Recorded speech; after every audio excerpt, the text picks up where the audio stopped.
Stand by. The BRN goes worldwide at 6 a.m. Eastern.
Stand by. The BRN goes worldwide at 6 a.m. Eastern.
Stand by. The BRN goes worldwide at 6 a.m. Eastern.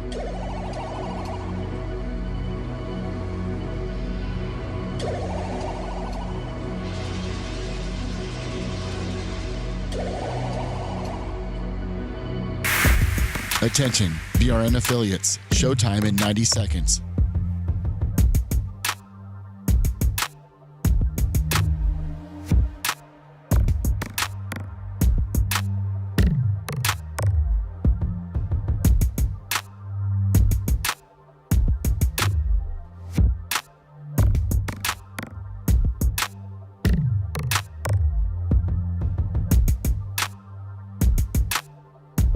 Showtime in 60 seconds.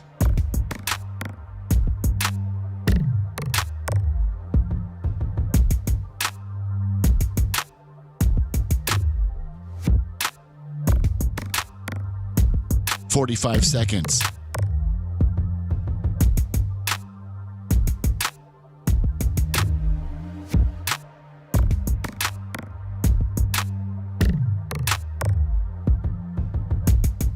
"30 seconds.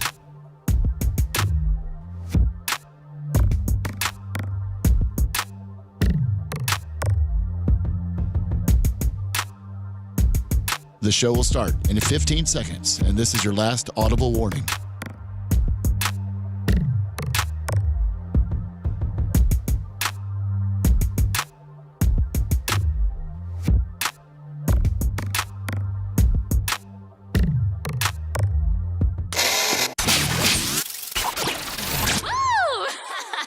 Previously on the Bubba the Love Sponge show. Honestly, the Bubba the Love Sponge was there the whole time, and then I added the at. Well, you got to put co-host. You just don't put. Well, I was feverishly typing, trying to get it in. Okay, so maybe you can further tighten it by saying co-host. Bubba the Love Sponge at the Bubba Army. Bubba is my papa. Save. Perfect. I don't know if does Mach have an X, and is Mach proud of us? No, he doesn't have much social media. And no, he's not proud. You're listening to the Bubba the Love Sponge show. Broadcast rights for the Bubba the Love Sponge show have been granted to this station by the Bubba Radio Network and is intended solely for the enjoyment of our listening audience. Any rebroadcast, retransmission, or other use of this production without the express written consent of the Bubba Radio Network is prohibited.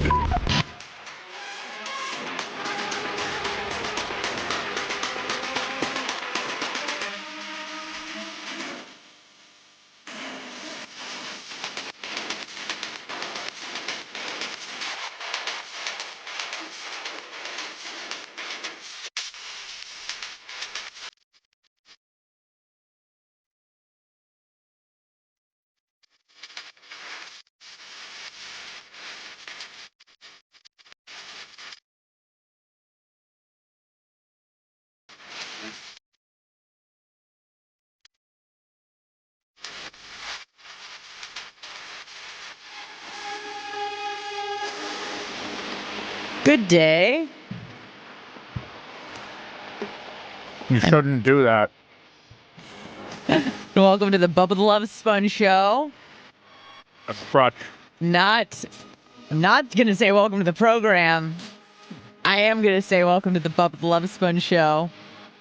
This is not Bubba. Bubba's not here. He's not going to be here today, and he's not going to be here tomorrow. So just letting all you Anna haters know you're going to get a lot of this for the next 48.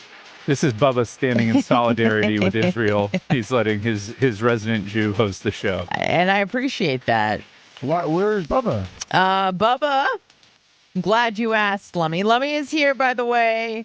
Babyface is here. Thank you, Macho Man. Is Rhett here? Hopefully, maybe. Yeah, he's running around. Beautiful. I'm assuming his lovely dog Scout is here, who confused me for JD Akko yesterday and started barking at me. It was devastating. Had to have been the nose. Yeah, maybe it was the nose or the success. I mean, I wasn't wearing a rollie, so I don't know how he got us confused, but it is what it is. 813-90 Bubba if you'd like to call in and contribute to the program. So Bubba is currently in Las Vegas. Has anyone made contact with Bubba? Did he touch ground? Did he make it? Philly, $10 super chat. Oh, thank you, Brian. I've not heard from Bubba doesn't talk to us. Well, I don't know if he posted Let's something. call Dan and ask if he's called him. That's true. That would be about it. That's true. But Bubba is in Vegas for Ronnie Munn's wedding to his lovely bride-to-be. Is her name Stephanie? Yes, Stephanie. Okay. Stephanies are great. Okay. Scout and Big Gulp, $50. Babyface in the house. Woo! Amazing. My Look girls. at that. Already making money. Hope you girls are safe out there. 3 minutes in. Very much appreciate it. We're trying to hold down the fort while the big man is gone. Hopefully he's not listening. I instructed him not to text me at all during the show because I'm not going to look at my phone. Because when people start texting me about the show, especially when it freaks me out and throws me off. So I said, if you have a message for me, send it to Lummy, and then Lummy can, tell me, express it to me in a very frightened and timid way. And for some reason, that's better than me getting it on my phone myself. I don't know. It's just one of my things. I don't look at my phone. I don't want to know what is going on.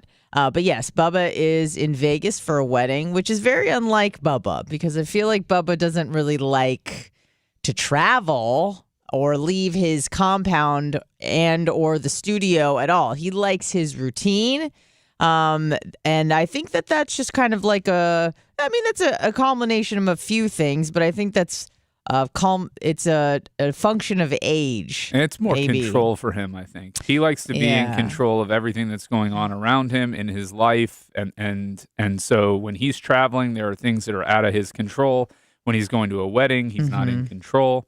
Yes. That's the sense I get from Bubba. I feel like, I don't know if there's the midsection of your life where you don't really like change as much. And maybe it's just as you get older, you like it less and less.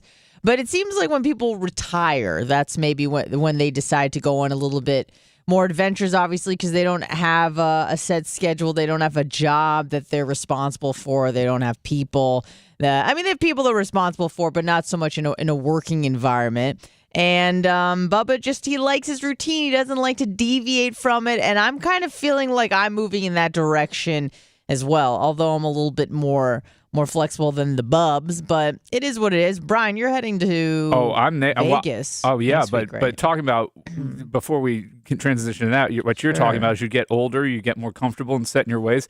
I have become that, man. I own 6 pair of the same pants. Okay. I have 4 pairs of the same shoes. Yeah, when you find ones you like, you but that's something you do when you're older. Well, that's not something when I was in my 20s, I was like, oh, I like these pants. I was like, I just like those pants, right? Like there wasn't, I was much more flexible, even in stuff like that. It's like crazy how set in your ways you become, and it sneaks up on you. I'll tell you, like I'm an old man now. And I don't mind You're it. offending most of the people listening because they are much older than you. But they're probably relating exactly with what I'm saying. Yeah. Right I'm agreeing with you, Brian. Yeah, you're pushing 40, right? Yeah, I got these golf shorts I like, and I got these other shorts I like, and I want to buy as many pairs as possible. Yeah. Just like my you know shoes, what you I want like. to buy a bunch of the same shoes because I like them. Yeah, I don't want to change. I don't want to change. And now part of my shoes is because I got really bad knees, but the Asics gel Kayanos. I was just about to say Asics, man, all the way. If you have any sort of like knee or foot if you problems. have pronation, the gel Kayanos are the best. Now Sure are. I was really upset though and nervous because I'm a cheapskate too. So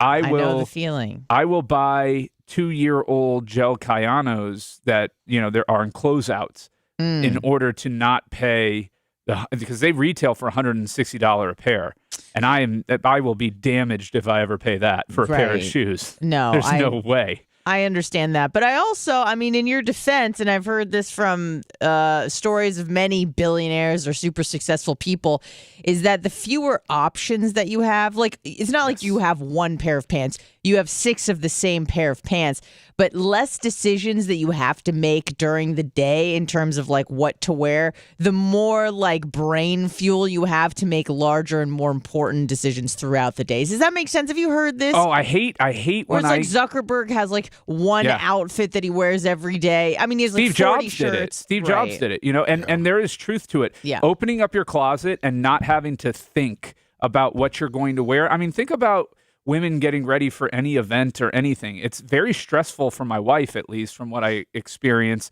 when she is trying to get ready for an event and doesn't know what she's going to wear, doesn't know which shoes she's going to wear, doesn't know which. That's a lot of decisions that women have to make that men just don't. Yeah, there is that. There's the planning of what you're going to wear. And then oftentimes, and I'm sure many women and maybe men can relate, but you have an outfit in your head. Say you're going out for the night, not saying it's like a wedding where you have to, you plan this for months, but you're going out for the night and you're like, I'm going to wear my trusted jean shorts with this one top I like.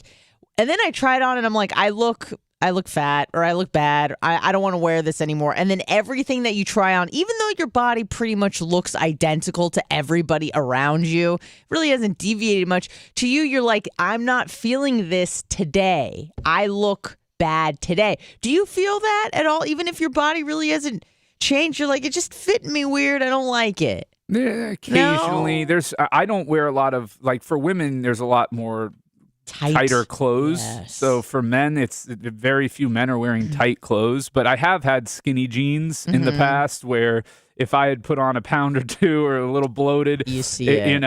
I feel it. I feel it. It's a comfort thing. It's not even a visual thing. Yeah. Because like you said, nobody notices if you got 2 or 3 extra pounds on you. If you gain 15, 20 pounds, people are going to notice. If you lose that much weight, people are usually going to notice. But depends on how big you are. If you're already like 350, 15 pounds really isn't going to make a make much of a difference. But on my body, it's like, hey, are you okay? Pregnant? What's going on? Yeah, So- but you have 2 extra pounds. Nobody's really noticing that. But that's why we buy the same pants and same shirts and same everything, because it's comfortable. And even if we 2 to 5 pounds, you're not going to tell. Yep, you get those clothes that you're like, it's kind of like it fits well no matter what. If you're on your fatter side, your skinnier side. It expands and contracts with you, which is good. And to be honest with you, I mean, I love this job. I love doing radio. I love all that. But one of the biggest perks of this job is that I can wear this every day, something like this, comfortable. And I've noticed that as I get older, not that I'm super old, but I'm 36. And as I get older, the less I want to dress for fashion and the more I want to dress for comfort. And I don't know how much more comfortable I can get without just being completely nude. I don't know. So it's not getting any better from here, because I love dressing for comfort. And I like, even yesterday or the day before, I was wearing something, I was just like, it was just throwing me off a little bit. So the bigger, the better. But for you, I mean, Brian, you have like semi-casual, but a little bit like, you look nice, you look presentable, because you have to convince clients that you're capable of stuff. This is the best thing that came out of COVID. Like I was always, button downs, long sleeve shirt, dress pants at a minimum. Yeah. And then COVID happened, and I've been able to transition my wardrobe to golf polos and golf pants and black tennis shoes. If I don't have a planned meeting with a client, a mediation, court hearing, things like that. So, but even if I have a court hearing now, I wear this to the office. I throw a dress shirt over it, throw a tie on and a jacket, and I just sit in front of my Zoom camera. Right. And then I take it right off afterwards. Sure. Tim Sinclair, $13.99 super chat. Oh my God, Never thank you trust so the fart much. after 40-10 on the Rumble. But you're also a guy, so that's it probably doesn't take you very long to wear something and look pretty presentable. But when I see Regina come in, and I imagine she probably looks like that every day at the office. She does not. She does not? She stresses out over coming in here. And No way. Yeah, it's a stress. That's why she doesn't come in as often as she does. Because it takes her an hour and a half to get ready. It's more effort. Like she does, if she doesn't have clients or anything, she's in athletic gear. She'll wear like, yoga pants and really? And absolutely. I turn her on to the gel Kayanos as well, so she has them in like every color. Of course. Yeah. Well, I didn't realize that. I thought she was looking, to the 9s and 10s every time. It makes sense why she doesn't want to come in all the time, because it looks like, it takes her an hour and a half to get ready. She looks great, obviously, but the hair's done, the makeup's on, the heels are on. I'm like, oh my God. Yeah, and to do all that, to get in here, for 8 o'clock, you're getting up earlier. Oh yeah, I mean, I know. Yep, I woke up at. Well, let's talk about that. I actually woke up at 1:46 today. Did anyone else's alarm go off because there were apparently tornadoes in their area, or is that just me? No, that was a cell that moved through St. Pete, like Dunedin, and then up into Pasco. Yep. So it avoided Hillsborough, so we did not get that. But I did see it on my phone when I woke up this morning, the story. Yeah, I got the alarm in for Pasco. Okay. And I don't know about you, but that was pretty jarring to wake up to at 1:45. I thought it was time to get up and do the show, and I was already panicked about that a little bit. I don't really get like super nervous hosting the show, but I do get anxious because it's like, I don't care. Like, hosting doesn't freak me out, but hosting for Bubba, and I just feel like I want to make it as smooth as possible, and I want to just do all the things that he told me to do, and I don't want to mess up his show is the thing. You know what I mean? But it probably will. 813-90 Bubba. It's kind of like driving somebody else's car, right? Yeah. Like, you get into your car every day, you don't think about, I'm worried about hitting something, like I'm that on thought, YouTube, I'm texting. That thought doesn't enter your mind, but then you're driving somebody else's car, and you're like, oh man, I've got to be careful with this thing. I guess Rhett was up at that time, but his mic's off. I woke up. Oh, sorry, Rhett. I woke up, no alarms What's up, at Rhett? 3 a.m. and couldn't fall back to sleep. So I just started watching the Jewel documentary on Netflix. The Jewel, like the singer Jewel? No, the vaping product, the company. Oh, Jewel W. Double U's. Double U's, if you know what I mean. Not Yeah. W, but Yeah. two U's. Yeah. Did you learn anything that you'd like to share with the class, or Not really. Just that they they had this original vision to stop people from smoking, and all they did was create a bunch of teenage vapors. I know. Yeah. Like you're 17 years old and your lung collapses because you know maybe they got rid of the carcinogens, but now you're just ingesting chemicals every day that smell like cotton candy. Yeah, and they don't take know. the fruity flavors and everything. But yeah, so I mean, the inventors, I guess they kind of set out tech startup, Silicon Valley, Stanford guys, and they set out because they were smokers, and they're like, this kills people, right? Let's create a product that will replace cigarettes, and instead they created a product that just brought in new addicts, and cigarette smokers still smoke this So cigarette. they Yes. tried to do good. Yeah, they tried. They just failed miserably. Have you ever smoked a Juul?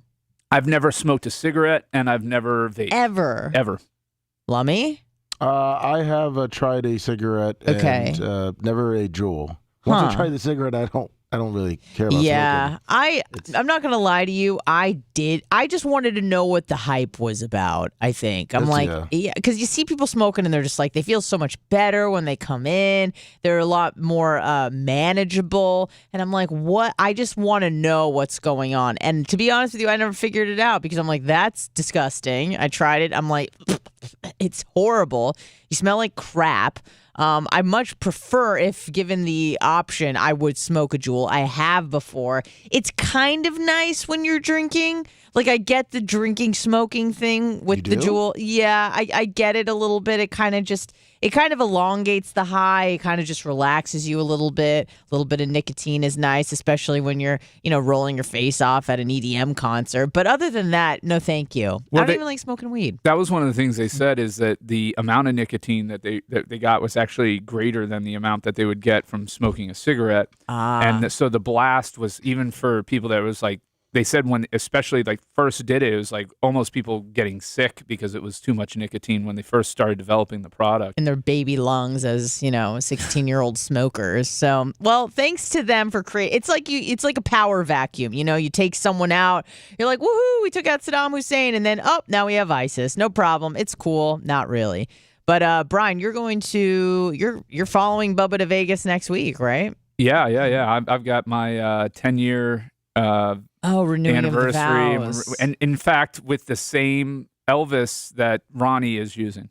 The same one. Yeah, I imagine there's many. No. This is the Graceland Cathedral. That's where he got his guy. Originally, that's where he was going to have his ceremony, but it's too small. I mean, for the amount of people that he's inviting.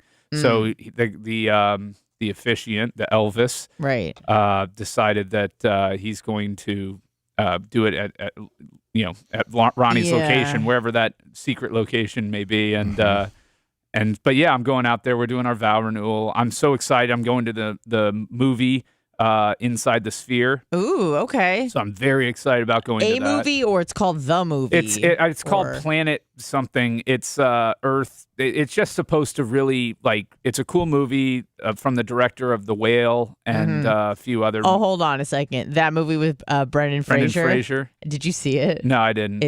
Don't do it. Don't do it. Yeah. Is it sad or bad? Here's the thing. I mean, you know me and what the things I'm interested in. Yeah. You like watching fat people. Correct. Yeah, exactly. I didn't want to say it, but yeah. So if for those that don't know, Brendan Fraser, who used to be really hot, is not anymore. And granted, the character he plays in that is obviously he has a suit on or whatever, but he is ugly now. He's not even kind of attractive. But he disappeared for 20, 25 years, right? He did George of the Jungle, which was a great movie, and The Mummy. The Mummies. The Mummies both were really of them. good. And yeah, he was a hot commodity for a while there. Encino Man was where he got his first break. Okay. Where he played the caveman. Steve Carell actually auditioned for that role as well. And as the whale? No. Encino Man. Oh, Encino Man. Okay. Yeah. No, maybe it wasn't Steve Carell. No, it was Ben Stiller. Okay. Ben Stiller auditioned for Encino Man, the caveman, but they went with Brendan Fraser because he had that kind of rugged look. Okay. Yeah. Well, no, great actor. Anymore. He was a good actor. He sure was. Yeah. But the whale is just basically just this giant man who's dying. Like, I was thinking, like, oh, yeah, like, fat and funny, like, a little sad, but, like, ends well. Or so. It doesn't start well. The middle of the movie isn't great. He chokes on a sandwich, almost dies. And then the end of the movie, can I give it a spoiler alert? No, don't. I haven't seen it. But all right. I'm sure he dies just alone. The entire, I don't know if I haven't people seen likes, it yet, but I will watch it at some point. The entire movie is just in his house, which I don't like that. Like, they don't go anywhere. They don't do anything because it's just to him in his house because he's not bedbound, but he's housebound. He's a recluse but isn't that a raw way of showing that's the life of somebody like that? I mean, absolutely. I'm sure it is. It just wasn't very entertaining, and it was sad, but not in a way that it was like pathetic sad, and then it wasn't that entertaining on top of that. And I honestly don't think that the acting, it just seemed cheeseball to me, which is sad. It's kind of sad and kind of funny at the same time. You said Brendan Fraser disappeared for 25 years. Yeah. He never stopped working a year. Oh, really? He did something every year, multiple times. Movies or TVs. I'm looking at IMDb. 91, he worked all the way till 2023. Really? Every single year? He did have a recent surge in popularity, though. Okay. I'd say right around 2019, 2020, people seem to be infatuated with him again. And he's not hideous. Like, you described him like, no. Yeah, but he's not what he used to be. He's not what he used to be, Mr. Dreamboat. But he's not like completely unfortunate looking. It's just you're comparing him to. He looks like he got married and had kids and let himself go. Brian, it's worse. It's worse than your typical. Like, you look at he's a Hoosier, by the way. George Clooney or something like that, who aged very well, or Brad Pitt, who aged pretty well, and this guy just fell off. It seems. I don't know. Wait, what did you say? He's a Hoosier. Oh, he's a Hoosier. Yeah. Bubba would have thrown that in, so I figured we had to here. Yeah, well, I'm not. So we're no talk of Indiana today, folks. I'm very sorry about that. So you're going to Vegas. You're going to see a movie in the Sphere, and you probably don't do Vegas the way you used to do Vegas. Oh God, no, no. Was it a place that you often frequented? I went in the roughly year and a half to 2 years that I was between serious marriages, relationships. I went out 5 or 6 times. Okay. So yes. And did you see things in Vegas that you didn't see anywhere else? Yes, and I did things in Vegas that I didn't do anywhere else. Yeah, but that's been talked about on the show. I know that, and I'm interested in it because I feel like we've referenced your threesome, and I think we've talked about it. Mm-hmm. Can you just, for me and for the people listening, can you just give us how did it happen? You don't have to go into obviously all the details, but how did you convince 2 women that presumably you didn't know before you were there? No, one of them I had met on a previous trip out to Vegas, and she was a local. No, she was a hairdresser from Connecticut, and we had met and hooked up in Vegas, and she had said this was in May or something, or no, I forget the month, but a couple months later, she's going back out for some hair conference, and she goes, "Look, I've got a room already." She's like, "Why don't you come out? We can, you can stay with me and you have some pick fun." You pick up the tab at dinner, and we'll do some activities and stuff. So we did, and after 4 days, we had kind of discussed everything that we were going to discuss. It clearly wasn't going to be a relationship, right? Okay. So the last night we were there, she's like, "Let's go to a strip club," and I'm like, "Okay." Yeah. So we go to Treasures, and there was a dancer there. I buy, her name was Heidi. I buy Heidi a dance, and and then she bought me a dance, and from the same stripper girl. Yeah. Okay. And who was a smoke show. And so the stripper comes over and she's like, "What's wrong? You look nervous." And this was the lamest line ever. Oh, here we go. It was the lamest line ever. Give it to me. I go, "I am nervous." She goes, "What are you nervous about?" I'm like, "I'm nervous that you won't come back to the hotel with us and party." And she was taking. So you looked physically nervous? Or? No. I looked just. I was uptight? tired. I was honestly, I was just exhausted. Okay. I was bored. I was tired of being out there with this hairdresser at that point. You didn't. She was obviously attractive enough, but you were. Oh just no, like, she was hot. She was hot too. I mean, she was hot, but there wasn't much going on. Like upstairs. Yeah. Okay. It was okay for a couple days, but it was already getting stale. Yeah, it was stale. Okay, And so you all right? Go on. Sorry. So the stripper was like, well, and she's like, I've got to work. And I said, it was at this point it was a long trip. It was like either a Sunday night or a Monday. I don't remember how it bled over, but I said, look around this place. I was like, it's dead. I was like, I'll tip you, $200, $300, whatever, and you come back with us. And she goes, okay. Wow. And okay. So then the hairdresser started freaking out. And so she wasn't happy about it. So you didn't discuss this with Heidi the hairdresser. No. You just decided, let's just see what happens. Now, she had alluded to that she had been in part of a throuple in the past. And okay. So she wasn't a square. I mean, obviously she's like hooking up with you in Vegas and met you once before. So it's not like she's some prude. She's into some freaky stuff, maybe. Yeah, okay. yeah. But she wasn't having it. So she got mad and went to, she's like, I'm getting a cab. And we're leaving. I'm leaving. You can come with me if you want. So I'm like, well, I'll go with you. So then the stripper's coming out of the back, and she's getting into her car, and I'm like, just meet us there. So we exchanged phone numbers. So I text her. I'm like, just meet us at the Hard Rock Center bar. Yeah. So we get to the Hard Rock Center bar, and Heidi goes over and just starts talking to another guy. And I'm like, okay. She's like really pissed. The cab ride back to the hotel was very uncomfortable. Sure. And then the stripper gets there, and she comes over to me, and I'm like, no, go over to her. And I point to her, and after about 4 minutes, Heidi comes over and she's like, "Let's go upstairs." Really? Yep. I just want to know what was said. I to this day I wonder how that stripper was able to convince her so quickly. Huh. So Okay. quickly. And then so you go upstairs, you do your thing. Yeah, that was a party, man. That was good. Yeah. Is that in the spank bank of favorite memories to? Oh yeah. So Okay. it was the HRH Tower, which was the newer tower that they had built there, and it had a gigantic bathtub.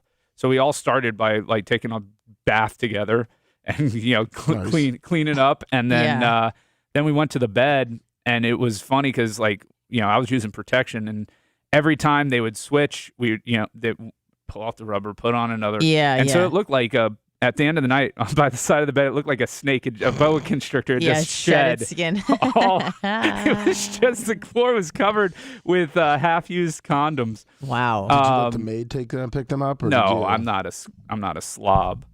I am, but go on. So anyways, So I was like, nobody's gonna believe this. So they were both after the deed was done, they were both passed out in bed, and I was still up. So I just caught a shot where you could see 4 feet hanging out of the beds and like their blonde hair or whatever. And I sent that back to my boys, and I'm like, this just happened, because I was like, there's no way they're not going to believe me. Yeah. So it was a great time. What was even better about it is Heidi had an early flight, and then the stripper, we went out to what is it called, the Pepper Mill or whatever. It was like some breakfast brunch place, and then she dropped me off at the airport. I didn't even have to take a cab. And then the next time I went out there, I texted her, and I got a BJ. Oh. Nice. For nothing. For nothing. She came. She picked us up from the airport. Went to the hotel room. Us being. Me and my 2 friends that I was going out with. Did that she time. service them as well? No. She was mine. Oh, wow. Brian's.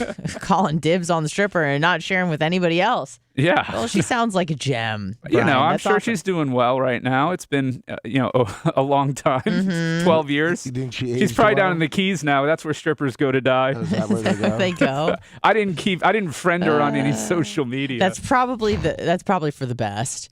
So you're going back out there. You're probably not going to have a threesome with a hairdresser and a stripper, but you are never going to the know. sphere. You never know. I mean, maybe my wife will start doing hair in the next week, and probably not. Do you think you could convince your wife? I don't know her at all, so I wouldn't want to. Okay. I don't want to. upset the apple cart like that. You know, we've got a good relationship. We've got we're in a good groove in our lives and with our kid and everything. You don't want to rock the boat. Now's not the time for that. When you say now, does that mean never, or is that door even cracked open at all, or is it? You know, to me, like just psychologically, you've got to be able to respect the person that you're with and feel, comfortable. So it would just depend. I don't know. But you've never brought it up. I know she knows your past. I'm sure she knows the story. I mean, it's not like it was a regular thing. Like that's a one-off in my life, and so it wasn't like this was me and this is my personality and this is what I'm accustomed to. Right. But I'm just saying, like, do you think that you would maybe want to do that again, and maybe your wife would be open to it, or probably not? My wife would probably not be open to it. She's not into chicks like that. Okay. But this wasn't, they weren't. There really was a little bit of the two of them interacting, but it was more me in the center and of attention there and them then. Oh man. But there was, they did some stuff together. I'm glad you were sober enough to remember some of it. You know what I mean? Oh yeah, I wasn't wasted at all. I mean, wasted, or I don't know what else you were doing. No. It was just alcohol. That trip. Okay. All right. And you remembered all of it and took a snap, and I'm sure you have that. I don't know. No, I don't have that photo. You don't? No. What happened to it? You got to get it. My phone got taken by the feds, and I wasn't saving things in the cloud. 813-90 Bubba. And don't forget our Venmo, Cash App, and PayPal. Yeah, don't forget our Venmo, Cash, and PayPal. We'll be right back. I have a question. Okay. Did they just pull a big job on the system? This is nice. Bubba the Love Sponge returns after this. I had nothing, and like Google and everything. Google Photos wasn't automatically saving back then. And it was like, oh, my shit can go on. Thanks, little Wilbur's Afterbirth. I hope everybody's good with you too. And then you're like, oh, I'll plug my phone in for, up to iTunes on my computer. Oh. Or even before iTunes, you just upload all your stuff to your computer. Yeah. They're like, oh, I'll. Yeah, I wasn't gonna upload that though. No, you know what I'm saying? Like it would sync up and then just upload. Yeah. But and you don't think you're gonna get rid of your laptop? It was a good time though. Yeah, no shit. That's crazy. I just want to know what, those 4 minutes, what was said. But yeah, it was the most complete 180 I've ever seen in my life. They came over holding hands, and it was like I was blown away. I was just could you see? You were obviously watching the interaction. Well, I was looking, but I didn't want her to see me like glaring. So I was ordering a drink at the time too. Oh. And by the time that was all done, they were coming over, and I was like, "What the fuck?" They were holding hands. Yeah. Strippers holding their hand. He goes, "We're ready." I'm like, "Oh my god, this is happening." She have any party favors? Is that how she got her? Morning, Dark Match Anthony Weiner. What? She have any party favors? Is that how she got her? I have no idea what was said, what was done, what that transaction. Oh man, I wish it was like let's rob this guy fucking blind, man. And they're like, yeah, fuck this guy. Well, I'll tell you, by that point, I was low on cash. I hadn't gone to an ATM or anything. Yeah. Let's get him fucking. And I had already given the stripper $300. Yeah. In Kizash. He said it was 200. I said 2 or 3. I think it was 3. Because I said, what are you even going to make tonight here? Because the place was dead, and it was already like midnight. I mean, dead. I mean, that's usually when the parties get started at a strip club. Yeah, but Vegas was slow that weekend. Oh. For whatever reason, it wasn't like a super busy weekend. And a lot's changed in 13, 14 years. It's not, like, Vegas is way busier now than it was back then. What year was that? 2010? Oh, shit. I wonder, yeah, because I was there in 11 for my last bender. One and only in Vegas, and I don't think I'll ever go fucking back. Really? Yeah. I did so much brain damage in 3 or 4 days. I left and I'm like, I think I'm good forever with that place. I never want to. Yeah, I always leave going, oh, I'm never going to do that again, and then I do it again. Yeah, but I fucking meant it, man. Clearly. That was in 2011, Labor Day 2011.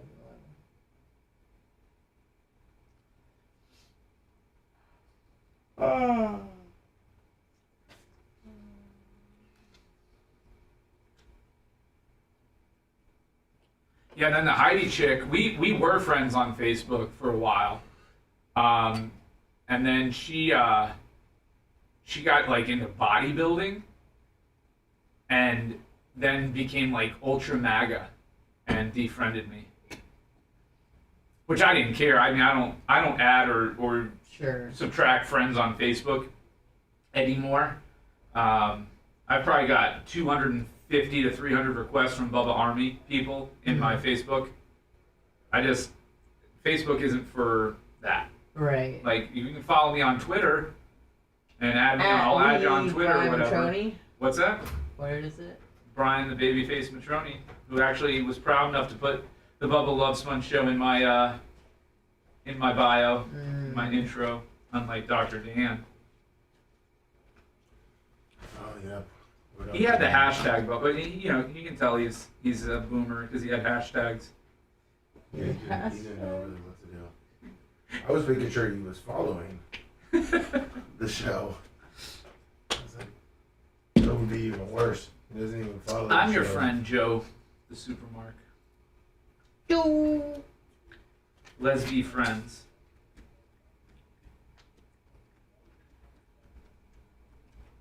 What was the worst story?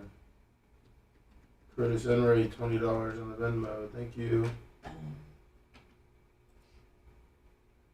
I'm just letting you two know that Bubba told me that every single segment I come back, I have to say he's in Vegas. So Well, that's why I said just something. letting you guys know.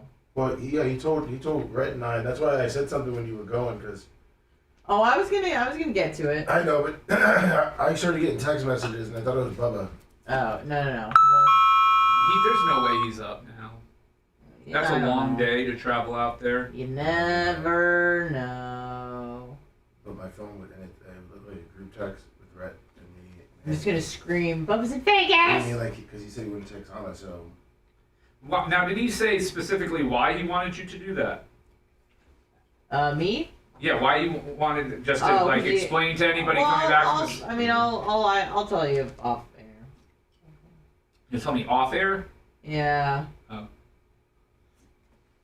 And also, anyone who's tuned in. Yeah, well, I get that, but I mean, That's one reason. if anybody's happy to tune in right as we get back from the break, otherwise. And he discussed it at length yesterday. Yeah. Well, there's Baby another is reason. tired. What? I mean, there's another reason. Nothing crazy. Oh.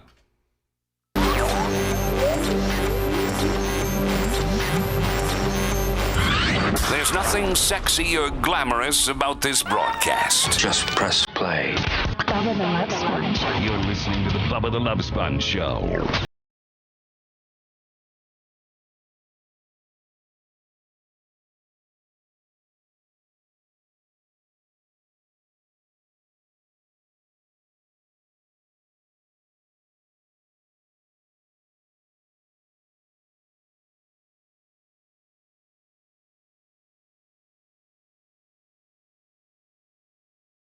Hello. Welcome to the Bubba the Love Sponge Show. Bubba's not here today, and he won't be here tomorrow either. For those just tuning in, Bubba's in Vegas at a wedding with his Rolly or fake Rolly and his Louie. You took him to the airport yesterday, right, Lummy? Yes, I did. He looked good. What was he wearing to go to the to Vegas? Basketball shorts, a gorilla T-shirt, and a semi-auto glass hat. What about the watch he was wearing? It was like a really nice, and again, I don't know nice. Breitling. It was a Breitling. Oh, Breitling's are nice. Okay, I don't know anything about fashion or brands or name brands or design or anything. What does that watch go for, Brian? Well, and or Lummy? You go to Northeast Jewelers and you see my boy down there, and you get a ball watch. Ball watches used to be big back in the day. You get your ball watch. No, a Breitling, they go anywhere from like 1,500 up to 25,000. Oh. And I thought he said that his was like 3,000-4,000. Really? And this is from his rich days, because I know sometimes he puts it on when we go to nice places. I'll see him, but it just looked a little bit silly. It's fake, if you're asking. It's not. It didn't look silly. It just looked interesting with the gorilla T-shirt and the basketball shorts, and then a really, really nice watch, which I guess paired well with the Louis, which he was somewhat embarrassed by, which was funny that he would be embarrassed by displaying that he had money, even though he doesn't really have the money that he used to have. Well, I mean, look, he's going out to Ronnie Munn's wedding. Yeah. So he's got to, show off. Step it up. Of course. Yeah, absolutely. So he is in Vegas right now. And what do you think he did yesterday? What do you mean? Like hypothetically, Bubba arrives to Vegas. Yeah, he went to welcome drinks. Then what? Then I think he checked in probably to his hotel. What time did he leave? Was he on the Southwest Direct that gets there around that leaves here? It was at leaves here at noon. Yeah, about that. Yeah. Oh, a little bit. Yeah, probably about noon or so. No, so right at noon, and it arrives at 1 or 2 o'clock. Yeah, you gain some time. Yeah, that's awesome. That's the awesome part about going out to Vegas. Mm-hmm. That's the crappy part about coming back from Vegas. Or I mean, just anything going on the West Coast where you gain that time, you're just like, hell yeah. But yeah, coming back is an absolute bitch. So he arrives in Vegas. Let's say he gets to his hotel around 2. Do you guys know where he's staying? Yes. What resort? Well, I don't know if he wants people to know precisely where he is. Because where he's staying might be where everything is going on. Because he told us not to tell, and we're more scared of the repercussions of Bubba finding out than if someone actually went and started so it's an messing with him. on-strip hotel, I imagine. I think so. Lummy, you know, right? But I don't really know Vegas. I mean, all that's too well. not giving away anything. Yeah, I'll just text you it. Okay, but yeah, so he gets there. You're his lawyer. I don't think he'll be upset. No. If Ryan knows, he just doesn't want the public to know. I won't share it. We're not going to dox Bubba.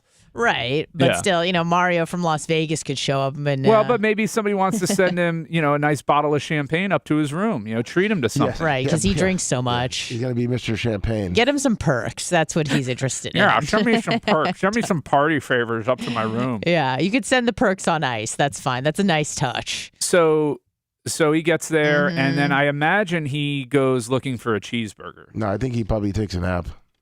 I'm sure he got food probably at the airport, I would imagine.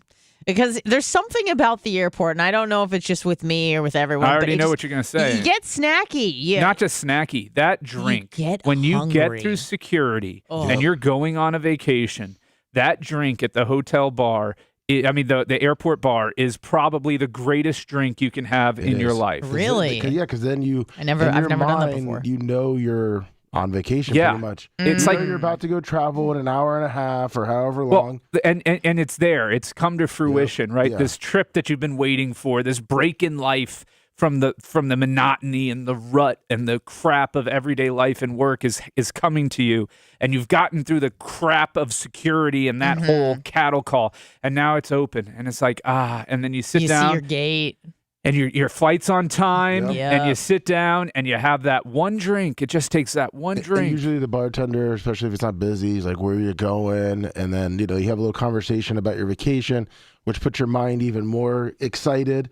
And then you have maybe a second drink, and then a fourth, and then a 16th. Not everyone's like you, Lummy. I've never had a drink in an airport before. What? Yeah. I know that sounds insane. Is it because they're overpriced? Well, that's one of the things, but here's another thing is that I don't like flying. Like, it kind of makes me nauseous, and the last thing I want to do is be drunk and nauseous. One drink would get you drunk? I don't arrive at the airport early enough to get drunk before the flight. You don't sit there for 4 hours. You have one drink and then you get on the plane and then maybe have one or two more on the flight. Yeah. I will never drink on a flight. That is just, especially because I'm not in first class. I'm usually in a middle seat. I feel like crap. I'm bracing myself for what are you the decline. Worried about? No. It's not that I think that we're going to crash, which obviously that's a possibility. It's more just like I have a weak stomach. So on the decline, oftentimes I get a little just uneasy in the tum-tum. Oh. Yeah, so I don't like to touch alcohol, and also I don't like to pay for more stuff than I need to when I know. Because here's the thing, I go to the bathroom a lot on a flight, and I often see them making these drinks, and they're like those 89-cent like baby bottles of like pop off or whatever. Honestly, that's they one charge thing. You like $8. That's actually pretty reasonable considering. Like, think you're a captive consumer there, right? Mm-hmm. You want a drink. What are you going to do? Go to another plane and get a drink? No, Exactly. you're on the plane. So the fact that I applaud the airlines for the fact that they're not charging us $15 a drink because they absolutely could. And you know what? I would pay it. They could, and I would pay it. I wouldn't be thrilled about it, but I would absolutely pay it. Yeah, I mean, you're right. They could definitely gouge you there, but and they don't. And then obviously you'd go, well, I don't want to fly with American or Southwest because they charged me $30 for a vodka soda, which was a little bit insane. But, I don't like drinking on flights. I just feel uneasy. I'm always a little bit queasy, and I'm always bracing myself on the decline. They should do bottle service on flights. I'm sure they do on some flights. Well, yeah, private jets, and you're paying for it. But yeah. Hello, who's this? Hey, brother, this is Joe the Supermarket. Are you guys talking about threesomes? Yeah, have you had any? So here's the situation. Okay. I've always had a story that I wanted to tell Bubba, because Bubba has called out on several different things, like, has the Bubba Army shirt ever gotten you where you needed to be, or I've always wanted to have sex with a black girl. These are things Bubba has said. Right. So I was at Mohegan Sun Casino, and I had a room. I don't ever Was this when you weren't bedbound, obviously? I wasn't lying in a hospital when you were bed in slinging my Kirby's? apartment at Mohegan. Yeah, definitely when I was slinging Kirby's, because I had a room with my business partner and his girlfriend who I hired. So they already gave up. They went up to the room, done gambling. I am convinced that I'm going to slay something while I'm there, and I just know it, and I'm not giving up. So I walked around until 5 in the morning, and then finally I'm like, all right, we got to go back. We got to leave at 7 to go back to work and have a normal day. I'm just going to tap out. But I sat down right in the center. They got this nice little decoration of water and all that, and I'm sitting on a wooden bench. And all of a sudden, 2 black girls roll up on me, and they start talking to me. And I mentioned how I had some cocaine. So I said, let's go to my room and do some cocaine. So that was your opener? Of course. Okay. I mean, that is a good way to pull women. Can I just say that as soon as you said black chicks, I turned on Rhett's mic. Like, it reminded me of Rhett. So, Rhett, if you would like to, contribute to the conversation, there you go. Go ahead. These are skinny black chicks, really skinny and actually attractive. So, whoa, don't even address what he said. Go on, Joe. Just keep talking. I think he meant because it was late at a casino and they were talking to him. That's true. You get me canceled, bro. Go ahead. It's more of a referendum on myself. Attractive women usually don't talk to me. Oh, okay. Okay. That's what you meant. All right. The fact that there was 2, I'm like, okay. But I'm explaining, okay, well, here's the situation. My friend's up there with his girlfriend, and they're sleeping. They're like, don't worry about it. We can just go into the bathroom. So we go into the bathroom, and it is huge. I mean, there is a toilet separate for this huge area with a huge mirror and a huge counter space. And a huge credit card. Not so much. I had a bunch of cards. This is how I used to keep my money. All my cards were rolled up in a rubber band with my cash around it, and I used to carry at least 10 grand on me all the time.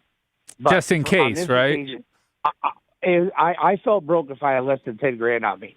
And I don't know why. It was just a thing in my head. Once I own my own business and I come into all this money that I earned, work for it, I just needed to have it. So whatever. I don't trust banks either. But regardless, so I got only $150 in my pocket, rolled around my cards in my pocket. And we do all the coke, so that's done. And then the best looking one of the. What'd you have? An 8-ball? I had a little plastic container with the screw cap on it, and I just vial dumped it out over the counter. Mm-hmm. We chopped them up, and we had a good 10 lines probably. Ooh. And then the girl asked me, the best looking one. She says, "Hey, have you ever had soul food before?" And I'm not talking about food. And then she asked me if I ever ate, basically. You know what I'm saying? Okay, we got you. No. Thank you. She said if I ever ate BP.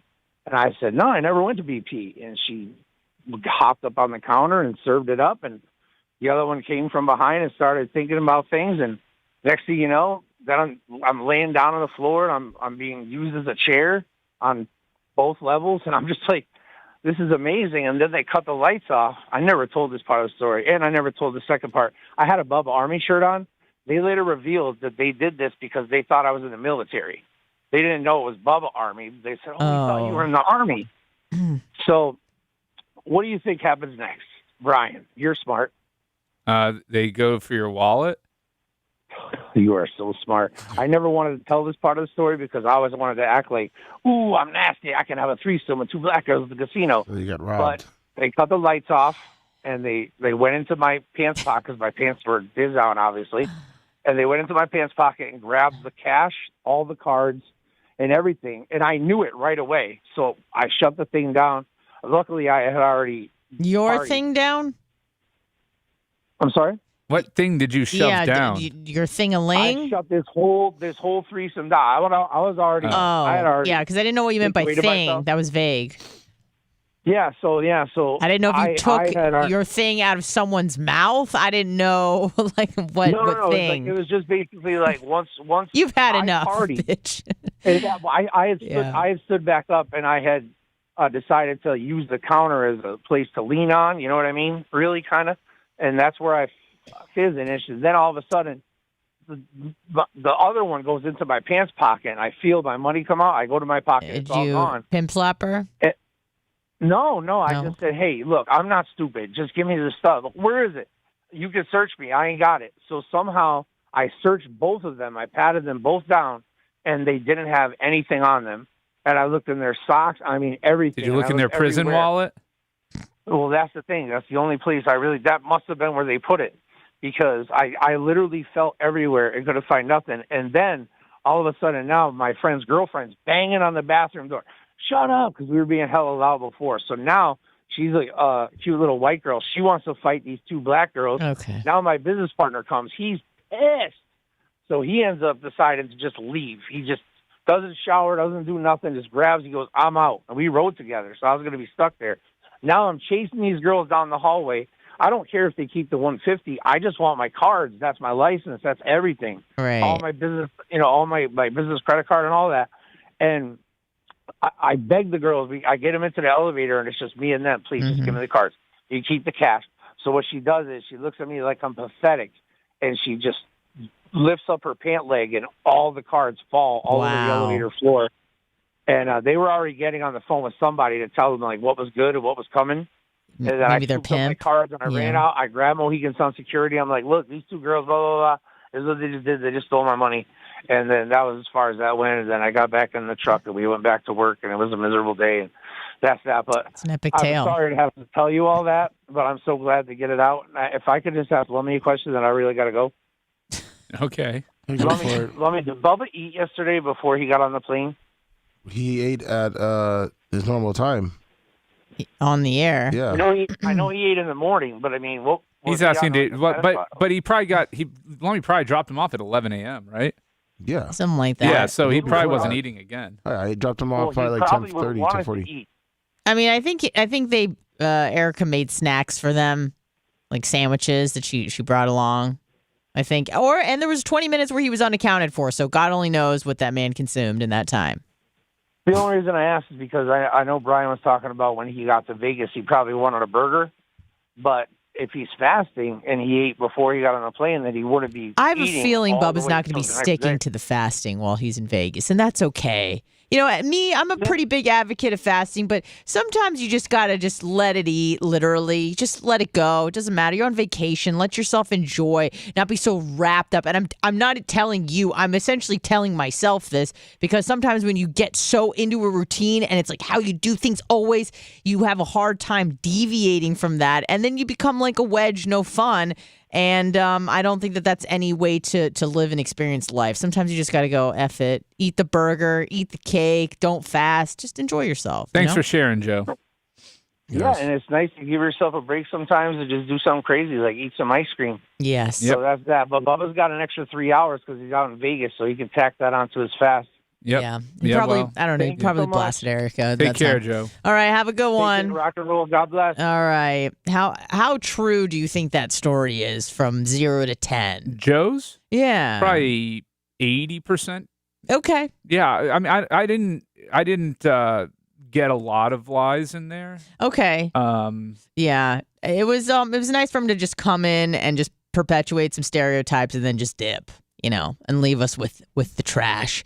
Hello, who's this? Yeah, I was checking that Venmo, Cash App, and PayPal for snipings. And there was no snipe. Everybody said it needed to be sniped, but then nobody put their money where their mouth was. Yeah.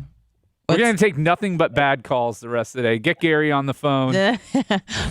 All the favorites. Hello, who's this? Hey, good morning. Good morning. It's Farva. Farva, Mr. Intermittent fasting, walks 10 miles a day. How are you doing? I'm doing well. Today's my day off. I'm not doing my power walk in the morning. All right, that works. Sometimes you need a rest. I think Joe. I saw his where his story was going. I knew he was going to get rolled the minute he started talking about his story. And mine's not as salacious as that. But when I was stationed in Germany, I was dating a German girl, and I had an apartment off Face. And her and her friend and we all went out to a local pub. And we wound up back at my place. Her friend was pretty inebriated, and so I was going to let her stay in the spare bedroom that I had in my apartment.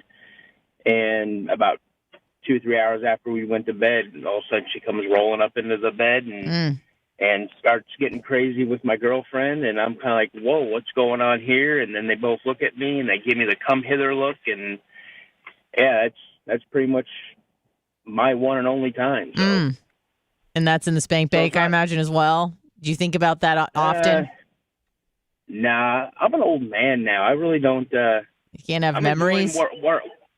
It's a good memory. It's not something I relive. I'm happily married. My wife is the person I should have been with from the very beginning. It took me 42 years to find her, and she's the most amazing woman in my life. So I don't, granted, it's my past. It's a memory, but I feel like if I try to relive that past, I'm not saying you want to relive it, but it's like you think about it fondly, is what I mean. Oh, well, I got buddies of mine, that call me the villain because of, stuff that I did in my past. And my nephew, he's definitely asked me. He robbed an orphanage. Like what sort of horrific stuff were you involved in? You were called, what do we call the villain? Well, it's just there was a buddy of mine. His sister came to Germany you blasted his sister. The entire time she was there, and then he got wind of it that he thought he knew that we were blasting, and I just looked at him. I go, trust me, bro, I would never do that to you. And he's like, well, do you know where she's at right now? I go, no, I think she's off with so-and-so, Yeah. And she comes walk down my bedroom. She's like, holy crap, we got to be more careful. I'm like, yeah, we definitely got to be more careful. And she's like, so do you want to do it again? I'm like, let's go.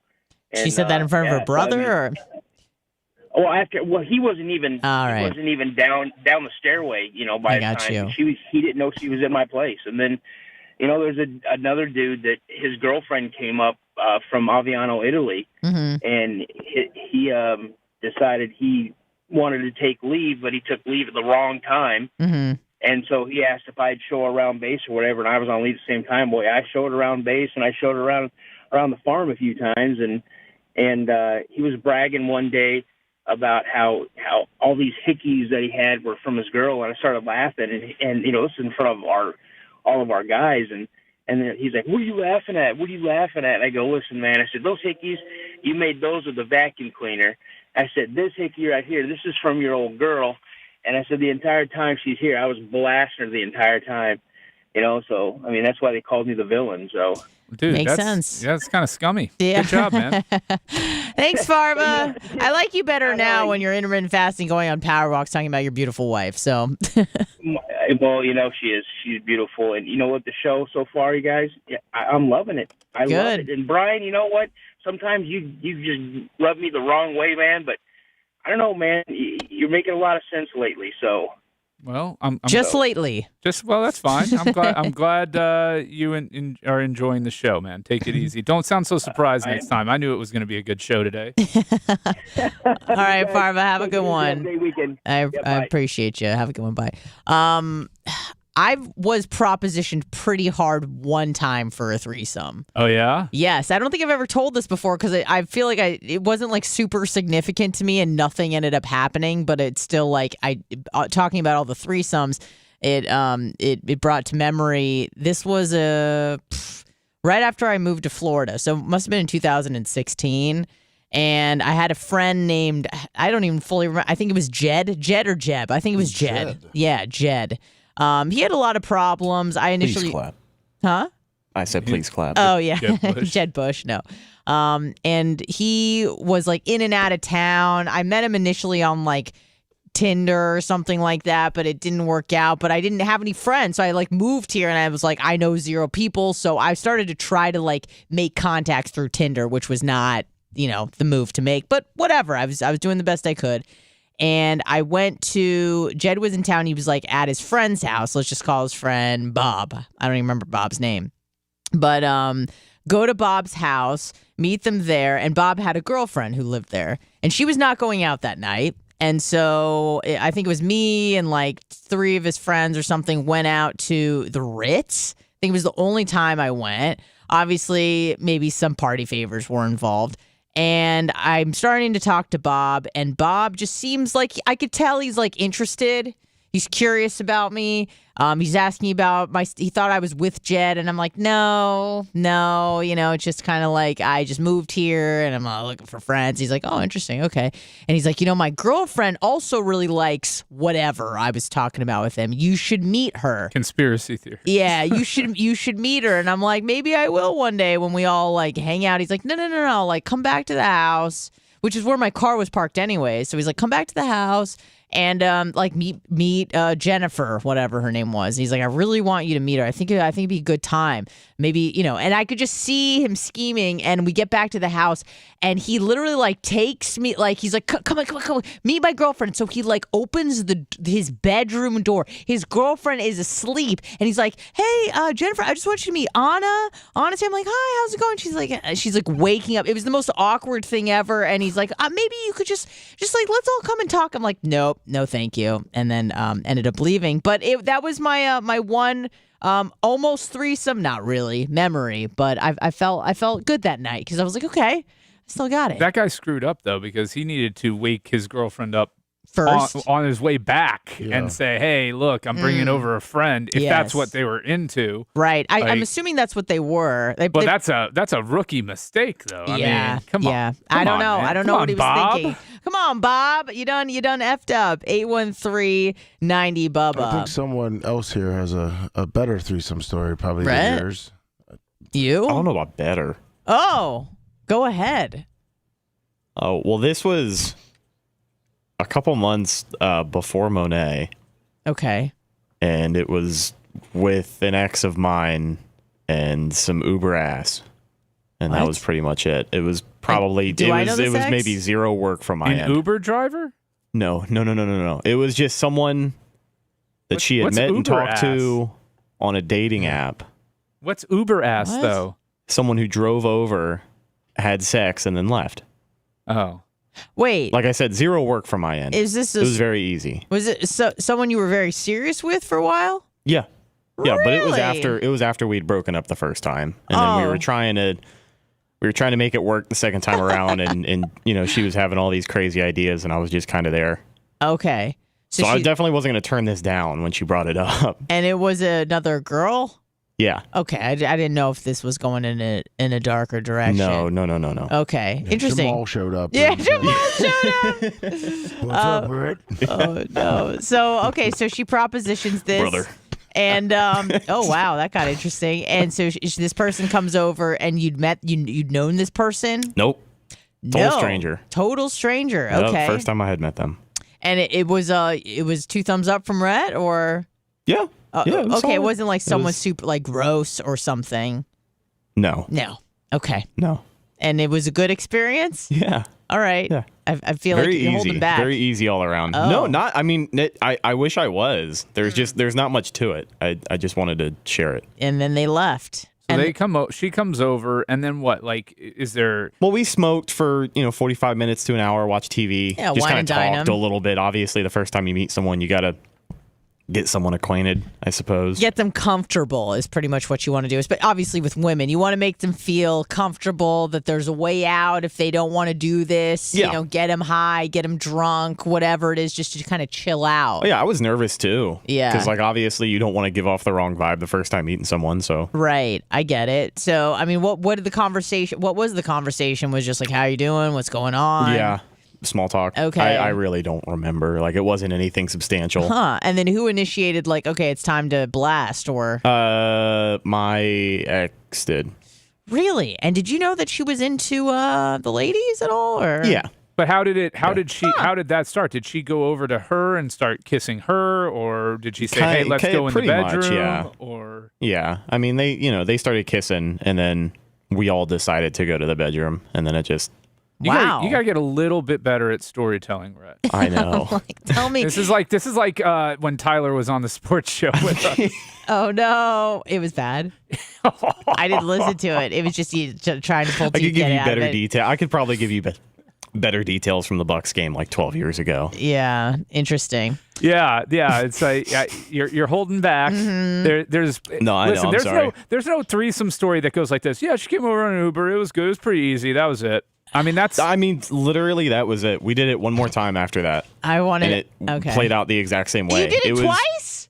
Yeah, it was one of the most casual experiences I've ever had. Wow. Do you feel like were you like, all right, I did that afterwards, or were you like, man, that wasn't my best? Did you show up in your best, A form? Yeah, okay. I was pleasantly surprised. I felt like sometimes weed or alcohol can kind of throw you off. Well, sometimes. the weed kind of helps. Does it? Yeah, okay. Makes you last longer. Huh. Now, was she a bigger girl? I mean, yeah. Was she a blacker girl? No. Oh, okay. She but you was like them Hispanic. thick. Hispanic with a big juicy booty, Absolutely. just like you like. Yep. Rhett likes the juicy booty. It seems. Forget the cellulite. He likes it cell you heavy. You know what I'm saying? Yeah, let's go. Well, thank you, Rhett. I appreciate that a lot. Thank you for having a threesome for content. Sure, thanks for letting me. Yeah, and it seems a bit because I knew your ex not well. I'd met her a few times, and I didn't get that impression at all. So. Good for you. Yeah, not at first. Not at first. Okay, but she came around and she tried to salvage the relationship by bringing someone else in, and that's really the Hail Mary that never worked. You got it. Yeah, that's how that goes. So Bubba obviously is in Vegas, where a lot of gambling happens, and it seems like, I don't know, I don't want to say Lummy has been a bad influence, and maybe Dan on the gambling front. But I've never seen Bubba have a sponsor and then not have a sponsor and then stick to whatever he was, whatever he was hawking. But it seemed like he was really gripped by MyBookie and still plays it, even though he lost all of his fake money. But he's not alone in this problem, because apparently teens are developing severe gambling problems as online betting surges. Lummy, I feel like you're no stranger to gambling problems and maybe alcohol addiction. So have you noticed that this is like a growing trend among young people? And do you even have to be 18, right, for the MyBookie? Yeah. Okay. And one, I don't have a gambling problem. Right. He has a not gambling problem. Right. It's not a problem. I have no problem going to when gamble. I'm winning. I have a problem stopping. Right. I think Brian and I probably gamble. Oh yeah, Brian likes much. it. Okay. I dabble. I mean, I'm not a high stakes guy. Yeah. I like the social rush. aspect of it. I like, drinking, having fun, the party side of gambling. I've never seen you drunk, and I've heard about drunk Brian, and I would love to meet him. Yeah. I hear he's a hoot. He can be. Lummy, you've seen him. I feel like this is all I remember of this. Hockey game, the Lightning game, Bud Light Seltzer. That's the only thing. No, it was High Noons. Yeah, it was High Noons. They were High Noons. Okay. Yeah, after I had been in the Chase Club for 3.5 hours. It was a long game, too. Right. I've seen Brian a couple of times, Let go. Can you describe that man?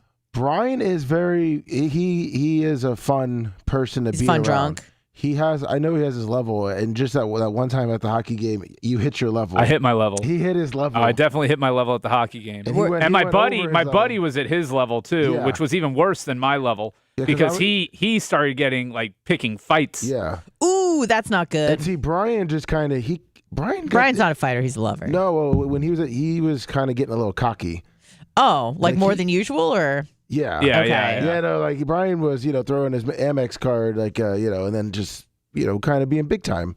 Oh, was he buying drinks for other people? Is that being cocky? Because that's awesome. Well, no, it was just to the waitress. Like I said, Brian he just hit his little level, and I think he was getting annoyed. I think he was getting annoyed with the bartender, and then also the fans because they cut him off or whatever. No, they were just taking a little too long, and then the other fans that had jerseys on, which Brian hates people in jerseys.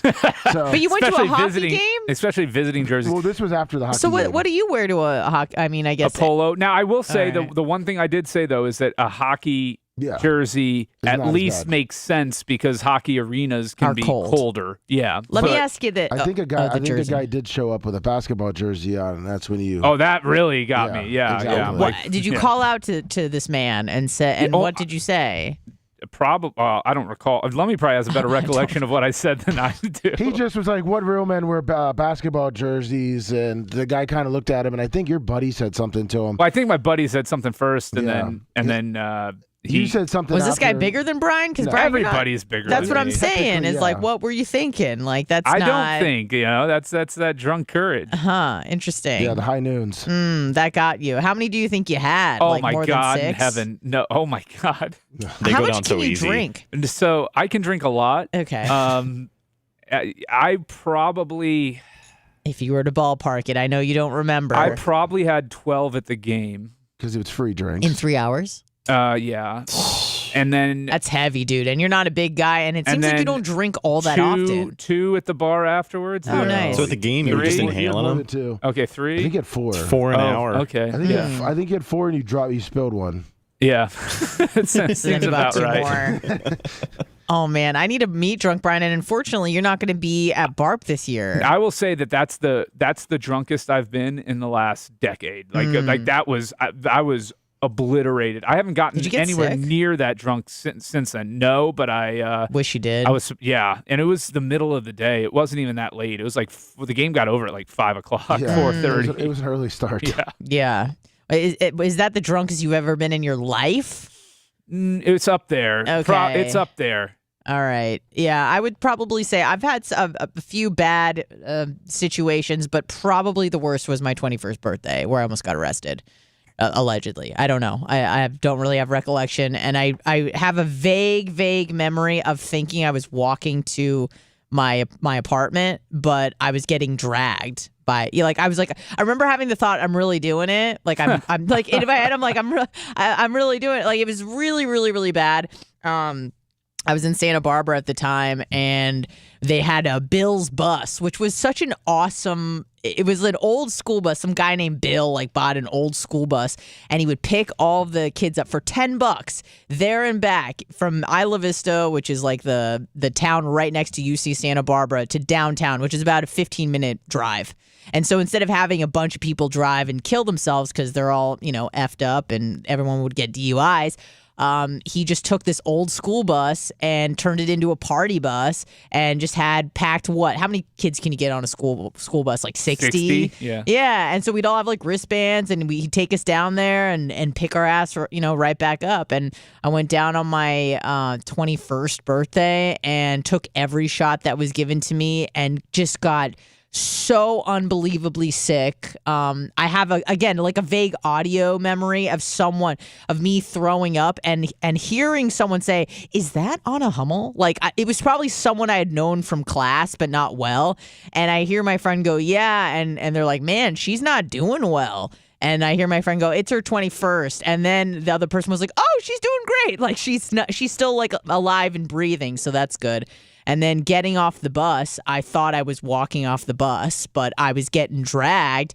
And there was definitely evidence of that the next day because I just had 2 giant like bruises on my arms of like handprints of people dragging me. My feet were dragging. They were not walking, but I really thought I was doing it. So it is what it is. 813-90-BUBBA. We'll be back after this. The pain, games, and mind fucks will continue.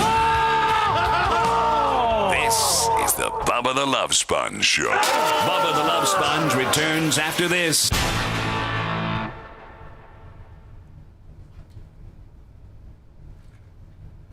Jason Link was $10 on the Venmo.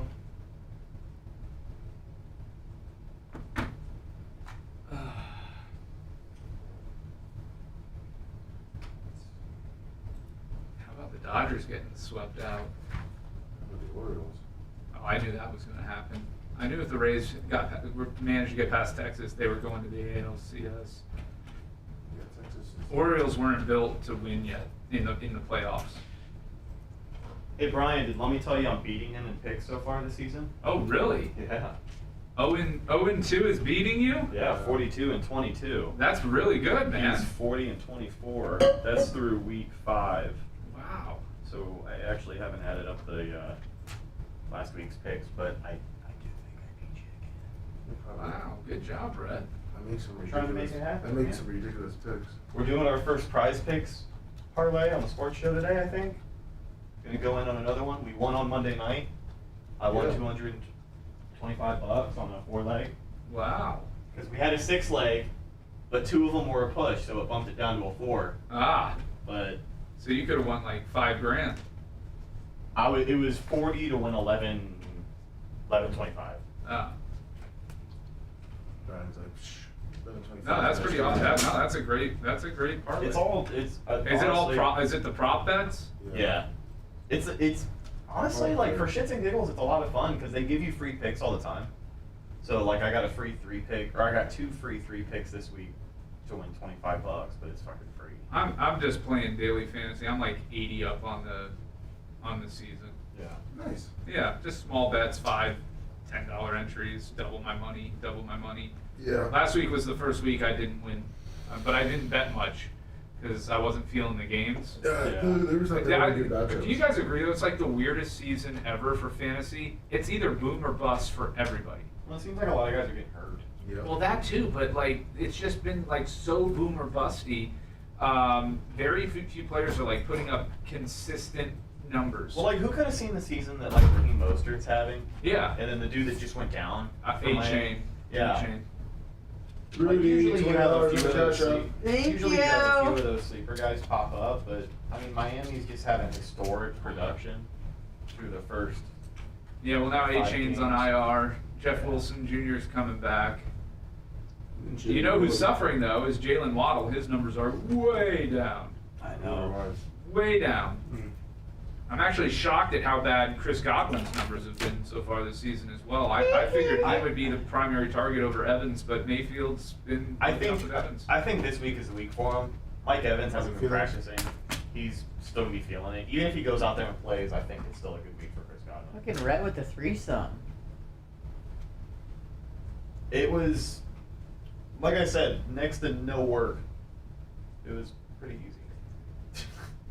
Like I wish there was like more entertainment value. Why in the do story. people think that like when they, well, maybe I just answered my own question in my head. They think that if they bring someone else in, like they get to try to spice it up to save their relationship. Is that? Or maybe they do it to sabotage it, or maybe they do it because they don't care anymore. It was probably a mix of But then why try to get back together at all? I don't know. I did it with the hairdresser because I was over it, you know? Yeah, but you weren't in a relationship for 5 years. No, but I think she was considering that, like... But you weren't. No, definitely So, like, it's a little bit different when you've been in a relationship with someone for like fucking 5 Martin Felix. Indianapolis beat Tennessee, right? Yeah, they did. Yeah.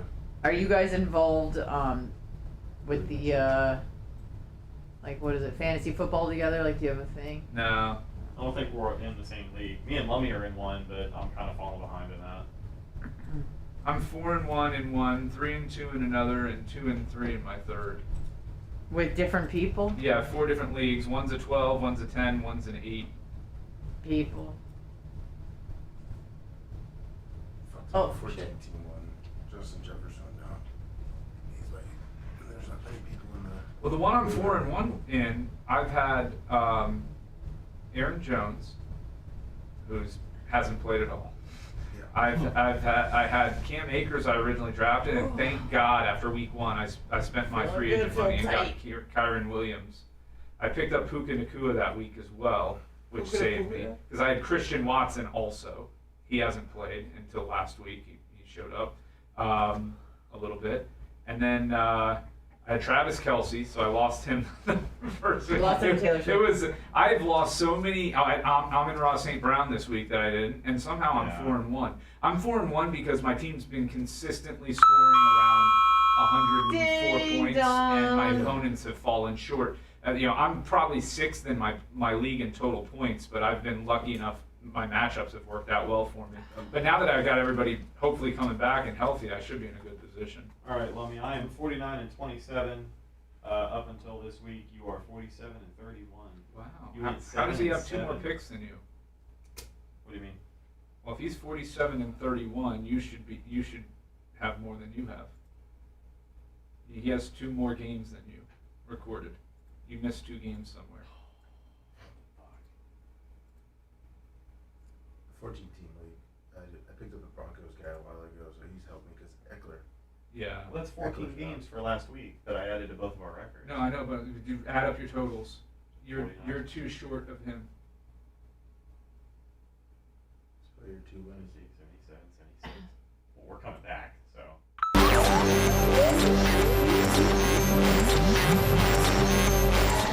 Revolution. Boom. Your ears are in for some severe blunt force trauma. Bubba the Love Sponge. The Bubba the Love Sponge Show.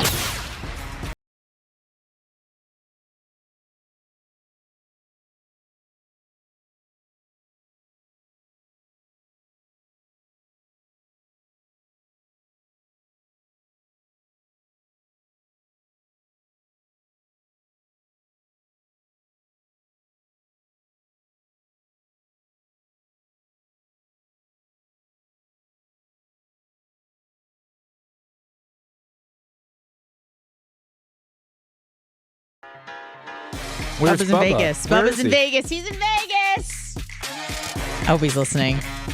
Actually, I hope he's not. But he is in Vegas. He'll be back on Monday. Not to worry. Well, he should be back on Monday. It is Vegas. Yeah. That's true. He is going to the Ronnie Munn wedding. Mhm. So. And he's leaving, I think, Saturday night. Yeah, I think so. Oh, man, that sucks. Did he decide on how much of a gift he's going to give? Because I know he was going Yeah. to try to give more than Fred. Yeah, he was discussing it, and then all of a sudden, when I asked him yesterday, what'd you decide on? He goes, none of your business. I'm like, okay, well, that was an after show on Tuesday about how much you were going to give him. But I think it's going to be a lot, and I think he's doing that because he's, A, generous man, but B, I think it's going to be a talking point on the Howard Stern show. So, you know. Bubba has no money, but he gave Ronnie $1,000. Listen, I'm just saying, this is what I heard. I'm not saying it was the right move or the wrong move. I just think that he's giving him a very generous gift. He probably also feels maybe a little bit bad about how things went down with Ronnie and saying he wasn't going, but didn't, seem to not tell Ronnie that. And Ronnie found out because I think Lummy cut up a segment and send it to JP, or what's his name? JD. JD, If yeah. you want to donate to the Ronnie Munn Wedding Fund, Cash App at the Bubba Army. PayPal and Venmo. PayPal, Venmo. Oh, I mean, Bubba Army? Just give him Longhorn gift cards. Yeah, he'll like that. So I don't know how much he's giving. I know it's going to be generous. I did see, I don't know if anybody else saw this, probably not. Rudy, 20 on the Cash App. Thank you, Rudy. And was there some trading, not after hours, That was but it. between? That was it. Oh, that was That it? was it, Okay, fantastic. Thank you for covering that. I did see a picture of what Merch Crick is wearing. Oh, yeah? And here's the thing about Merch Crick. It doesn't really matter what she's wearing. It's going to be a talking point for 2 specific reasons. Well, her jugs, obviously, and it's hard to, even when there's no cleavage, they're out there. They're big. Well, she's a slight woman. And she's tiny. Yeah, she's tiny. Very small. And the boobies are not. Mm-mm. So. They're very large. Very large. Yes, 813-90 Bubba, but she looks stunning. It's whatever. Maybe she'll post pictures of it. She looks very nice, and even when it's like you're just trying to show like a little bit of cleavage, like with her, it's like a lot of va-va-voom going on. There's no little bit of cleavage with her. No, with me, like if I would wear something, there's gonna be just like a lot of space, like the space between very Dave Matthews Band, between. And it is weird. Like, we could be wearing the same shirt. Like, when I wear the Bubba Army tank top and she wears the Bubba Army tank top, two very different, like, vibes. You know, it's like, oh, she's going to the gym, and then it's just like with Merch Crick, it's just like jugs.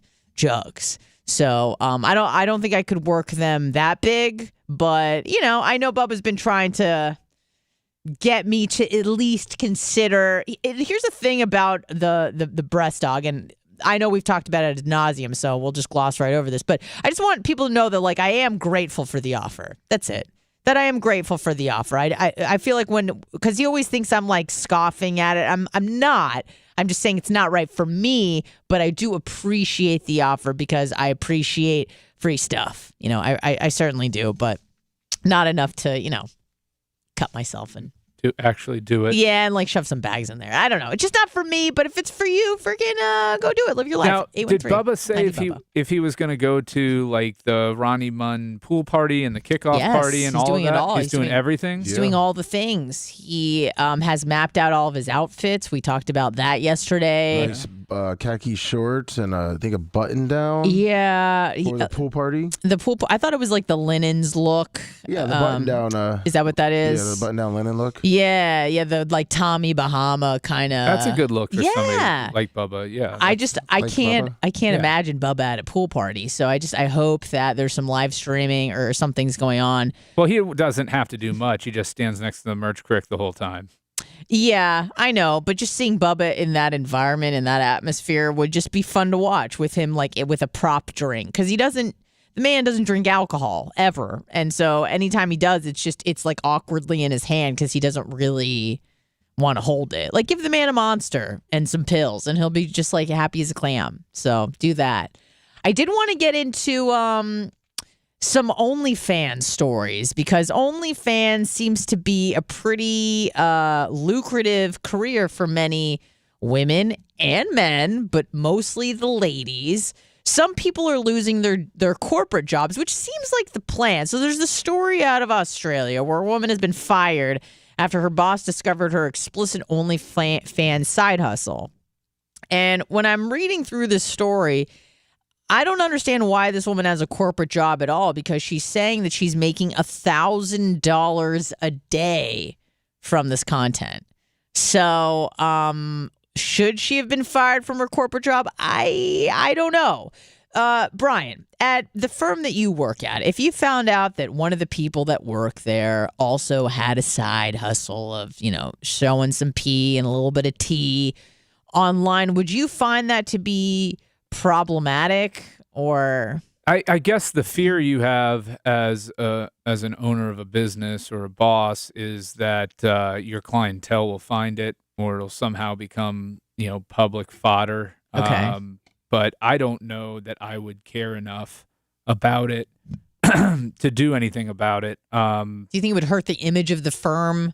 I mean, probably, right? With a client potentially, but it's not something that would become, you know, the odds of it being outed and becoming like some big huge scandal is at a small law firm is pretty small. So my thing is, what you do in your free time is your free time. Don't associate yourself with the firm in it in any way, shape, or form. Don't use the firm to promote it in any way, shape, or form. Hunter law in the background. Right. Yeah. Now, Bubba would be different. It's like, why didn't you have a Bubba Army logo on this is a different brand. I know. So. but yeah, I mean, me personally, I don't care what consenting adults do in their free time. Well, of course not. But if like the school teacher story out of Ohio, wherever that lady was. Yeah. Oh, the social worker? No, the actual school teacher. Yeah, she got fired. She got put on leave, and then she ultimately resigned. Because I don't know how you can go back into your classroom and teach when a bunch of freshmen and sophomore boys have seen you know. Nude. And she was, but I think she outed herself. I think that you know, she got to a point where, and it's a progression that we see, because you'll see girls in the industry and they start out and they'll just like post flirtatious photos on Twitter or whatever. And then they start in OnlyFans, and then they start getting nude. And then they start getting into light porn, and then they start getting into hardcore stuff. Well, this school teacher, from what I understand, she's from Missouri. In Missouri. Neil Malpager, 25 on the Venmo, and Fish on J, 25 on the Cash App. Thank you very much. She had gotten into hardcore sex, and I don't know how you can go back into a classroom and be taken seriously as a school teacher when your freshman and sophomore boys have watched you, getting railed. So she resigned versus her being well, fired. and the story. I mean, here's the other thing: is the news story propels so many views to their pages and new subscribers and things like that. So, it's probably helped business. It absolutely helps business. It probably triples, quadruples what they were making easily. Right. Yeah. It is fascinating to me how many people have one, though. I think at one point I read a story in Miami that like 4 out of every 100 people living in Miami had a OnlyFans page. Well, that makes sense. I mean, they flock there. They're part of the scene. The scene. Yeah. Right. Like they're going on the yachts with the rich men, and they're essentially pimping themselves out. And no shade to anybody that does OnlyFans. It seems to be, I mean, I know that our show has an OnlyFans, but that's not so much people on the show. It's just content that Bubba has collected over the years. There's nothing morally wrong with this. As someone, if I were to have a business and I found out that, especially if I wanted to be taken seriously, like for you, right? It's a small firm, but it's still a firm. You want people to come there and confidently know that you can represent them in a professional and competent way. And I feel like if you had someone circulating in your office who was doing this sort of stuff, it probably makes it seem like not so professional, and that could affect people's impression of what you guys are capable of doing. That's the fear if that were to come to light and really be. But I mean, it would be one client that would know, and maybe. Yeah, but people talk and people have phones that can send information. I mean, I do that all the time where I find out something that I'm probably not supposed to say, and I go, "Don't tell anybody I told you," but here you go, and you send it out. And because you like breaking the news, I love breaking. No, I'm not a yenta like you. Oh, I am a yenta, and most people are. They pretend like they're not, but they're like, "Did you hear about so?" I was like, "Yes." Oh my God. I guess being an attorney is like you kind of learn to keep secrets pretty well. You don't talk about other people's business. Yes, yeah. I mean, but you're contracted by law. But it carries over, right? Like you know some really amazing stuff from a case or something like that. You're still not. It carries over because you have to have that mentality. If you have a loose lips in your private life, then it's going to bleed over into your professional life. Yeah, well, we're encouraged to tell secrets on this show because it's good for content. 813-90-BUBBA if you'd like to call in and contribute to the conversation. But I don't know. I also think it's kind of sad. It's kind of ironic and kind of strange in a way because a lot of these people who obviously want more subscribers to their OnlyFans because that's how they make money. It's like they want a bunch of subscribers, but not too many to the point where they get outed and like their family disowns them or they lose their corporate job or something like that. So it seems to be like, how do you think you're going to get away with this? And you realize the more successful you get in OnlyFans, the higher probability that someone in your real life is going to find out and out you to everybody else. So I don't know, because a lot of times like those teachers, they don't want, like that cop. You heard about that was it in Minnesota or something?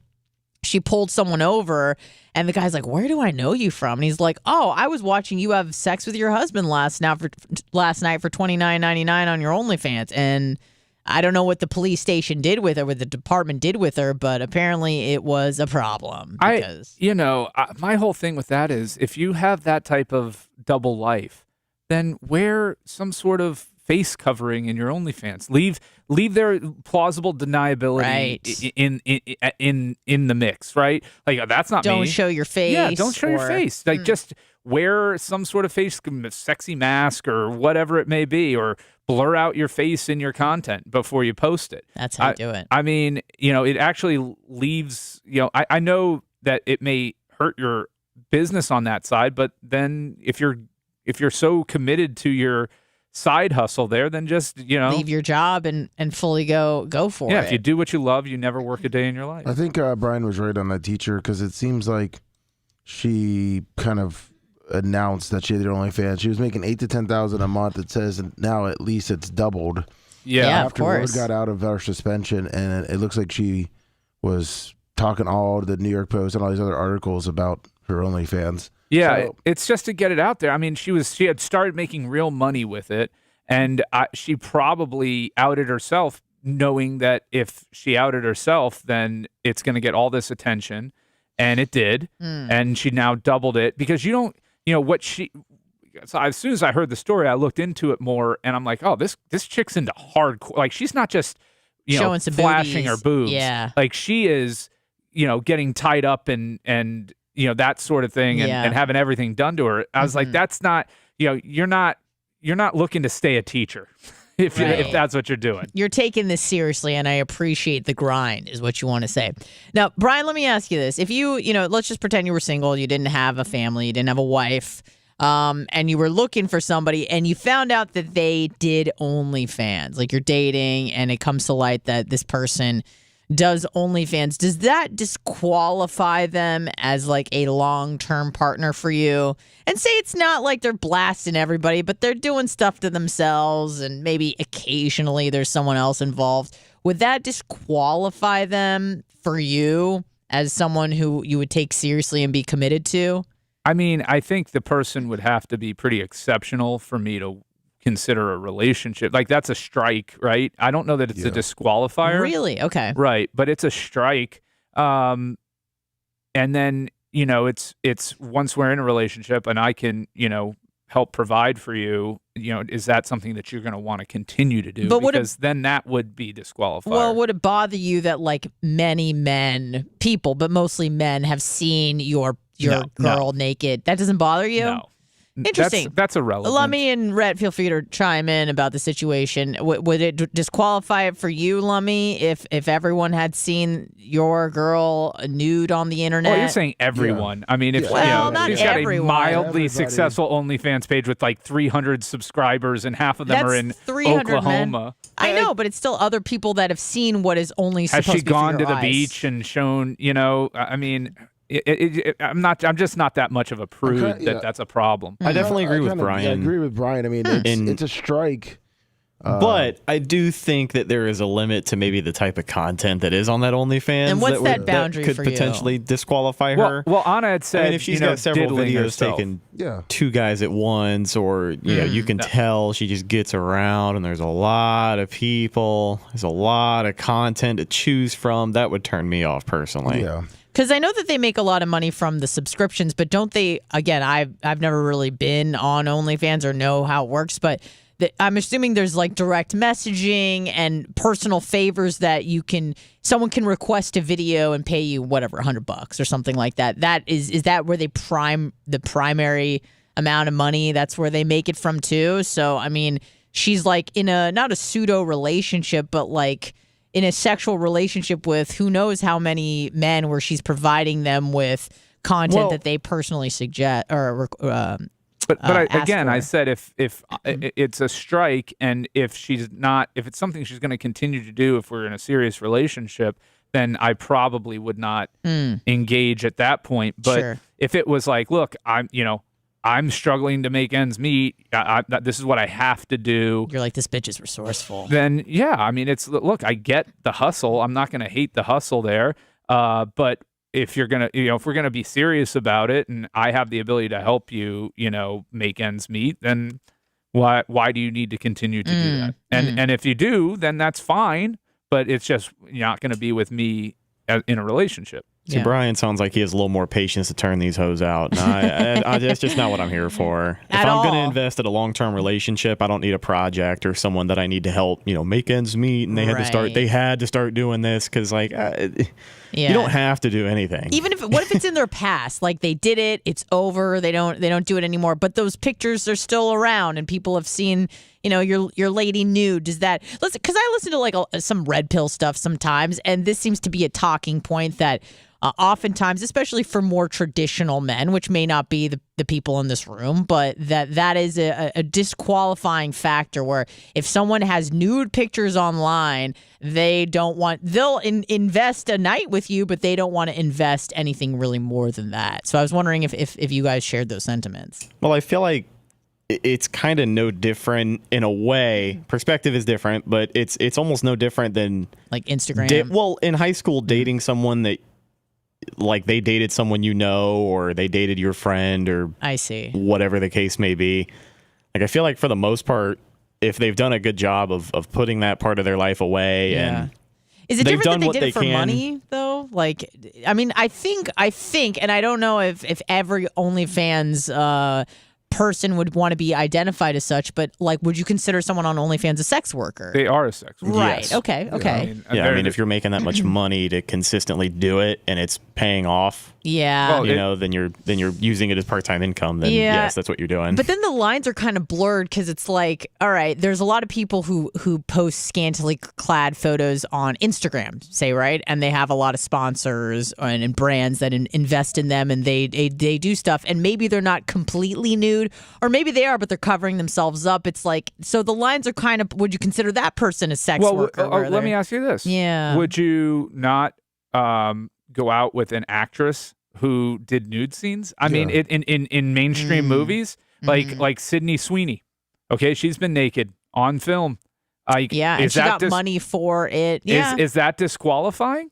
I don't know. Well, and that's out there for question. the world to see. And many, many, many, many, many more people have seen her naked than some OnlyFans chick. So yeah. I mean, it's a solid question. I'm trying to think, like, how would I mean, I wouldn't call them a sex worker, but I mean, technically, maybe if they're doing like a sex scene, but they're not really having sex, but it's like, I think the context is different, and I'm not defending it or saying one is better than the other, but in my mind, I'm just like, like that seems to be more like art or something. It's hair splitting, right? Is what it is. Yes. It's hair splitting. Yes. And at that point, I mean, I don't think if you went up on the street, Halle Berry has been nude, right? Oh yeah, or Jennifer Lawrence. Nobody's going to say I could not be with Halle Berry because she exposed her breasts in a film. I don't think Jennifer Lawrence has ever been nude in a film. Been topless, maybe? No. I've seen her breasts. Yeah, because it was because it was leaked. Yeah. I'm sorry. Yeah. I got the stories crossed in my head. I'm like, she did a scene. It's like, no, her photos were leaked. So not the same. Not the same. All right. Jordan Hello. Brock 20 on the Venmo. Thank you very much. Hello, who's this? Hello. You're on the Bubba the Love Sponge show. This is JT. JP, what's going on? Everybody. Hello, JT. Not much. JT. Hey, so I got a good take on this. So this happens in the wrestling business where we've got a lot of these girls that they want to be taken serious in the business and they don't want to be called sluts and hoes and all that, but yet they're doing OnlyFans and they're doing nude pictures knowing that it's going to get around in the locker room, and then they wonder why the guys snicker and make comments or why the fans make comments. And it's like, but you're... A lot of the WWE, is that what you're saying? A lot of the WWE superstars have OnlyFans, is that what you're saying? No, not the WWE. A lot of the girls in the independents. And WWE fired someone, I think, last year or the year before for having an OnlyFans. Rose, I think it was. Yeah. Huh. Okay. And it was up a week, and she got the can. I will say, in the WWE's instance, though, they are appealing to teenage boys, and so that's again, that goes like the school teacher thing. That's a different level of in terms of who they're marketing towards. And the WWE markets heavily towards, adolescent teenage boys. And so I get that position for them because they're a publicly traded company. I mean, they're a gigantic corporation. And I get that. Like, you can't have that, going on with the way they market themselves. It's just crazy with the independents, though. Like I said, with the girls, they want to be taken seriously with the boys. But yet they're doing this and they're trying to keep it hidden, but it gets out. Always, especially if you're a celebrity. I mean, they get snickered, and then they get shamed for it. Well, he's talking more like the independent, what independent? Like There's Ohio lots of, Valley Wrestling. Okay, I don't know anything about this world. You know, yeah. So they're smaller, and it's, man, these people talk about struggling financially. They don't get paid nothing, and so you know, in that world, I think it's a little more forgivable. Where do they perform? Like nationally, like high school gymnasiums? No way. And For real? Rotary clubs and armories, at malls? Are they doing mall shows? Yeah, parking lots for 200. For 200 people. And is the goal obviously to get scouted by the WWE, someone or AEW? Yeah, those are the two big shows. I've never even heard of that one. But yeah, okay. it's pretty big. All right. Yep. Thanks, guys. All right. Take care. Thank you very much. Appreciate you. There's a story about a OnlyFans self-made millionaire, and she has been excommunicated from her family.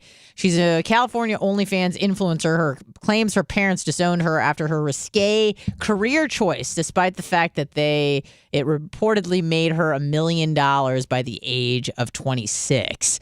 Now, the first thing I noticed about this girl is that she is of the Asian variety. And I don't know if you guys had a lot of Asian friends growing up and maybe got to know their parents. But a lot of times, not always, but a lot of times they won't run a very, very strict household.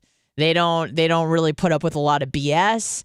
And her parents, I believe, are Filipino, and they completely disowned her. So a little bit of a sad story. I did hear something similar. I used to follow this girl named Bree Sky. I'm sure that's her real name. And she's pretty famous in the OnlyFans world and kind of made a splash in LA, and had done scenes with the Adam 22 guy and his wife and all that sort of stuff. And she came out and said that she regretted pretty much everything that she did, because even though it made her an ton of money and she gets to live this like fun, exciting life, she wasn't invited to her dad's wedding, and that, kind of destroyed her. But she's like an embarrassment to the family. And I'm trying to think, I hate to use, you as an example, babyface, because you're the only one with a daughter here. But if your daughter grew up and decided that her best bet in life or her passion was to become an OnlyFans superstar, would you feel that you failed as a parent? Oh yeah, that's a loss that's an L that I'm taking. Yeah. I don't know that I would I don't know that I would disown her for what I view as a poor choice. Right. But I would. And why do you think it is a poor choice? It's a poor choice if she has been raised and given opportunities that don't require her to go that route. Right. But if she's making a lot of money and she enjoys it and all that stuff, then what if we could break it down, why you think it's a bad choice? It's not a bad choice for everyone. Sure. It would be in her, for people who have limited options, I think it's a good choice. Mm-hmm. It should not be in my opinion, and for my daughter, right? What I want for her as her father, that would not be her primary choice of making money and having a career. To me, it's I know that they put work into it. Okay, I'm not going to sit here and say that girls with OnlyFans. I mean, it takes time to do photo shows. Yeah, BJ's still a job. It takes time to edit the material. It takes time to get it up. It's not a whole lot different than what Rhett does, with the content for the show. Okay. It's he works. Yeah. Shut that dog up. But at the same time, it's if you can use your other tools and like your skills, brain or something. Yeah. Because here's the thing: is beauty is a diminishing resource. It over time it fades. And what the other problem I have with if my daughter was to go in that is that you have, by the nature of the business, you have to push the envelope in order to get people to stay on. Right. Nobody's going to keep paying you $10, $20 a month for the same content in a different outfit, Yeah. And that's the problem, is the progression of it is what I would be most fearful of. And most against. It's just, some things you keep private. Or if that's what you value about yourself, when that's taken away, you get older or whatever, then what is left. Well, yeah, what do you essentially, have, and what job skills offer. do you have? Like, you've never held a real job, Right? You've only, from the time of 19 or 20 years old, you've been a cam girl, Right. And now what? Now you're 40, and you can still be a cam girl at 40. I mean, there's still a market for that, no doubt. Yeah, you still Less can do so, it, and less less so. and your income's probably going down at that point, and the lifestyle as well. It's when you get into that lifestyle, it's a different world, and in order to really make it, people generally have to do some crazy stuff and get connected with people that are, let's say, unsavory characters. Shady? Yes. Shady. A little bit shady. Denise Richards is in the news for some strange behavior. I think she is an OnlyFans and her daughter. Yeah, she who charges shares. $25 a month because her daughter charges $20. So she seems to think hers is worth more than her daughter's. I mean, maybe because she's a celebrity. I know she's not young, but she's 55, I think, and her daughter's like 19. Yeah. So apparently they do collabs.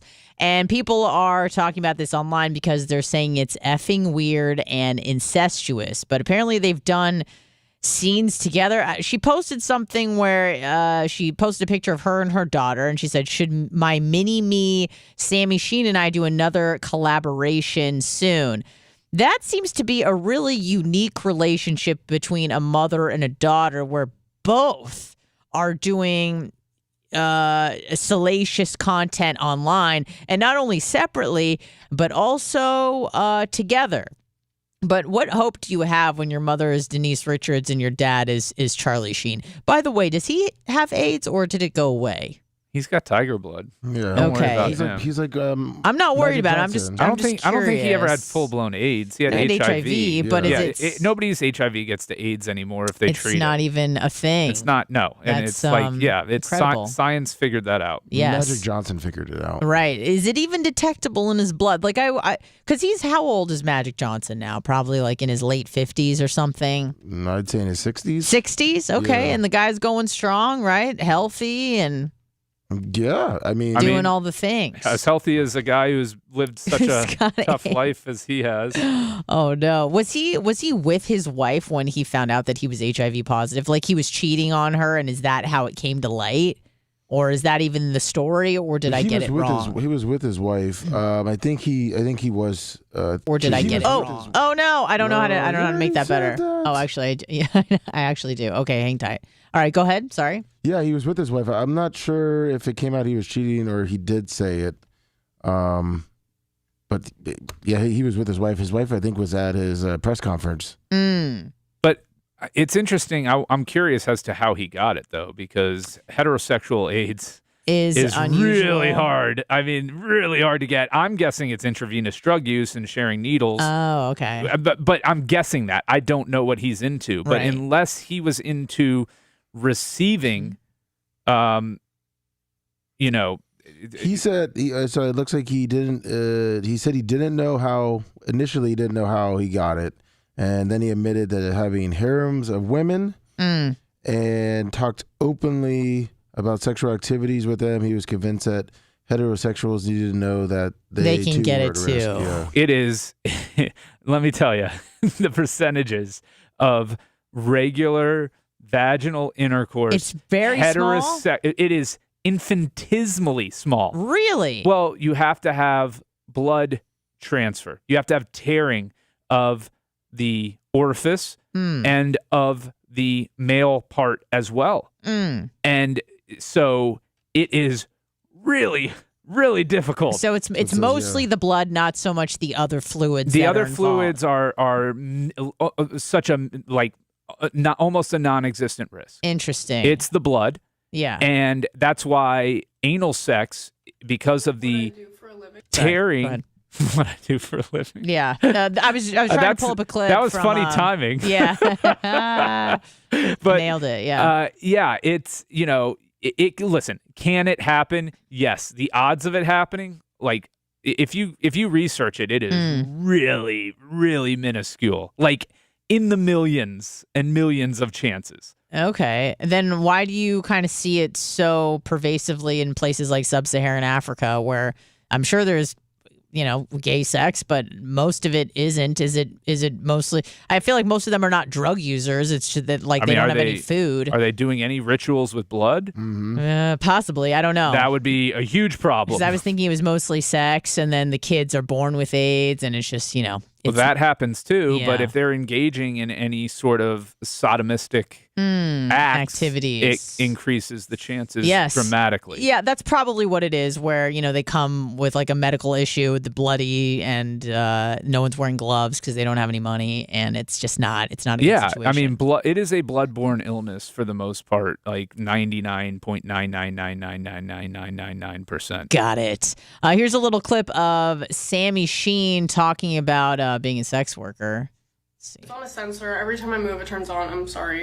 Right now, I'm just doing my you makeup. drag it I over? already shaved my entire body and put some lotion on. I'm starting laser hair removal soon, so that's going to be a huge game changer. I just can't stand. She's kind of cute. My whole entire body every time I need to work. It's so annoying. It seems to be odd that someone who obviously comes from money, I'm assuming she lives in LA and lives a very high profile life, that someone like that would feel the need that they have to go and do OnlyFans. But again, when your mom is Denise Richards and kind of made a living off of sexualizing herself, not saying that's a bad thing, just saying what it is, and then your father was blasting hookers, porn stars. Porn stars. And you've probably never had an honest, real job in your life. That too. And had to work for anything. Right. So just living your life and doing what you enjoy and making money from it seems like the way to go. Right. And if mom and dad are doing it, it probably doesn't, there's really no taboo, because that's kind of like how you were raised in a very like a hypersexual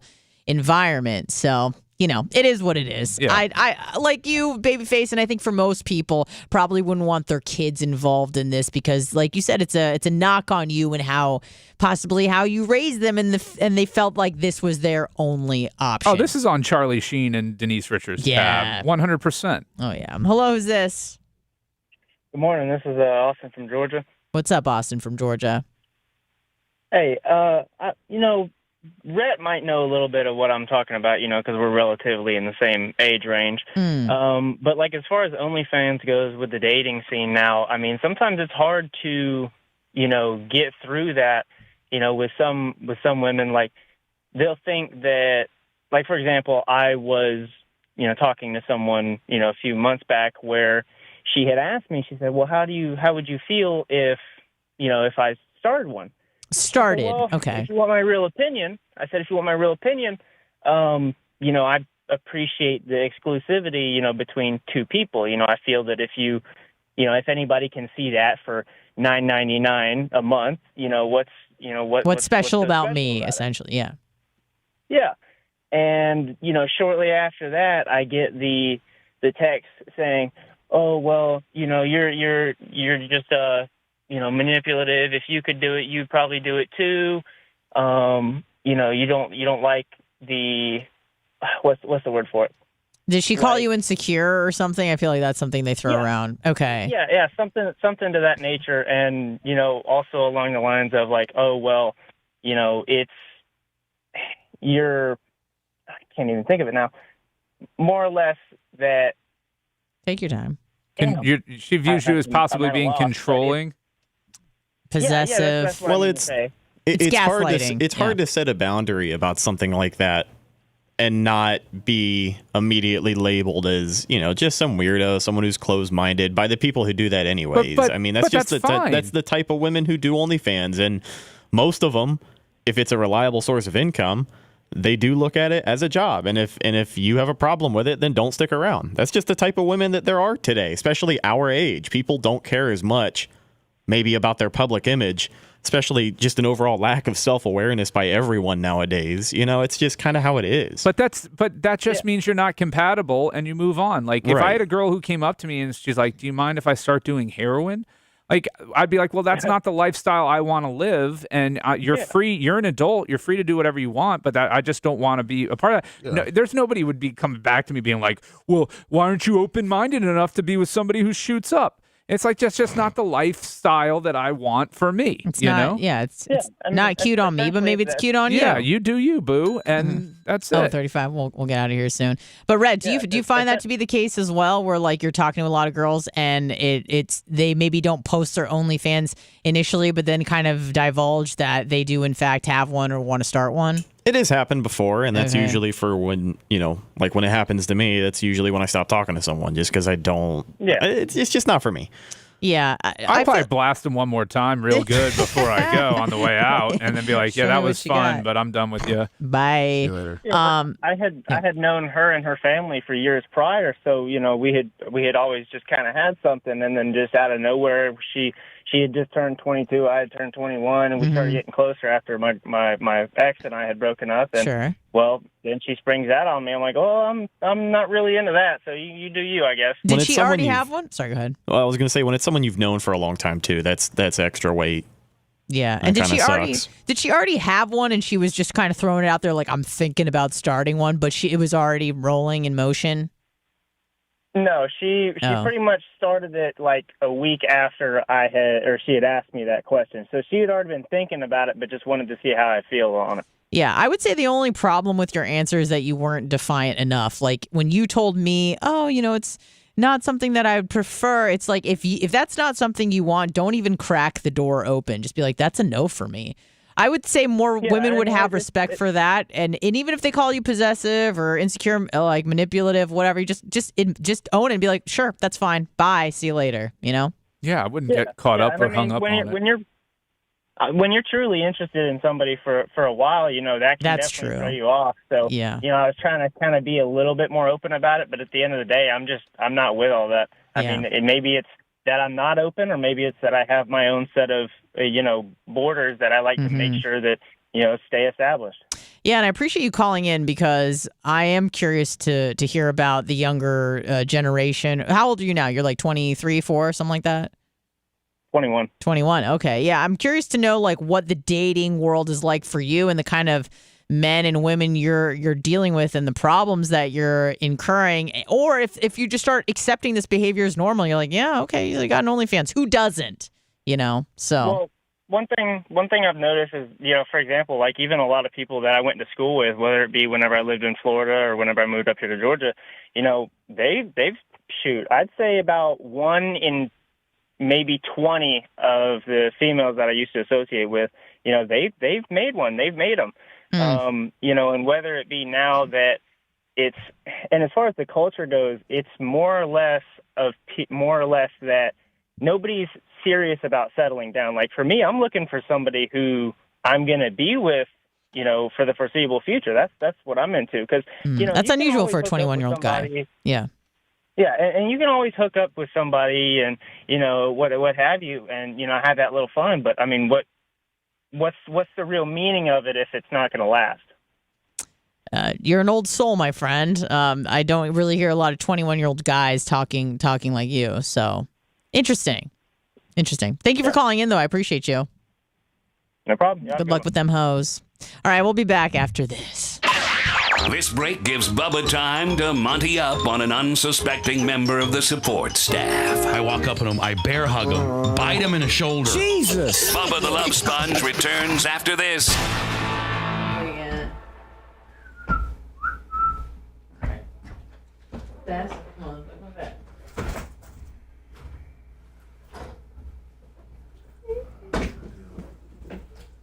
Human. I go get my copy. But it's just me.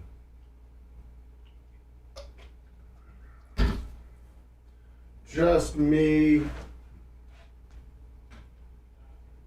Exactly, Rob Green.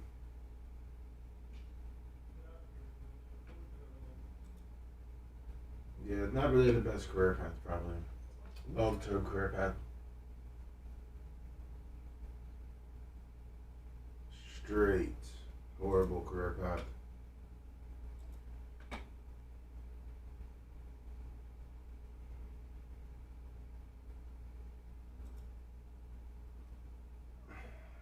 What's up, Iggy? Oh, yeah? Well, everyone, let's show Bubba we can still get some PayPal, Venmos, and Cash Apps, except I can't read the PayPal's. Like wrong. I'm like, nope, that's not wrong. So if you want to get Cash App and Venmo. Can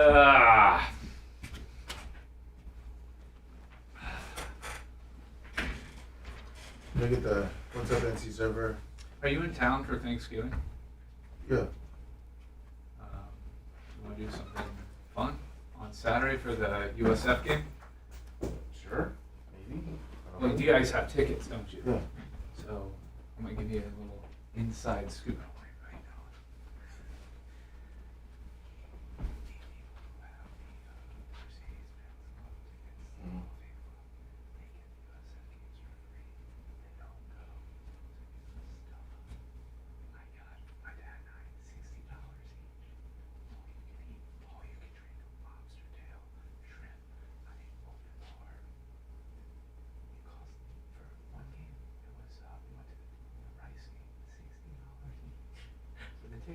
They have for the game after Thanksgiving, Saturday after Thanksgiving.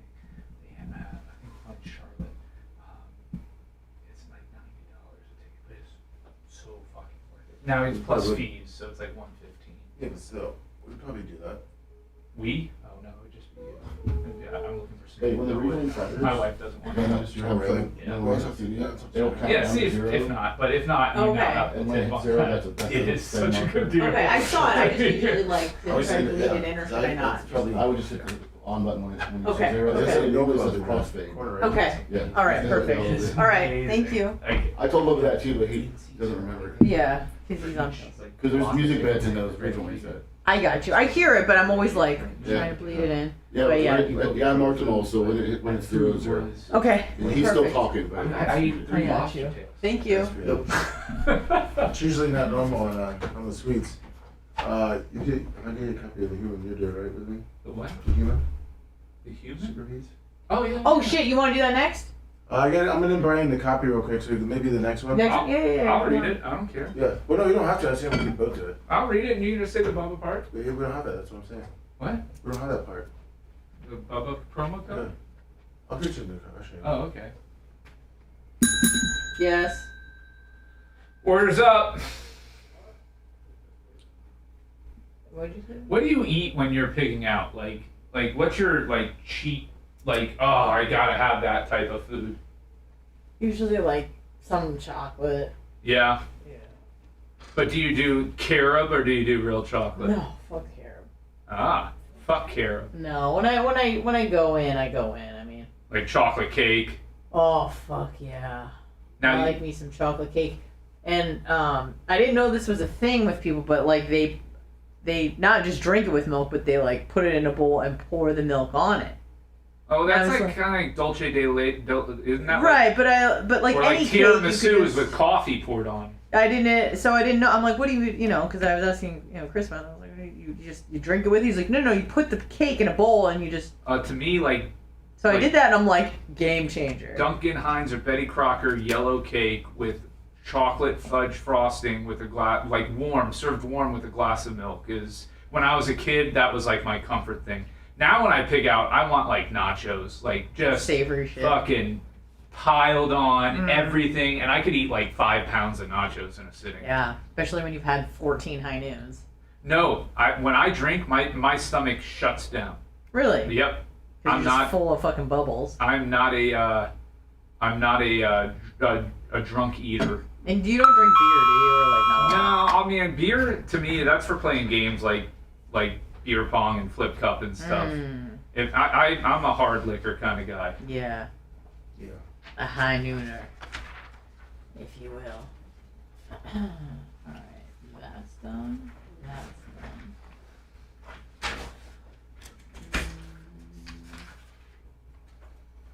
Read it over a couple times. So it's not too much dinner. It's just volume down.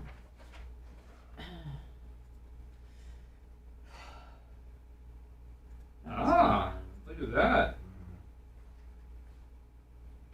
And this guy.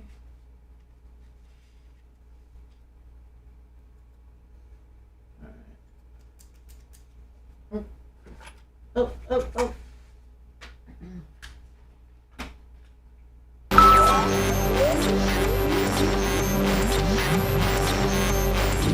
a lot to do. Let's go. To all the FTEs out there, he salutes you. He salutes you. Loving it. And hopes you don't get herpes from a lot lizard. Something's wrong with me. Bubba the Love Sponge. Bubba.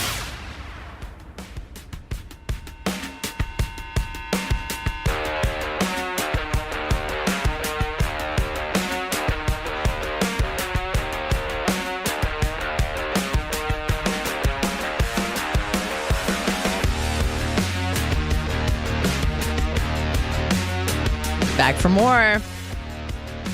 Welcome to the Bubba the Love Sponge show. Bubba's in Vegas. He'll be back on Monday. What's he doing there? Oh, he's going to a wedding. Whose wedding? Oh, Ronnie Munn.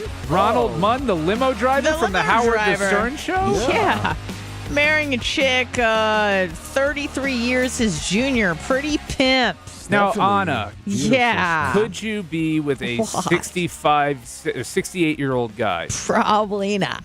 No, you don't see that ever being a possibility for you? No. I don't think I could be with anyone who was like of similar age or older than my father. Like, to me, you're my dad. Like, you're my dad. Right. I don't know. And I don't want to say like people who engage in that sort of relationship have daddy issues, but I've noticed that might be a common thread sometimes, where it's like maybe the dad isn't present and they want a dad, but then they get a daddy, if you know what I mean. A zaddy? Yeah, a zaddy. But typically, like, I feel like if you had a father present, anybody who's around your dad's age is like off limits. It's kind of strange. But hey, that's just me. 813-90 Bubba. I don't think Stephanie had any father issues since he's still in. Yeah. Right? I mean, you can still have a dad. Listen, I don't know this woman. I don't want to analyze you're her. painting with a pretty wide brush. Yeah, I don't want to. And that's what I do sometimes. It's not everybody. Obviously, it's more of like the general rule, and then people point out the exceptions. But I'm saying, of course, there are exceptions to everything. But generally speaking, that's what I have seen. And I could be wrong. I'm not a psychologist. I'm not a doctor. I know people in chat like to point that out, that I'm really not qualified for anything anytime I have an opinion about anything. So yes, I know that. But again, I've lived 36 years of life of what I've seen when there's typically a giant age gap like that. Sometimes, and I get the older that you get, the less the difference matters, right? So there's a big difference between maybe a 20-year-old and a 50-year-old versus like a 40-year-old and a 70-year-old. Well, what's Dan's age gap? Let's move on. 813-90 Bubba. Let's take a call or two. Hello, who's this? 20. It's over 20 years, right? No, it's 19. It's 19. Okay, 19. Yeah. It's Liz there. Who's this? Snizzook. Oh, Snizzook. I'm sorry. Hey, I'm going to go a little political just for a minute, if I may. Yes, please. Babyface. Yes. What's up, bud? Yes. Do you agree the $6 billion Biden released to Iran helped fund Hamas for the invasion of Israel? Not directly, and it may. You know, the squirrel here is that if you look at various representatives on both sides of the aisle and their stock purchasing habits over the last 2 weeks, there is a suggestion that the U.S. was aware at some level, in some sort of intelligence briefing, They've that been investing in what, defense companies? Yes, heavily. Yeah, I saw over the that last too. 2 weeks. What's Nancy been buying? Maybe that Iran release of funds was a bribe not to get involved in this skirmish.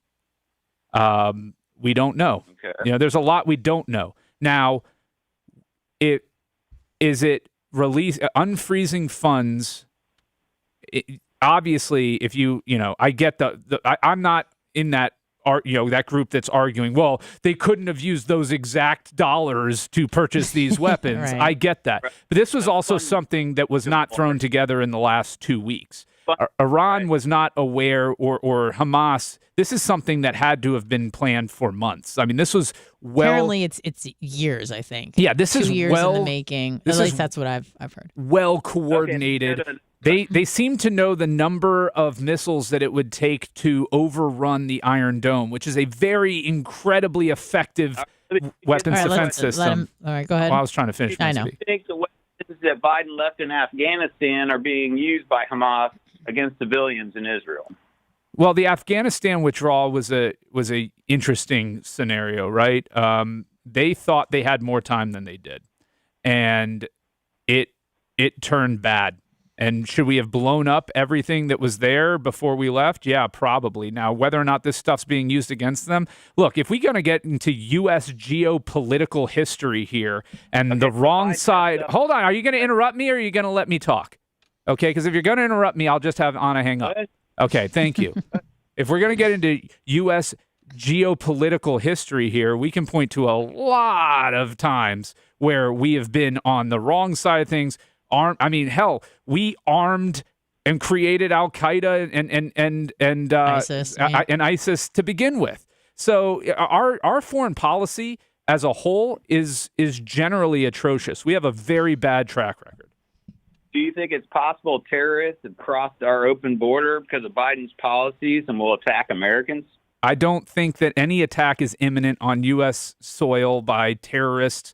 If terrorists want to get in here, they're going to get in here. That's the bottom line. They'll find a way, regardless of whether the border is open or closed. They would sneak in. I mean, it's just like it's probably not helping that the southern border is very porous. I think that's what you're suggesting, sir. Well, I don't know that there's a crisis at the southern border that needs to be addressed, and we're not. Nobody in any way, shape, or form is doing a good job addressing it. Yeah, I don't think Brian is open borders guy either. No, I am. I'm for real solutions and long-term problem we don't solving. do that here. We don't, but that's my whole point. It's all talking points. It's all BS. All right.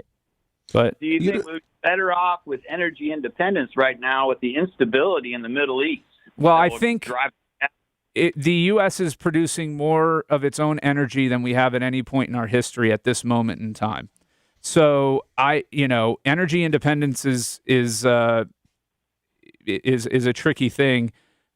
There's different ways of measuring it, but I don't think that we're in danger of not having fuel in the near future. Reserves are pretty low. Reserves are at 50% of where they should be, and I understand why. You want to keep the economy.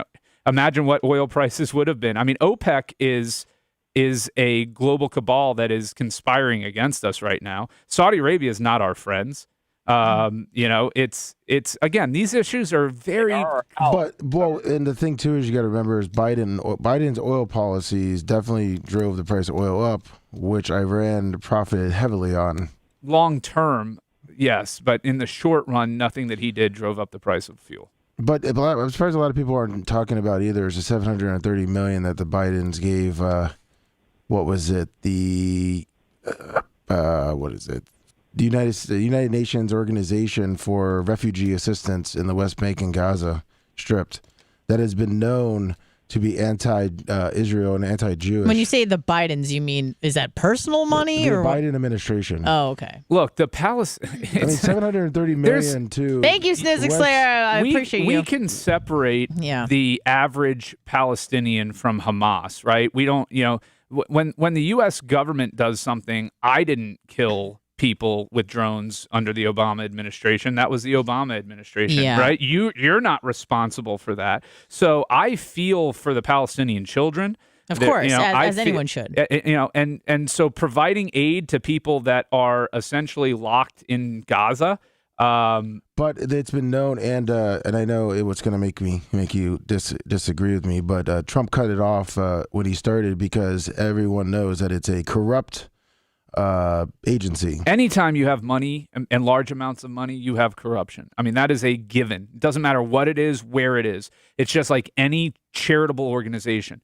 The second you start getting large amounts of money in there, you have corruption. And government contracts. I mean, you bake 10% loss into the corruption pie with any system like that.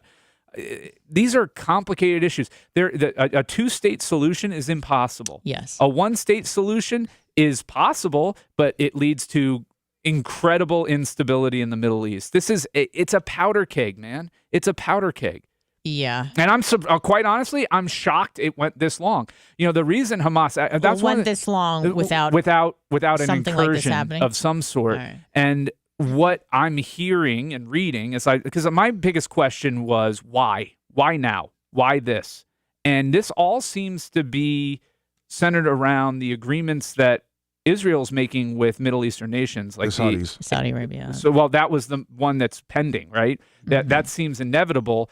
And from Hamas's standpoint, you have more radical factions in the Palestinian world and in around Hamas. These groups that are like, we're not doing enough, and we need to be more radicalized. So they're trying to keep power at the same time watching the rest of the Muslim world kind of cozy up to the idea of Israel, permanently having, not all of them, but the countries that matter. Sure. With the exception of Iran. Right, yeah. right. Like Which that would seems be to their only one, and that's not who you want your only ally to be. No, you certainly don't. And when we spoke to my dad's friends who are currently in Tel Aviv, I believe this was on Wednesday, they called in for about an hour.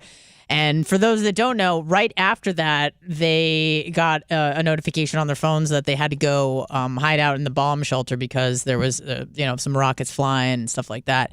But they kept mentioning, like they were like, we can handle Hamas, like Israel and the Israel IDF and the military and their version of the CIA, the Mossad. We can handle Hamas. What they continued to bring up was the possible support that Hamas was getting from Iran. That seemed to be what was scaring them the most, and fair enough, because they are certainly a force to be reckoned with. And what is the status on their nuclear uranium program? Do they currently have nukes? I know they're trying to develop them. They do not have nukes. Okay. That's part of what this constant tug of war is with Iran, is to prevent them from getting there. There have been assassinations of all their nuclear scientists at times. Not all of them. Not all of them, but a lot of them. Yeah, over the 6-7 years. Yeah. I mean, their they program keep getting picked off. Yeah, their program is kept under control when the guys that are working with all the knowledge of it are getting taken out, and then there's strategic bombing.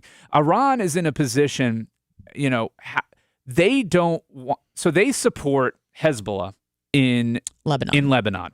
So that's who Iran funds, and that's how they proxy with Israel. Mm-hmm. I don't think that they're in a position with this incursion with Hamas in this situation where they're going to go out of their way to help Hamas. I think that they're going to keep their arms and their funding of Hezbollah for when they feel like they actually need it to protect Iranian interests. And this isn't that moment. You don't think that fighting against Israel is an Iranian interest, or wiping Israel off the map is an Iranian interest? It is ultimately in the long run. In the short run, if they can't, if their goal is to try and get to the point of becoming a nuclear power, in the short run, doing something now would go a long way to prevent them from that goal. Like the U.S. and the rest of the Western world will take action against them at some point if they're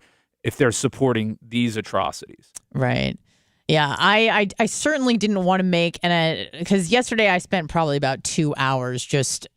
I don't know. I get in these. I don't know if anybody else is like this, but you get in like terror massacre porn where you start reading like these horrific stories and watching these videos and that are circulating around online. Nothing where I'm seeing kids beheaded. Like, I don't seek that stuff out, but just seeing people. I don't know if you guys saw the video of the woman who had a month-old baby and she didn't know where her husband was, and she's giving a live interview, and then she gets the call that her husband died on camera, and you just see, the horror of that situation of her finding out and wailing and, just falling to the floor, not knowing what to do because she has this, her husband is dead, and then also she has this month-old baby that she has to now raise alone and without a father. So devastating stuff. But how do you watch? Like, to me, I don't want to watch human suffering. And, No, I and that's don't. not something that I would seek out. To watch human suffering. As far as the baby decapitation thing, am I the only one that's a little bit skeptical about that story? No, I've heard other people say that. I mean, it is. Has this been confirmed? Has this not been confirmed? I have not seen a single confirmation. I saw a picture Joe of a Biden yesterday said he saw it and it was horrific. I saw a picture of a car seat with some blood on it and a baby's shirt with some blood on it. Now, I'm not saying that they're not killing children. I'm not saying that Hamas, they're barbarians, okay? Yeah. This is not. I am saying that when you have a single source story from a general on the ground propaganda it can be used by both sides. I understand what you're saying. And this has been run with that they're decapitating babies. I mean, I'm seeing it all over social media with people like, how can you support them? They're decapitating babies. How can you support them? They're terrible human beings. And they're doing terrible things and they're killing innocents in and of itself. But to me, I'm hopeful that this, at the same time, I don't want it to be true, but at the same time, I hope it is true and it's not just propaganda that's being used to prop up one side over another. I understand what you're saying. But then there's debates online. It's like, oh no, they weren't decapitated; they were just gunned down, and it's that's still disgusting, right? That's what I'm saying is like, does it really matter at that point if 40 kids were killed in way A or way B? And maybe, because there is something like even more emotionally triggering when you hear about like decapitation, especially of like infants and toddlers. It's just stuff that like, does this hit different? Is it just me? And here's the thing, like, and I honestly didn't want to make the whole show about this, so I did try to like make an effort to come with more like lighthearted OnlyFans stuff. But to be honest with you, this has been on my mind for the last few days. And I am trying to come to this as like a logical, reasonable, rational person. But I know that we all have biases, right? Like we all have things that we're kind of things that trigger us. And me being born in Israel, like I am Israeli by definition, but technically, I mean, I don't really feel Israeli because I've spent most of my life in the United States. I don't speak Hebrew. My parents aren't Israeli. You don't keep kosher? I don't keep, well, I am by default because I'm a vegetarian, but I don't practice Judaism. And a lot of Jews in Israel are secular, and they don't really, either A, they don't believe in God, or they don't really go to synagogue all that much. Do Jews eat eel? Okay. Really, Brian? No, they don't. It's not kosher. I did look that up. But what? Thank you for bringing some levity to the situation. So you don't think when Biden said he saw what happened with the 40 that he was speaking the truth, and then the White House had to come back and walk back his statements? I think. Well, they said that they hadn't seen the videos. I think it's a lie. So you think that he saw it? I don't know. You don't know. That's the thing. Nobody knows anything. If it was, look, my whole thing is I am naturally skeptical of most things. But when there's one source and then everybody is echoing that one source, I question the story. I'm not saying it's not true. I'm just saying I would like to know from multiple credible sources that I would view as credible that is in fact what happened.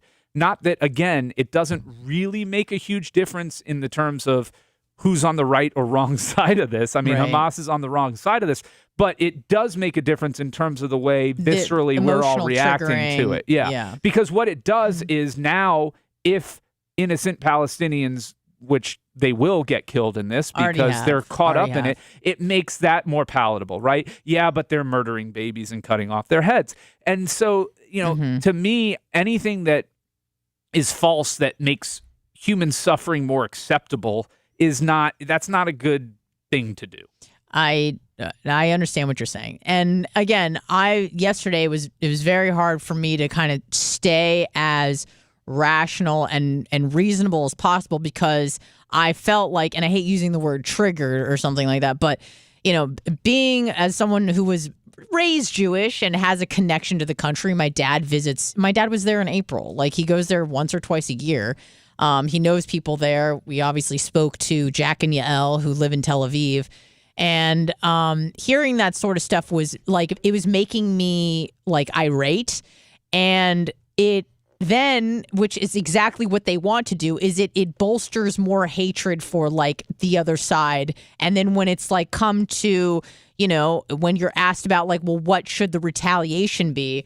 In my mind, it was hard for me to say and think anything other than just like effing obliterate it, like just get rid of it, which seems to also be a lot of the sentiments of the people living in Israel. It's like, listen, we've tried to work with people, and a lot of people aren't really familiar with the history of Israel, which isn't a very long history if you consider just the beginning of the Israeli state, which started in 1948. And the day that Israel became a sovereign nation, it was attacked by like 5 or 6 neighboring Arab nations that were not having it. And so Israel, as soon as the inception of Israel happened, had to defend itself for 9 months during the Arab-Israeli conflict or war in 1948. That's how the country started. And guess what happens when you invade a country?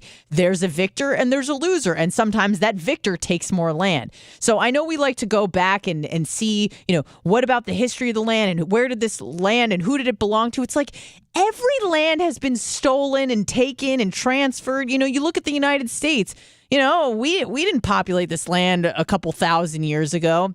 And then you look at these tribes of the Iroquois or the Comanche. Like, we like to think that these were all, and I'm being honest here. These weren't like peace-loving people and everything was great until the white man showed up. These people have you heard about stories about the Comanche tribe and what they did to the other Plains Indians about chopping their heads off and killing babies, doing this kind of the same stuff that Hamas is doing?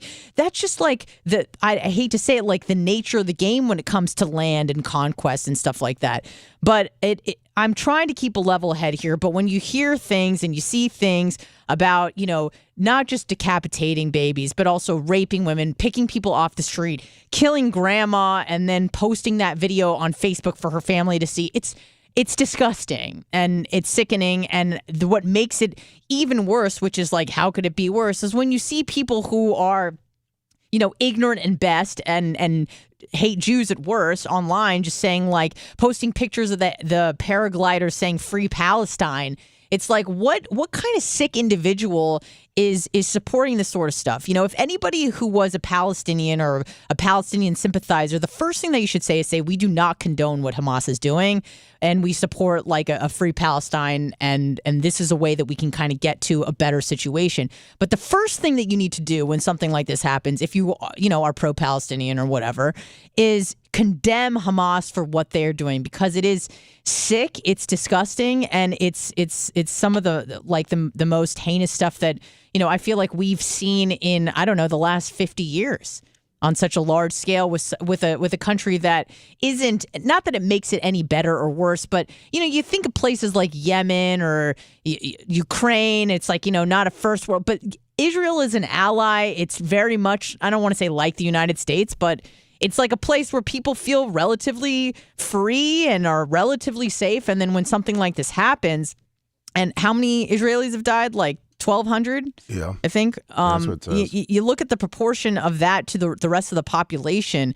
I mean, this is like 9/11 times 10 for them. So, well, that's a bit of my rant. But, I'm trying to, like you said, Babyface, like I'm trying to stay as level-headed as possible and not just jump to conclusions and have, hateful thoughts in my head, because... But it's much more personal for you. It hits closer to home for you than it does me. Yeah. I don't know anybody who lives in Israel. The closest I have is my wife's boss is Israeli. She was actually, served in the, Mujahideen. Oh, no.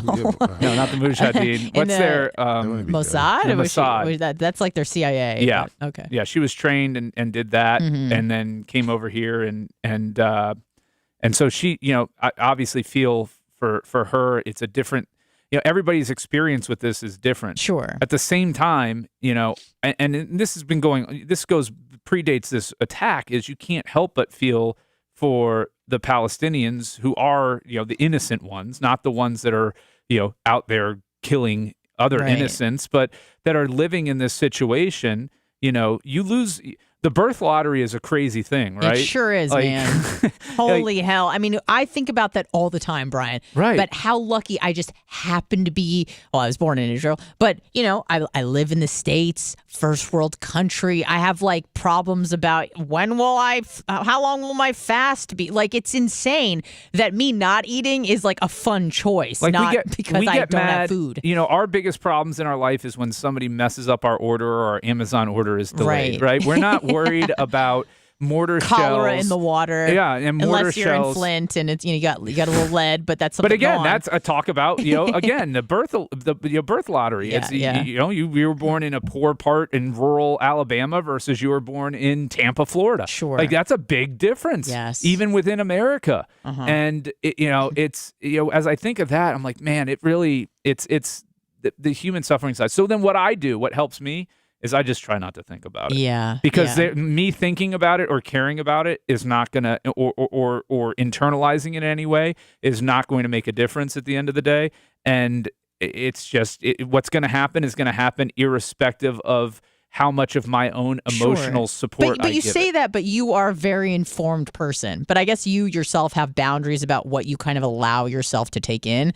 But it's not like you're just like, I don't know anything what's going on in the world because it's sad and I don't want to think about it. No, I want to know what's going on, but I'm not going to dwell on it. And this is like I endeavored to understand why Hamas was doing this now. Like why now?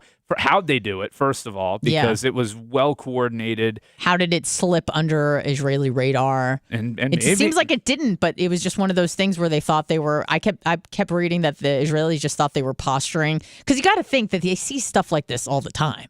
And G20 on the super chat. Thank you very much. Money, that makes me feel better. Yeah, it's it's interesting too. If you look at the situation in Israel leading up to this, there was a lot of Israeli military reservists that were very unhappy with the Netanyahu regime and some of the changes they were making in Israel. And something like this galvanizes national support. Sure. And so, the skeptic, again, there's a conspiracy theorist in me that's all, we all have that in us now, is like, well, maybe this, they kind of had an indifference to this one. That if something happened, it happened, and we can...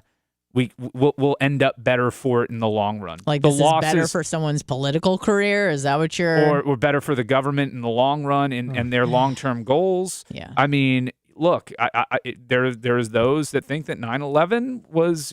there's those that think it was an inside job. I don't think it was that. Slowly raising hand. No, I don't think it was an inside job. I think it was intentional indifference to a known threat because... if something did happen, then the outcome was desirable to the regime that was in power. Or it allowed them to convince the American population that it was a good idea to go in places like Afghanistan and Iraq for regime change, oil, et cetera, et cetera. And, you didn't get any oil, though. Military contracts. You didn't get oil. Yeah. China got the oil. No, I know, but I mean, the intention was possibly to go there and have access to it, Which is what I'm saying. Shows why it's so ridiculously set up.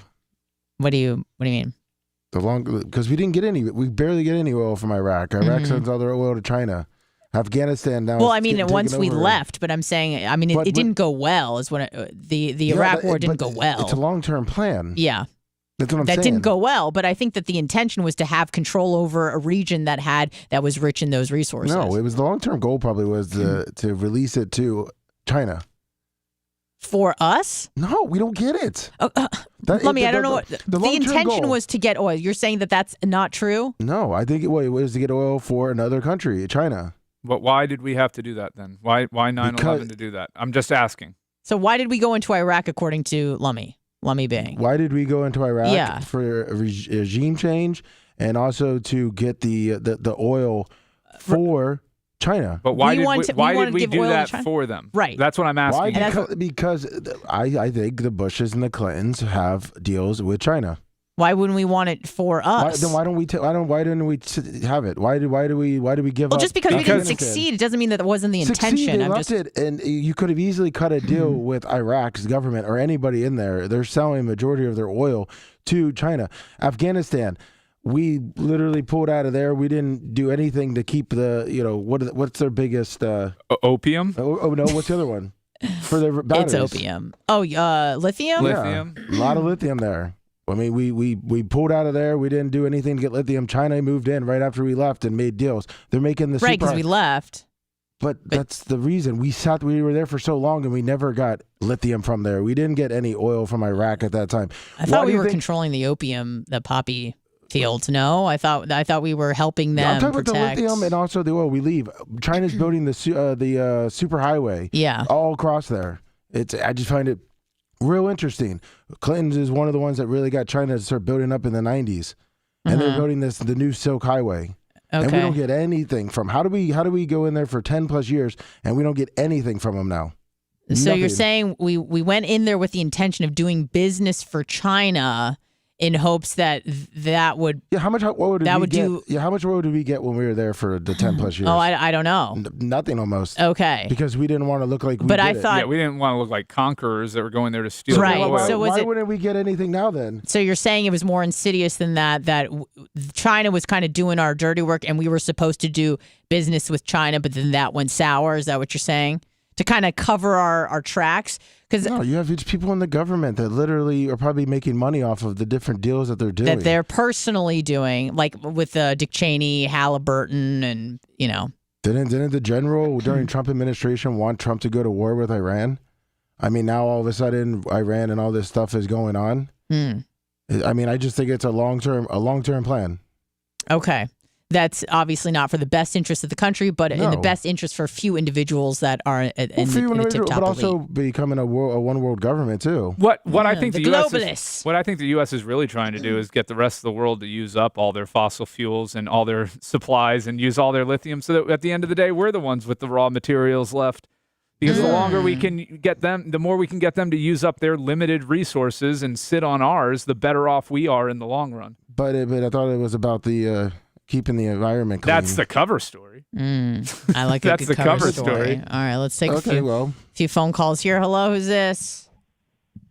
The longer you leave me on hold, the more points I feel like I need to talk about. But I'll make it quick. This is Iggy, in case you didn't know. Yeah, Brian. First of all, with a lot of your points you've been making this morning, it sounds like you're more of a conservative than you are a liberal. But it's strange to me that you jump back on the Democrats this and Biden that. But you do. I mean, your question everything sort of thing is more of a conservative talking point, and your conspiracy theories and all that kind of stuff makes me think you lean a little bit more on the conservative side. He's moderate. I try to be a moderate. I try to be moderate and reasonable and look at skeptical. things with a slanted eye and kind of question what's around me to the extent that I can. I don't go down rabbit holes that I can't prove up because I can respect that. But that's and look, am I a little more liberal than the average person who listens to this show? Absolutely. Socially and in other ways. I am not a fan of the Democratic Party. I know they're scumbags. I know that anybody who gets to that level of power is bought and sold for in America. The system is screwed.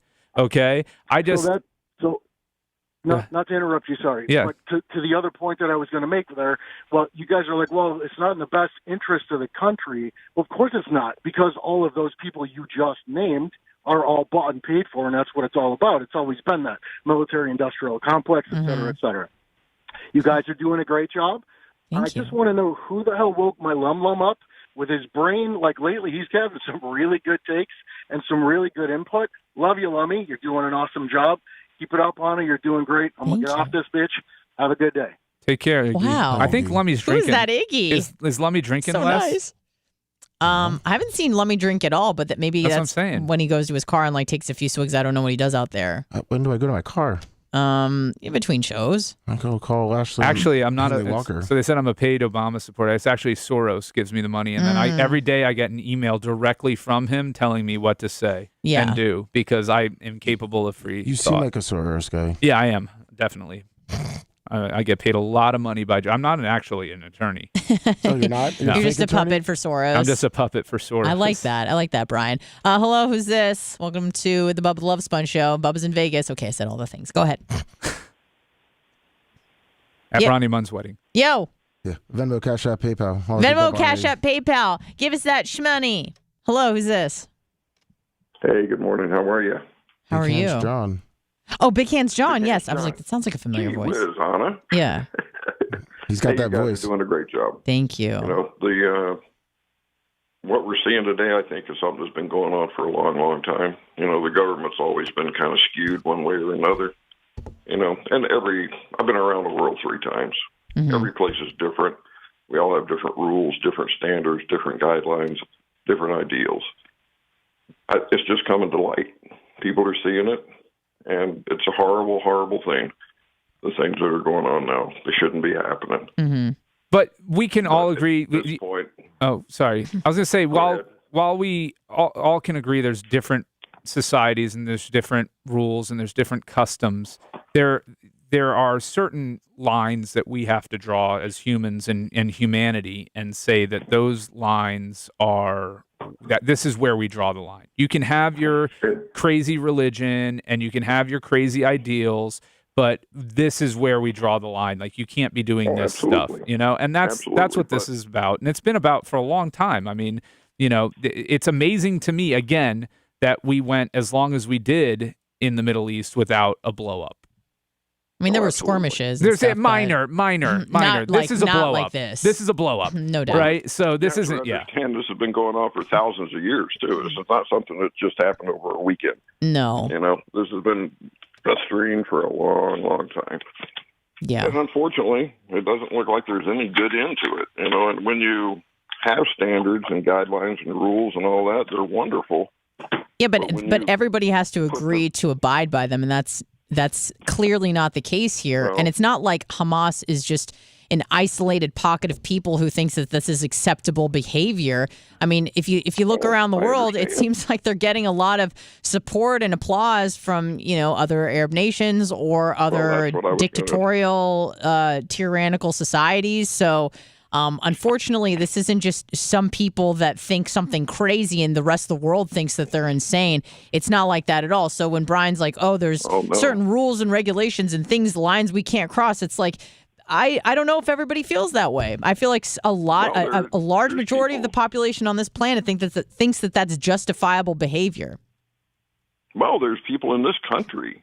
Oh, yeah. They're in Temple Terrace. Trying to go against it as well. You know, and then some of them are in congressional positions. Yes. Who are like, don't retaliate. What do you think Israel is supposed to do? Allow this to happen and go, don't let it happen again, boys. But do you really think those people believe what they're spewing, or do you think that it is controversial, it gets them attention, and it raises their Q score, and ultimately that's what they want? You know? I think they believe it. I'm like you in a lot of respects, Brian. I think a lot of this is, and I hate to say this, used as a deception to take away from other things that may be going on possibly that are under the covers that we don't see or know about. Yeah, a lot of it's distractions.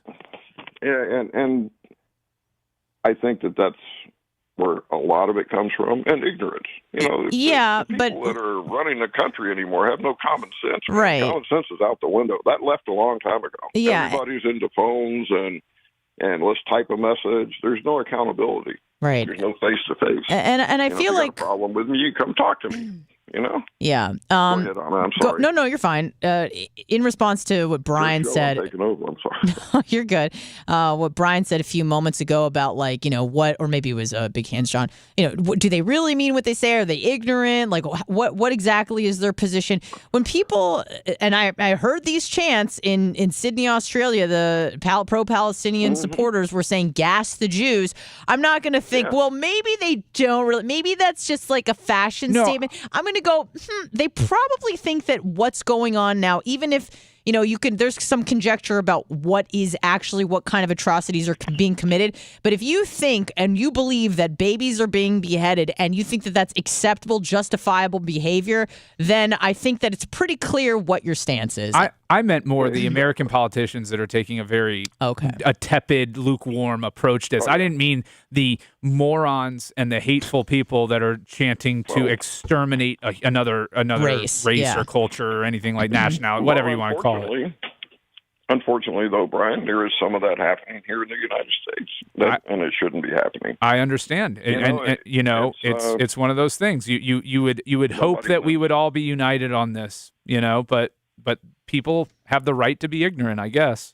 Yeah, and it's disturbing. That's where the common sense comes in. Yeah, and it is especially disturbing as like I'll just say that I'm a Jewish person because ethnically, culturally, I guess I am, even though I'm non-practicing and I am an atheist. But I remember growing up, I went to synagogue probably till about the age of 16, and we would have to take, course after course of in classes, you'd hear about the Holocaust, and we'd have Holocaust survivors come in and talk to us, and we'd watch movies about it, and we'd have to read books about it, and we would have sometimes exams on it about whatever, because they wanted us to learn and understand obviously the history of our people, but also the fact that this sort of thing can happen. And I remember even I feel like it was last week I was thinking about the Holocaust, as I do sometimes, and you go, man, that wasn't even that long ago that level of extermination happened. How did that happen in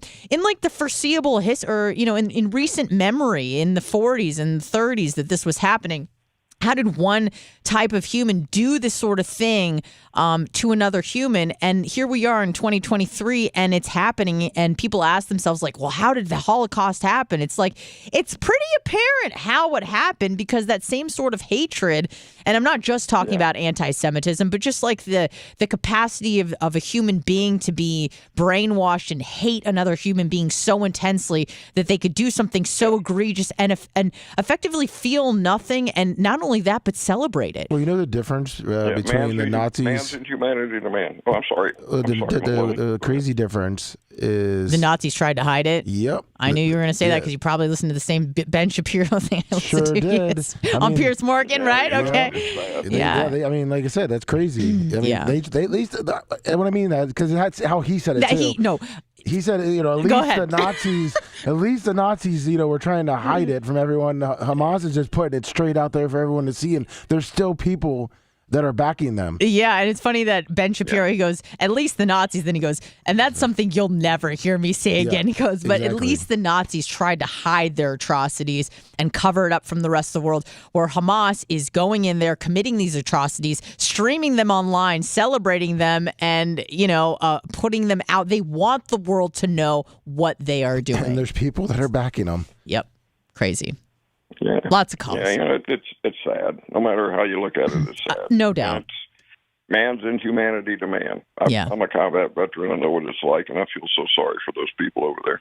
As do civilians. They have nothing to do with it. Mm-hmm. And just innocent victims. It's a horrible thing. And anybody that celebrates that, I feel sorry for you. You need to take a good look at yourself in the mirror. Yeah. That's just my opinion. Brian, you're a hell of a man. And you're doing a great job, man. Love you, John. Thank you, care, John. buddy. I appreciate you. Keep up the good fight. Listen, call in. We're gonna take a break, and we'll get to these calls after we come back. No? Did you hit it?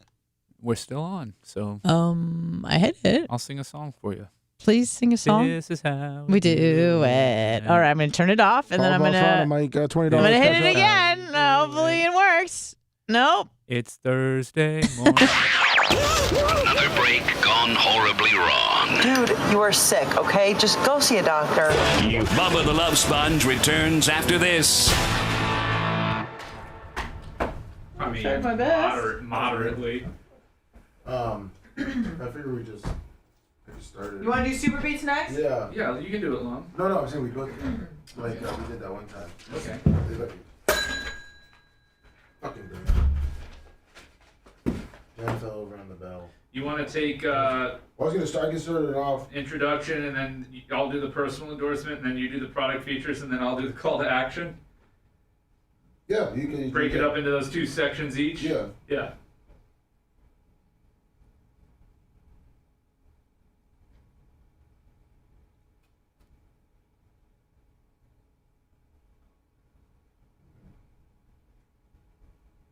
I'm not going to read all 4 points. No. I'm reading one product feature. Yeah, so I'm going to read 1 and 3. Yeah. So after the... You're going to read one, and then I'm going to do... I'll do the personal endorsement. No, I'm sorry, on my dots. Just so you know, when I read the must-read verbatim, Yeah. then if you want to hop in with Okay. it.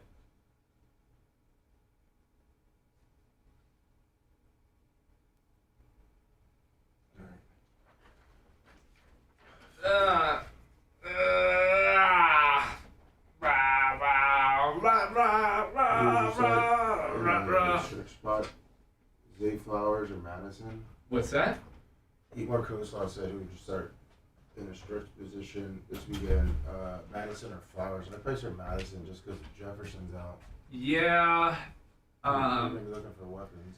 Flowers is always gonna give you about 9 points. So Madison can give you 17 to 20 points, depending on how you're Well, I scoring. was gonna say, yeah, he could kill it, and then also he could play an A. Yeah, we'll see if they start incorporating Akers more. Neither one looks very effective. No. But who are they playing? Minnesota? I don't remember.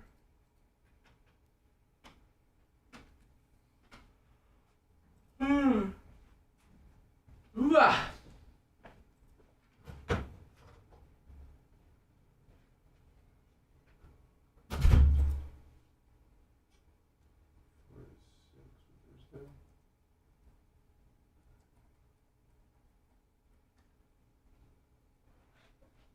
You ever been to Doak? Tallahassee? Big Hand Sean said thank you to you. I don't know why. Thank you, Big Hand Sean. Yeah, I've been to 2 games at Doak. I went for no, not recently. The last one I went was Florida State Oklahoma game, and then I went to the USF one where we retired Bobby Bowden. Yeah, EJ Daniels. Yep. I was like, what? Because I guess I haven't been there since 2000. I don't even fucking remember now. This one looks like, I guess it's really changed. It's like way different. It's supposed to be a sellout. We're going this weekend. Oh yeah? Yeah. For the Syracuse game? Mm-hmm. Why? Well, when we first picked it, we thought it was going to be that's sold out. We thought Florida State might be like middle of the Yeah. I've got four people from my neighborhood going. And we knew Syracuse wasn't going to be good, but we thought Florida State would be like maybe 12, 13. We got a bunch of Syracuse fans in my neighborhood. We got grads in my neighborhood. It's crazy, yeah.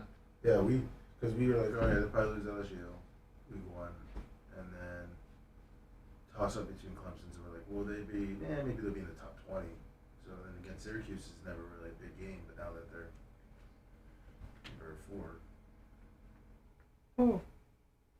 And the fucking voters, they so desperately every year want Michigan and Ohio State either in the top 5. Yeah. 2, 3.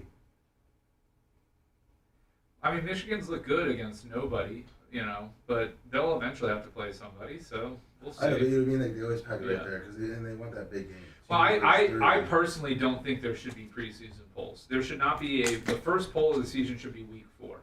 There should not be one before every team has played, 3 or 4 games, and then you release a poll. I think it's completely unfair for a team to have to start, let's say you're hot and you're unranked. It's almost impossible for you to get up in the top 4 if everybody keeps winning. If you look at the top 20, or 20 through 25, I know they're smaller schools, but they're like all undefeated. They had one big win. Yeah. And then that team that they beat was preseason ranked, but they haven't won really anything, so they're like just slowly climbing. Yeah, and it's the system's set up so they can't get higher than 12, with attrition and everything. And then you always have a reason at the end of the season to bump a team ahead of them. Well, they upset this big team. And so, they may have 3 losses, but we're going to put 9-3 over 11-1 or 12-1, whatever. Yeah, that's all bullshit. It's, again, it's corrupt as anything. Ding. Patriot Party, thanks. Good morning. They would, hopefully they could, I mean, that would be perfect too for now how the playoffs are going to be next year with the expanded. Yeah. Like not ranking them so those smaller teams can have a chance. Right. Well, and it's not only that. Those smaller teams are going to have no chance because they're going to have to go on the road against the 5th best team. Isn't LSU, aren't they still ranked? Or did they drop out because of last week? I think they dropped. They're 3-3, aren't they? Are they? Yeah. Do you want to do Super Beats, right? Yeah. I mean, I guess I knew they were ranked against them when they were 3 and 2. They were still 13 or 14. Oh, yeah. I saw that. No, I think they were 20th. They were 20th or That's so something. ridiculous. You're 3 and 2. Yeah. But like you said, because the preseason. I mean, Florida State hasn't looked good. No, but I'm saying. I just don't get that. I'm just saying it seems not just Florida State Right. forward, but.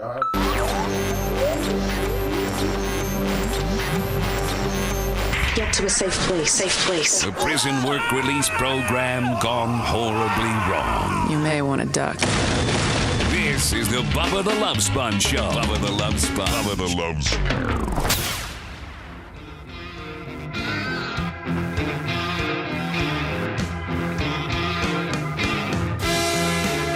Good day. And Anna. What? Sorry. I was going right into the read. Oh, no, not yet. I got to say what I got to say, Lummy, which is this is the Bubba the Love Sponge Show. And Bubba's in Vegas at Ronnie Munn's wedding. Ronnie, the limo driver Munn from the Howard Stern Yes, Show. poolside. Drinking a half a Miller Lite with Mertrick with her big jugs all the way up. You know what Bubba probably took this, or is going to take first thing this morning when he wakes up? I think he's going to take his Super Beat. Because you know why? We all have a heartfelt reason to support our blood pressure. In fact, more than half the U.S. population would benefit from blood pressure support.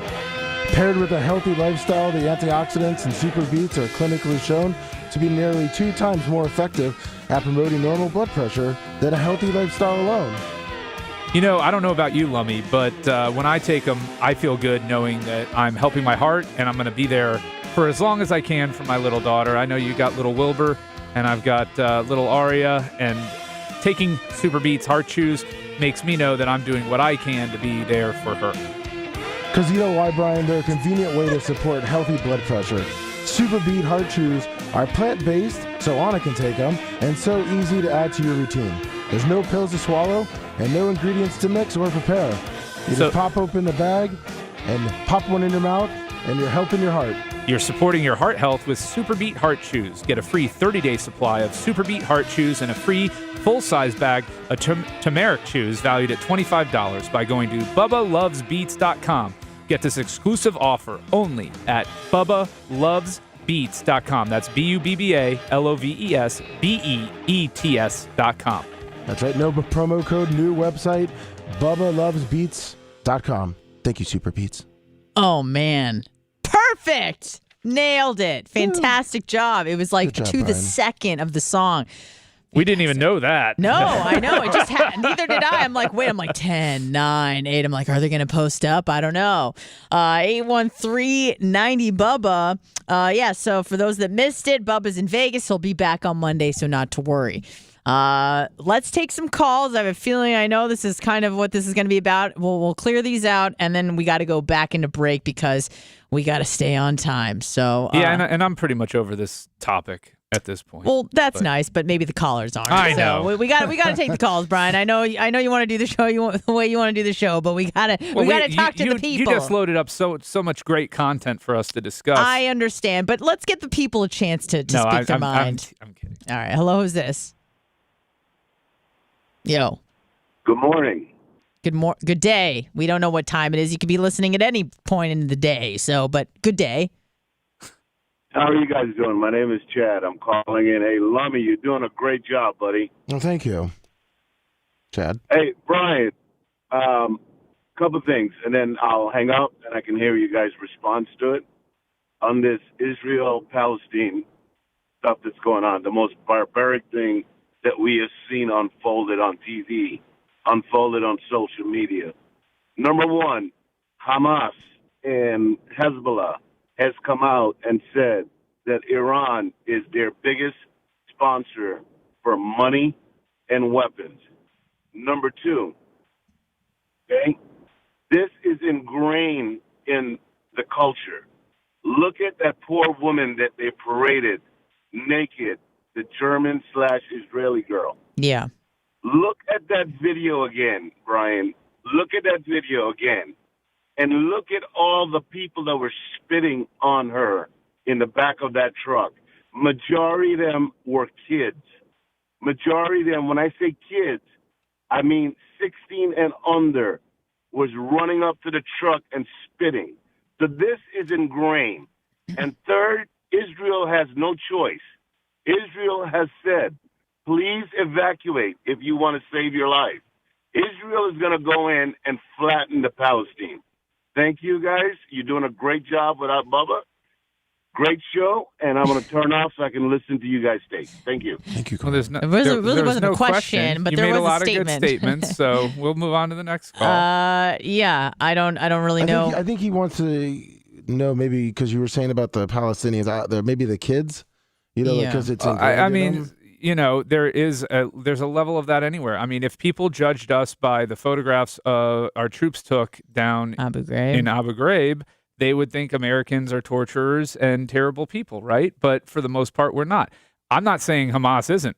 It is good. I've said torture. numerous, it was enhanced interrogation. Yeah, I've said numerous times they're barbarians. I don't know what the controversy is there. There are innocent Palestinians. Not all of them are looking to hurt Israelis, and the fact many that are complicit. Some are are completely innocent. Yeah, there's obviously a spectrum across the board. And we've said we feel bad for the innocents. Of course. And clearly, if you're supporting it and you're contributing to it and you're a part of the problem, you're not an innocent. So I don't think there's anything controversial there. And nobody has said that Iran. I started out by saying Iran funds Hezbollah as their de facto military check for Israel in Lebanon. Like nothing. I don't get it. I mean, if it was who's Iran's biggest backer? Russia. Yeah. I'm like us, and we're fighting them in a proxy war in Ukraine right now. That we shouldn't. I mean, it is what it is. Come on, guys. John Kosteka, $100. Oh, money. We like money. Hello, who's this? What's up, Anna? What's up? It's Tim from Mississippi. Who from Mississippi? Tim. Gotcha. Yeah, All Tim. right, go ahead, Tim. Yeah. I want to change the subject for just a second. Be my guest. Talking about another villain. And I'm curious if Lummy, because he does a lot of research, and I saw a thing on Hogan recently. Have y'all seen how Hogan just doesn't even care what he says anymore? He's doing interviews on YouTube, and he's talking about Bruiser Brody and how he got killed over in Puerto Rico. Yeah. And sliced his throat. He rewrote history, talking about him getting his throat cut. Well, I don't know if you. I think there is a couple. Thank you, sir. YouTube podcasts out there that are Hogan is a liar with all his stories. So a lot of times I don't think Hogan remembers them exactly how they were. I mean, there's more and more videos every week about Hogan telling lies. Can we also acknowledge though that Hogan's probably taken some concussions over the years and pills pills and a lot of stuff, and he's probably not as sharp as he used to be. So maybe some of it's for dramatic effect. Even when he was sharp, he was usually just riffing and making stuff up. That's his whole gig. I mean, he's just Hulk lying. Hogan. Yeah, it's his whole gimmick. He's not on the radio as or a podcast as Terry Bollea. He's on there as Hulk Hogan. And Hulk Hogan's larger than life and tells stories. I think some stories start out maybe correct, and then they maybe possibly go off the deep end to entertain more. Right. So people embellish to make things more entertaining? Yep. That's odd. I couldn't imagine. Hello, who's this? Yep. I hear you. Ohio. How we doing today? We're doing great. How are you doing, sir? In the great state of Ohio. Great state. I hope I can change this up a little bit. Yeah, go ahead. Where in Ohio are you from, sir? I'm up around the Cleveland area. Well, I'm out in the Amish country. So I'm around the country. So what brings you to the show? I got a question for Brian. I want to change this up a little bit. I'll try to just make it quick and short. I've been fighting with the state for 3 years. Our wells got contaminated. We got salt and chloride or salt and sodium in our wells from a big salt barn that the state uses. So for 3 years, I've been fighting them. Went through the governor's office. It's been a big deal, been in the news and everything. But anyhow, I had the state shut down the salt dome. They tore it down. They've been replacing. We've had 20 wells that's contaminated. So they had to replace the wells. The state EPA replaced it, like almost $1 million so far. So the state, I've been I had a tolling agreement with the state to stop the clock on it. So the state came to me. I had damages inside my house, all my copper, my plumbing, my heating system, boiler system. Well, they made me an offer of the replacement cost of the piping. Well, I came back with them with the diminished values of my properties. Well, they wasn't going to even talk about that because they couldn't figure out a diminished value because no properties have been sold yet. So I came back with a nuisance, which is injurious to health and property, pain and suffering, and negligence, because they had no ditch management, they had no way of cleanups. I've got probably 2 foot of paperwork. So my question to Brian is, on pain and suffering, what is a average? Like with skin, we got skin conditions because we had to take showers in all the sodium water or salt water. We always had to buy water. We've had a lot of health issues due to it. So what on a average is a multiplier to come back to the state? Well, in my research, I've seen like a 1.5 to 5 times the damages. Yeah, I would say, you start at 5, you hope to get 3, and you get somewhere in there, but it really depends. I mean, are you talking about punitives or because it's first of all, I don't do Ohio law, so I can't speak to that. Number 2, I don't do environmental or land use law. I do personal injury. So to the extent that you're trying to prove up damages from your personal injury, that's going to depend on what you can show, your testimonies to skin conditions. Do you have medical documentation of that? Do you have medical documentation of your health? And can you connect it? Is there a nexus between that and the salt water? As far as your diminished value of your property goes, you should be able to hire an appraisal expert who can, maybe not in that exact jurisdiction, but can say, typically, when you have land contamination and well contamination and these sorts of problems with land, it reduces the value of the land by 20% or something like that, 30%, 40%, whatever it may be. So I would imagine that that's probably an avenue that you can go down. But overall, it's, without knowing exactly every aspect of the case, it's tough to say with regard to the damages, but I think you're kind of probably in the right realm of what to seek versus what to ask for versus ultimately what to settle on. Do you have counsel?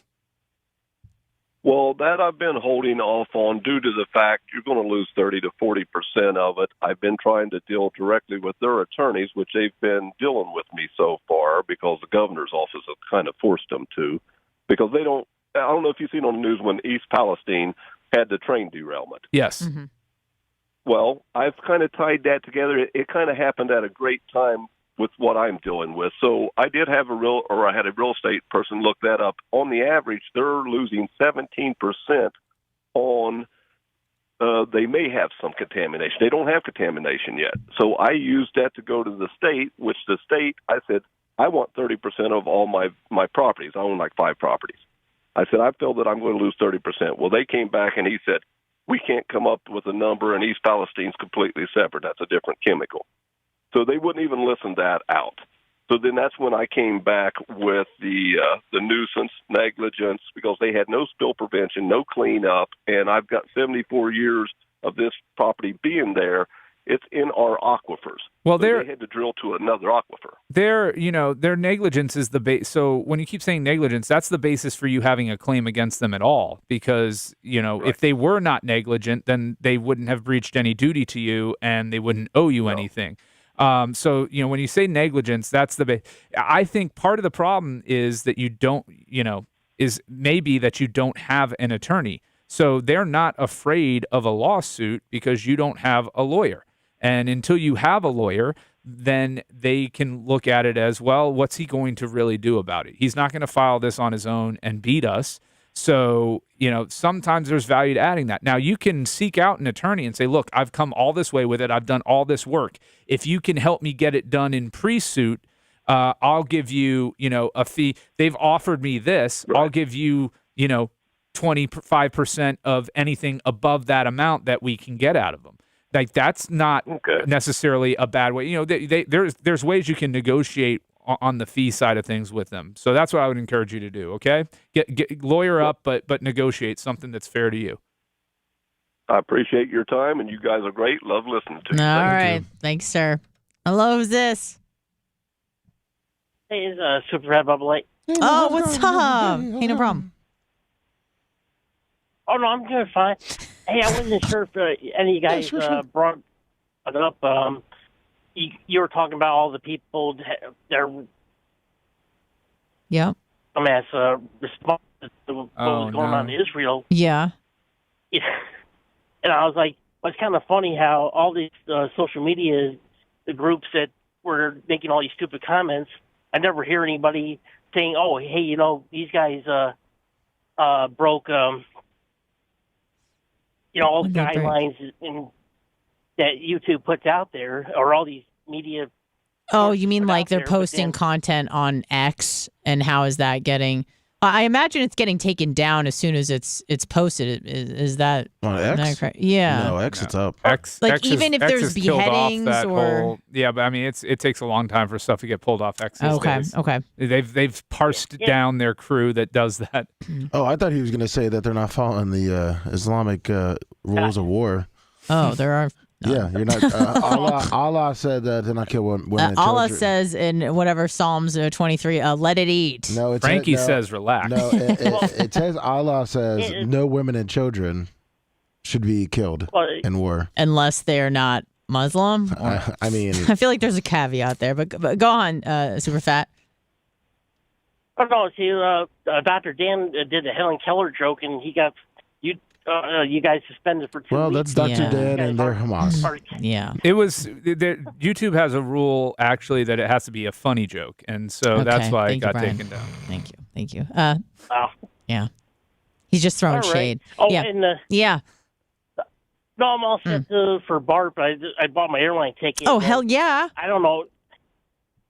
I was going to go with Southwest because that's usually a fly down there with them. Right. And just to pick your own seat was going to be almost $300 extra. Oh, really? But are you?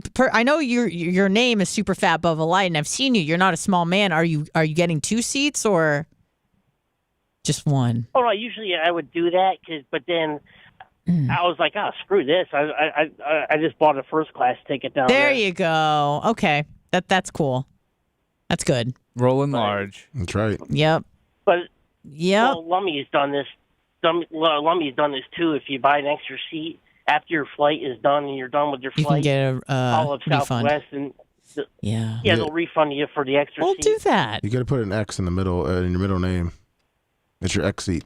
Oh yeah. Yeah. But he's running first class right now. Yeah, he doesn't need the X seat. Yeah, you don't need an X that seat. extra second seat. Mm-hmm. But all right, we'll see you at BARP. We got a break.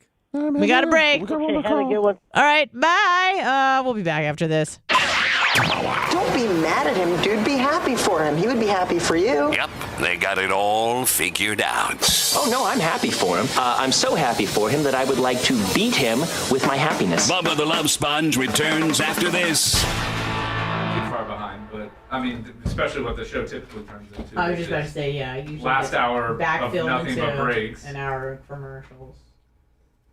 So it's on brand is what I'm doing. Is it uncomfortable for you to use the toilet on the airline, Lummy? Yes, it is. Very uncomfortable. Like, are you like shoulder against the wall and hip against the... Mine's a height. Oh, yeah. Mine's this. Yeah. I honestly don't understand how you do it because it's a tight squeeze for me. I mean, once I'm in there, I don't poop in there, but Yeah. But still, like maybe because it goes, they always go down. Yeah. And something like this.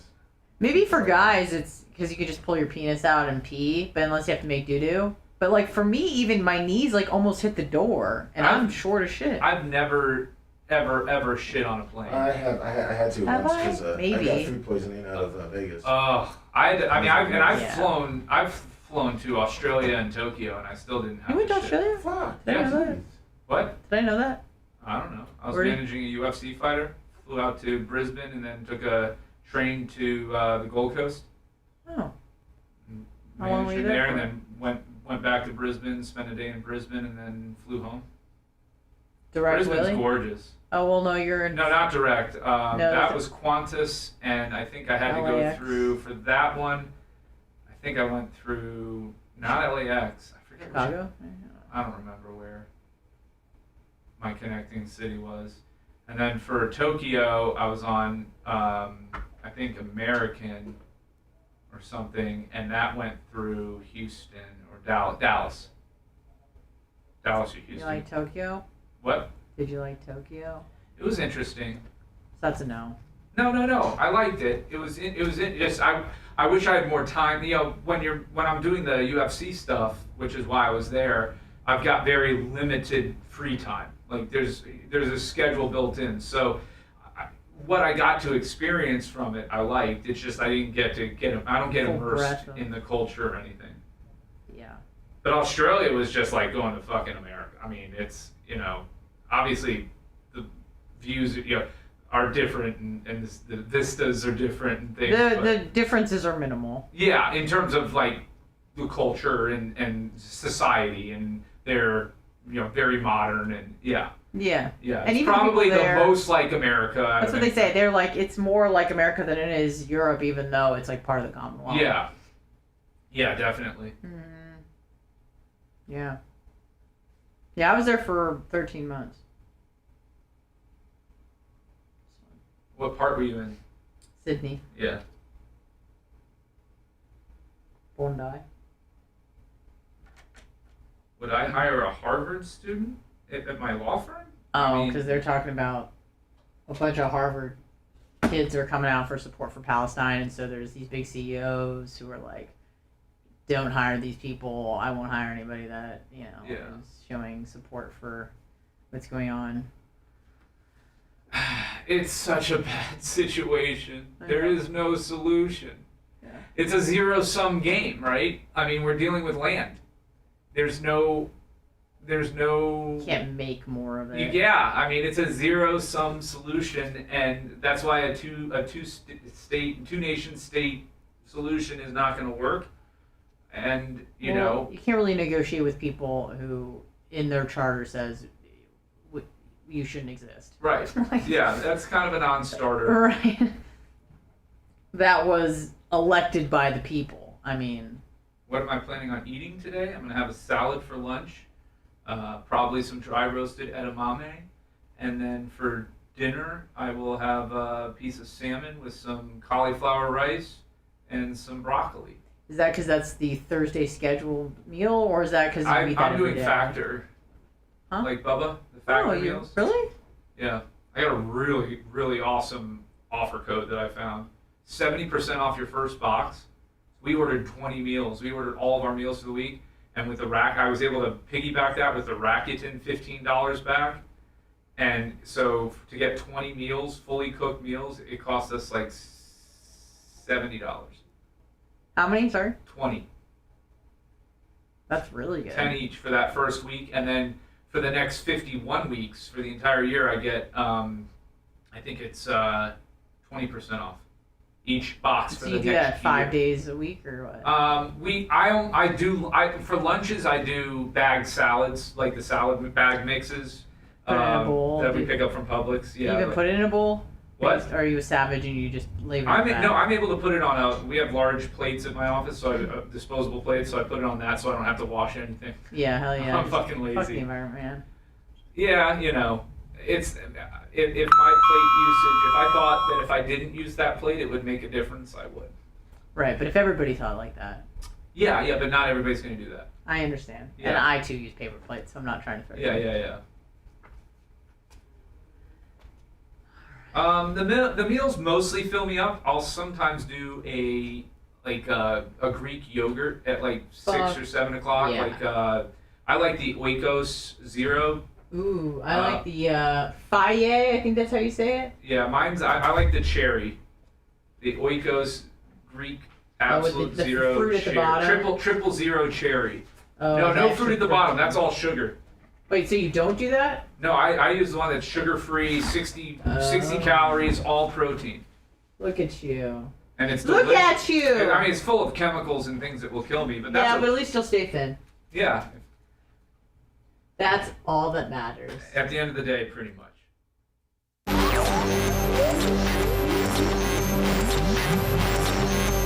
The following broadcast is not for the mocha soy latte drinking, tree hugging, Birkenstock wearing crowd. I'm not giving you a compliment. If you tuned in by accident, get the out of here now before all the beer drinking, whiskey shooting hellraisers find out. This is the Bubba the Love Sponge Show.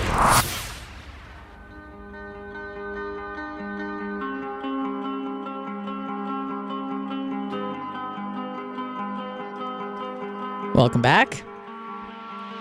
You are listening to the Bubba the Love Sponge Show. Bubba's out. He's in Vegas. He'll be back on Monday. We got Babyface in today. Hello, hello. And I believe following the big show is a sports show.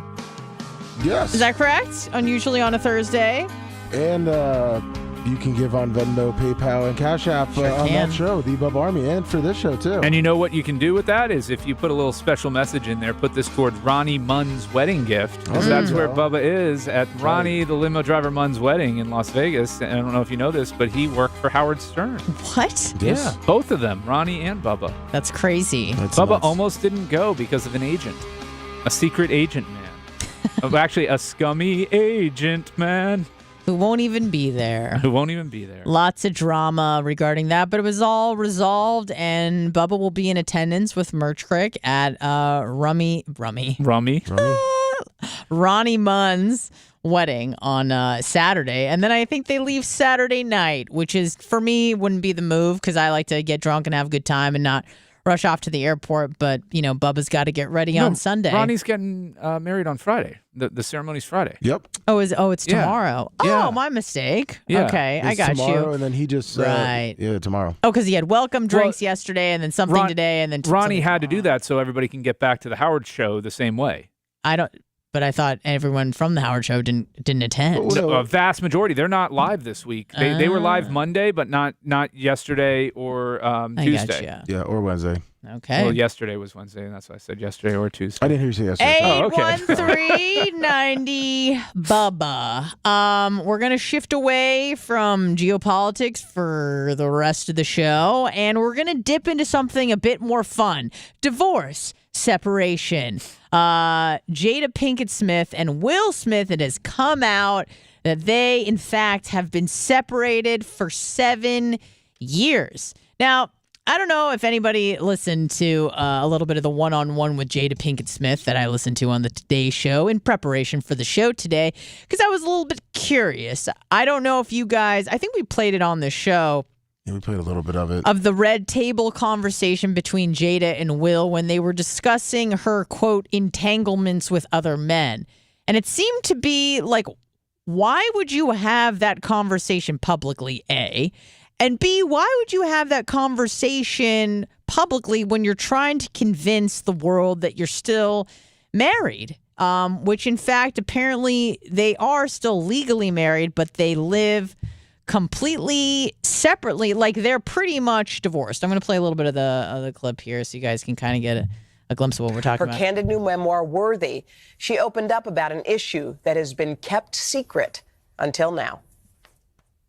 There are so many surprising things in the book, but the thing that surprised me the most, that I actually had to reread it because I said, is this true? Right.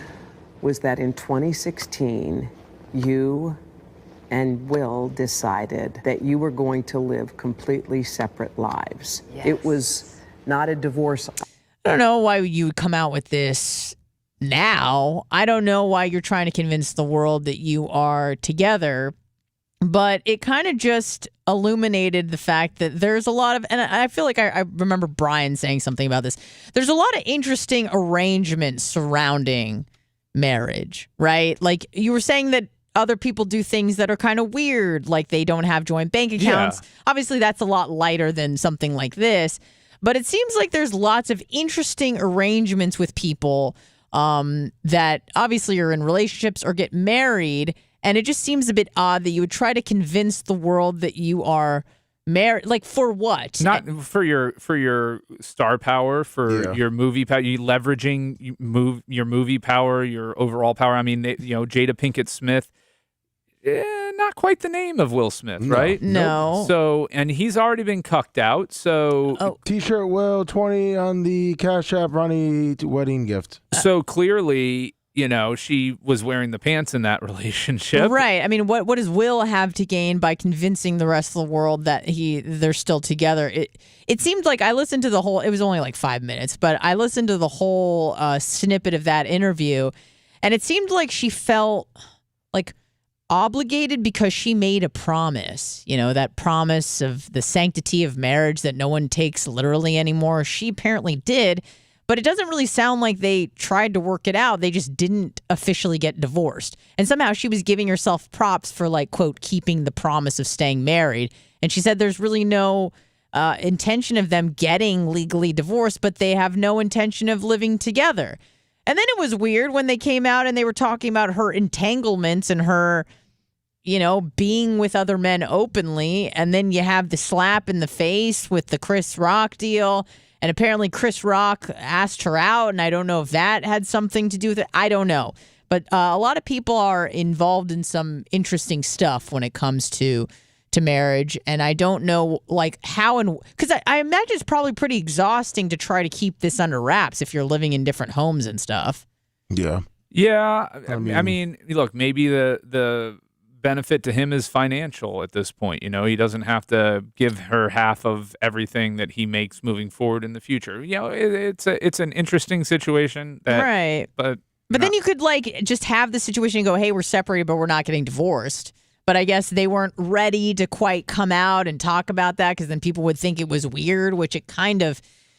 Well, then they're talking about your relationship, and and then that becomes the focal point, and then everybody's bugging you, and it's a they whole were thing. when they were talking about her entanglements with August Alsina and stuff. That was a few years later. Yeah, I was going to say that's a lot later. I mean, it was 2016 versus 2021. I'm not sure. It was either 21 or I don't know, 22 or something. 2020 in this article says. Yeah, so I mean that's 4 years of not having to deal with, and even then maybe she talks about the entanglements because there's rumors starting that they're not doing so well as a relationship. So then that, doesn't get into the fact that they are essentially haven't been married. Right. And then it seems like, I don't know if they were trying to be some sort of lead by example in terms of, listen, we made a promise to each other and we're working through our issues, which they kind of weren't. Like they just separated and went their separate lives. But then when they would go to events, they would pose and come together, and it would just seem like they were married still. Because it helped them. Yeah. Yeah. Clearly, whatever that may be, it seems like it's more trouble than it's worth. But who knows? Someone else who is going through a divorce and it's just been finalized, is our girl Lauren Boebert from who's representative out of Colorado, a Republican. This is also kind of a bizarre situation, not just because she was recently seen with another man who was groping her breast and she was touching his crotch at a play of Beetlejuice somewhere in Denver. It's such a funny, all those words together in one sentence. No. U.S. Congresswoman who's going through a divorce was at the play Beetlejuice in Denver, groping her on the first date, groping her boyfriend's penis, vaping, and having her breast groped. I mean, that is just life is stranger than fiction sometimes, Brian. Is crazy. And so, unfortunately, all those things are true. They really happened. And it was funny because the husband, now ex-husband, came out and blamed himself for that because they were apparently happy married. They have 4 sons together. And I think he stepped out of the relationship and had an affair, maybe multiple affairs. Lauren found out about it and decided to terminate the relationship. But yesterday, they were photographed and filmed together with their grandson going shopping for the little infant. And then there's this scene, I don't know if you guys have seen this, of them. I don't think they're quite parting ways yet, but they're in the wilds of the modern They're in the wild of the modern world. But they're living like Will and Chada. Yeah, but they are kissing and embracing each other, and I get it. And especially for you, Brian, I don't know how much of Regina's practice you see with divorced people or wanting soon to be divorced people coming in. But I'm sure some are pretty amicable and some are not. Oh, yeah. So I'm sure you've seen the full or at least Regina's seen the full and you by proxy, the full spectrum of the situation. But this seems to be just like a little bit odd. I don't know if we really need the sound for this, but you can see it's kind of crazy that they're always being filmed everywhere that they go. But, there's somewhat like celebrities, and she's kind of hot and kind of crazy. She's a gilf. She's a 36-year-old grandmother. I know. She's a 36-year-old grandma. And he's a 42-year-old grandfather, and they were filmed and photographed taking their, I think, like 5 or 6 month old grandson around town, buying him supplies and whatnot. He looks like a taller Mach there. Yes. Yes, he does. He does. Yeah. And it seems like these sorts of things make me feel a little sad. Like, you could clearly see that they still care about each other. And this is, by the way, this is the day that they filed for divorce, like completed the divorce, I should say. So the divorce has been finalized. They're officially separated from one another legally. And, that seems to be an odd way to embrace your ex-wife and your ex-husband. But of course, she was born in Florida. Yep, Altamonte Springs. Oh, was she? Yeah, oh, that's sweet. That's sweet. But have you seen things like this, Brian? Working alongside Regina, where it's sad, and they kind of, you're like, man, I hope they work it out. There's couples that get divorced and then get remarried. Like right away, or no, within like a couple of years. Yeah. Really? Yeah, we've seen that. It happens. Look, their situation is they've got 4 kids together. They got a grandkid together. They're going to have to be working together for the foreseeable future. So It would be different, like with me and my ex, like my ex-wife. We had no kids together. We had no contacts together. Easy split. It was an easy split. We said deuces after the courthouse, kind of give each other like a little side hug and good luck in life. And I've never seen her since. She's never seen me since. Was it pretty amicable in terms of like? We were both ready for it to be over. Yeah. Okay. Yeah, it wasn't like one wanted it and the other didn't. We were both done. Okay. We had grown apart and. As far as the finances went, that was pretty manageable, or? Oh yeah, I took all the debt and let her, get off the hook there. So okay. At the time, I wasn't an earner. I'd only recently, like 3 years removed from law school, and. Had my student loans. She had hers. She kept her student loans. I kept mine. And then we had credit card debt. I took all that, and that was it. Okay. And you were married for how long again to the first one? It would have been 5.5 years. Okay. So that's not nothing. It wasn't nothing. That's not nothing. And you had zero contact with her since the day that you left, the last day you left court. I think shortly after her grandmother died, who she was very close with, and I actually liked as well, one of her few family members, and I texted her my condolences, and you didn't go to the funeral? No, or anything? hell no. Okay. No, I would not do that. You haven't run into her around town? You haven't seen her? We're in different. We live different. The second we split, I moved to Tampa, and she stayed up in Pasco. So. Okay, that's good. I mean, that's pretty much as good as it gets, right? Yeah. As far as no kids involved with the situation. Super clean and easy. You don't have to see each other. You don't have to cut her a check other. Every month. You didn't hate her, right? Like, you guys didn't hate each other. No, just didn't like the person that she became. Sure. But, grew tired of her, and I'm sure her me. So. Yeah, okay, good. That's pretty much as good as it gets. But, it seems like with situations like this, I'm like, maybe they could work it out. I don't know. With people who get back together, Brian, because again, you've seen this, living 40, how old are you, 41 too? I'm about to be 42. Not 42 years of life, and then also just kind of working alongside Regina and maybe like pilot fishing and kind of seeing like what the hell's going on over there. What is the reason? What is the reason that couples who get remarried after divorcing, is there like what issues are they typically able to overcome? Is it like infidelity and they get back together? Is it finances and they get back together? Or it's just there's really no rhyme or reason to the reconvening, to the remarriage of someone? I don't know. There's a ton of rhyme and reason. I think some of it is, you still love them. In the case of infidelity or something like that, you still love them. You get out into the world and you realize, everybody's crappy. Okay, then it's a return to like, well, let me go back to what I know. The devil I know. What was comfortable, yeah. Huh. And I think it's also like what you said, where you have to have contact with that person because you share children together. Grandkids, that sort of and thing. so you see people getting back together. As far as infidelity goes, do you think that if you found out that your wife was cheating on you, and she was remorseful for it. She didn't want to be with that guy, whatever. You found out about it. Maybe she confessed, whatever the case may be. Is there any possibility that you would be able and willing to work through that with her? Or are you the type of person where if you found that out, it is over? I think the fact that we have a daughter together and our lives are so intertwined, I would give it a try to work on it. Okay. But it wouldn't be easy. No. Okay, but you'd be willing to try. It's not like, hey, if you cheat on me, it's over.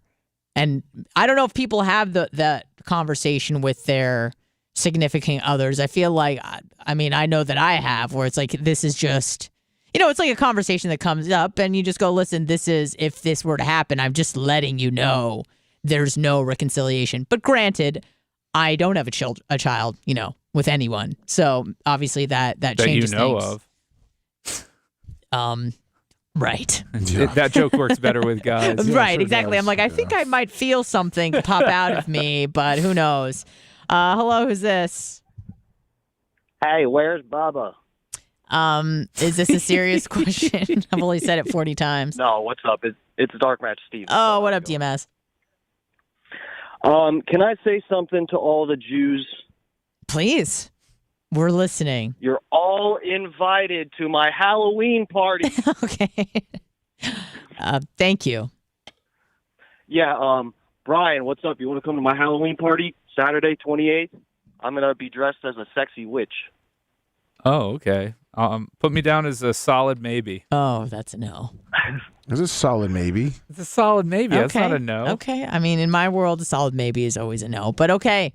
And it's at your place? That's yeah, you're down in like Naples, right? Or something no, like he's that? not. He's in Tampa. You're in Tampa? I'm near Ybor City. Oh, okay. It's Ybor.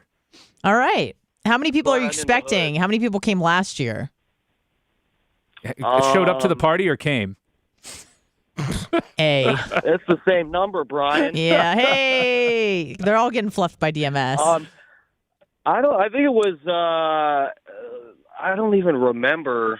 I think in total throughout the night it was like 20, but I kind of planned it late last year. And I did the party like 2 weeks before Halloween. Right. Because some people were going to be in town. Now, what if this overlaps with Kevin Hazlett's party, Well, I guess yours is at night. I haven't heard anything about Kevin Me Hazlett's neither. party. But last year he kind of sprung it on us and is like, hey, this Saturday, so I'm expecting it to happen somewhat soon. Well, we'll figure it out. We'll sort it out, DMS. I might be able to swing both. Tell Macho he's invited too. Okay. Tell him to wear his Spartan outfit. Bring 300 of his friends. All right, DMS. Thanks for calling in. 300. All right, see ya. All right. We got to go to break. We'll be back. We'll be back. We'll be back. We'll be back. Swear we're going to break. It's quite painful to listen. Children love Bubba the Love Sponge. the perfect combination of entertainment and education. Yes, it's quite painful to listen until the medication kicks in. The Bubba the Love Sponge Show. Action! Mommy, do you have to do any more reads? No. Kill. All right, I gotta do one more brizzy.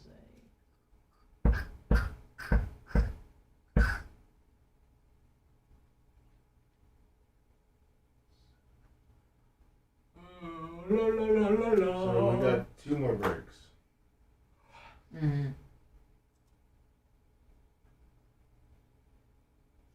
2 more breaks.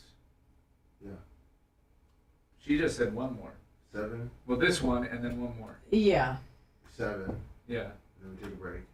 We're going to 8. And then end the show. Yeah. Well, sometimes people say break like commercial or break like segment.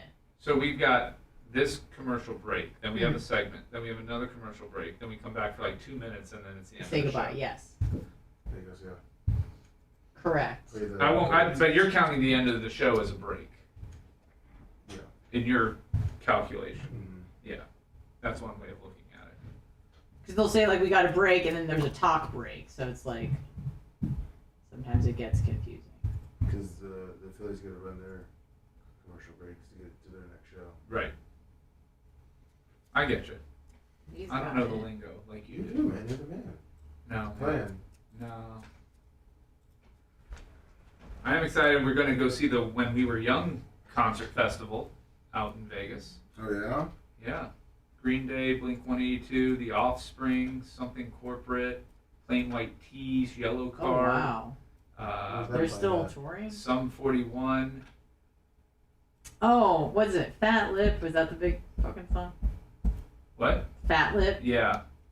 That's one of their songs. What venue is that? It's some fairgrounds in Vegas. It's like a big concert fest by the Strat. Is it the one where the country festival is at? No. That's down by Mandalay. I don't think they're hosting anything else there for a while. I was gonna say I didn't think that place was back open yet. No, don't think they ever will. Oh dear.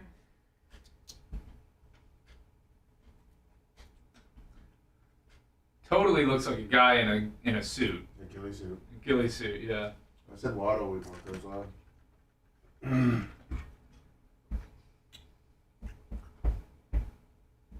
Hasn't gotten much. I would start Gabe Davis. He's just been so consistent. Stephon Diggs is not good in the red zone. Gabe Davis is clearly the number one target in the red zone for the Bills. I think Waddle's gonna have a big game. We'll see. No A-Chain, that'll help. Yeah, but I mean, who are the Dolphins playing? See, that also matters. I don't think it's anyone good. Although I do gotta say, for the Bills coming back from London, that could be some jet lag there. But they're playing the Giants, man. I like Stephon. I like Gabe Davis. Oh, the Bills are playing. Yeah, I like Gabe Davis over Waddle. Dolphins have. I think you said they might be jet lagged. Carolina. Mm-hmm.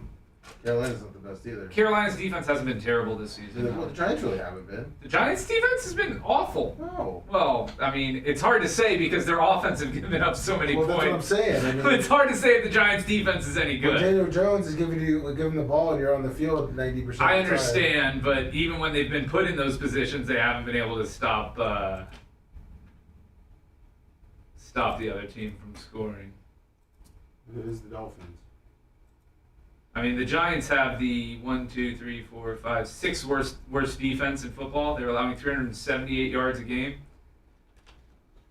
Pumpkin Patch, October 21st.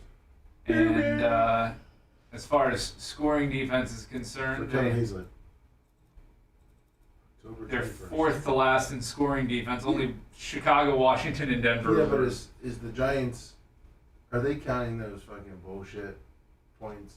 Is that how they do it, or is it just straight defense? No. It's just like Carolina's counting the bullshit points. I mean, it is what it is. But I mean, Carolina gives up fewer yards per game. That's just the bottom line. They give up 60 fewer yards per game than the Giants. Who the Carolina played though compared to the Giants? I feel like the Giants have had a little tougher schedule. Carolina's played the Falcons, Saints, Seahawks, Vikings, and Lions. Those are 3 good offenses there at the end. The first 2, okay, but the last 3 are good offenses. As opposed to the Giants have played a tough schedule. Cowboys, Cardinals, Niners, Seahawks, and Dolphins. What did the Dolphins do against the Giants? 31-3. 31-16. And Waddle did not have a great game. Did Waddle even play that game? He did. Was that the one he was coming off his concussion? But I mean, he was 2 full weeks removed from the concussion. He had 5 catches on 10 targets for 35 yards. He did salvage it with a touchdown. Sometimes, yeah, there you go, touchdown. But that's Gabe Davis. He's got touchdowns 4 weeks in a row. Well, maybe if 50% of the passes wouldn't go over his head, that he would actually. All right, this is gonna be a quick one. It's funny because Cedric Wilson 4 for 4, Tyreek Hill 9 for 8, A-Chain 1 out of 1, Mostert 2 out of 2. Braxton, 2 out of 2. The only person on the Dolphins who had a hard time catching Tua's balls were Jalen Waddle. That's because. I mean, I'm just saying. You're saying like, oh, it'd be nice, but he's not doing that to any other receiver. Different pass patterns then. I understand, but clearly Waddle's the problem. I watched a lot of the Dolphins this season. And Tyreek does a slant. And Tyreek also goes deep. Mm-hmm. Waddle can go deep. Waddle's been mid-range. I mean, his longest. What's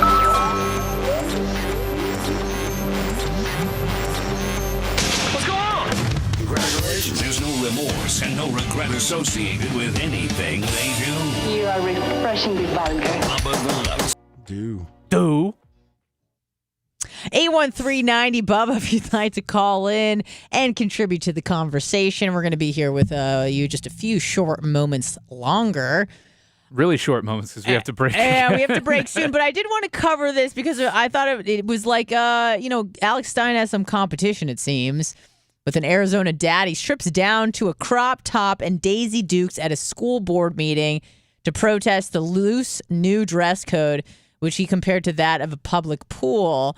So I actually haven't seen this because sometimes the videos don't load on my computer at home, but apparently here they work. So here's a dad just getting crazy, getting wild. Yeah.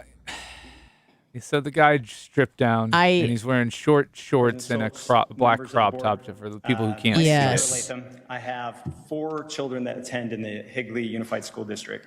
I'm here today to talk about the proposed dress code changes that are up for voting.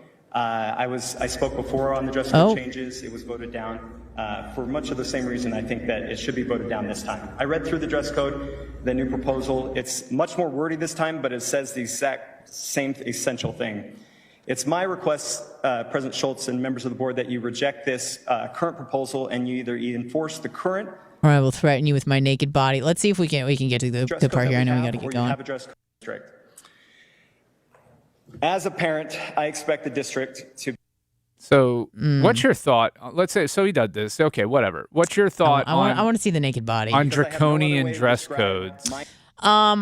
Listen, I'm a fan of actually having a school uniform. I think that is probably the way to go. Just that way you don't have to worry about this. Is the spaghetti strap wide enough? Is it too thin? Can you do a tube top? Can you not? And that way kids aren't worried about or focused on what they're wearing, and they're just there to learn. But that's just my opinion. What about you? Yeah, I mean, look, I agree with Anna. I think I've never heard you say that before. I think dress codes are fine if they are reasonable. Mm-hmm. If they excessively are concerned with, covering the girl up completely, and I'm not into that kind of fundamentalism. But I think you get around it, like you said, by having a school uniform. And that's it. And listen, I was pretty hardcore against that. I'm like, I think it's just, why do you have to wear a uniform? Just wear whatever you want. I like the freedom. But then I briefly was talking to you about this over the break when I was in Australia for like a year and some change. Everyone there, whether it was a private school, public school, didn't matter. Every single kid had a uniform. And that way you knew what school they went to.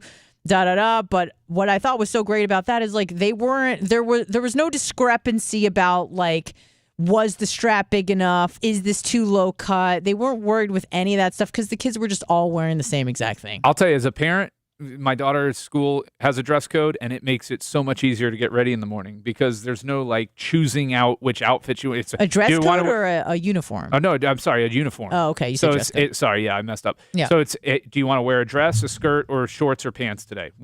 And then what color? That's it. And they've got like 3 colors to choose from. It makes it super easy. We had a dress code. They only had one rule for the girls: is your skirt couldn't be too far above your knee. Could you wear pants as a girl or no? Yes, you could. Okay, great. But there was girls that liked to wear dresses. Right. Not anymore.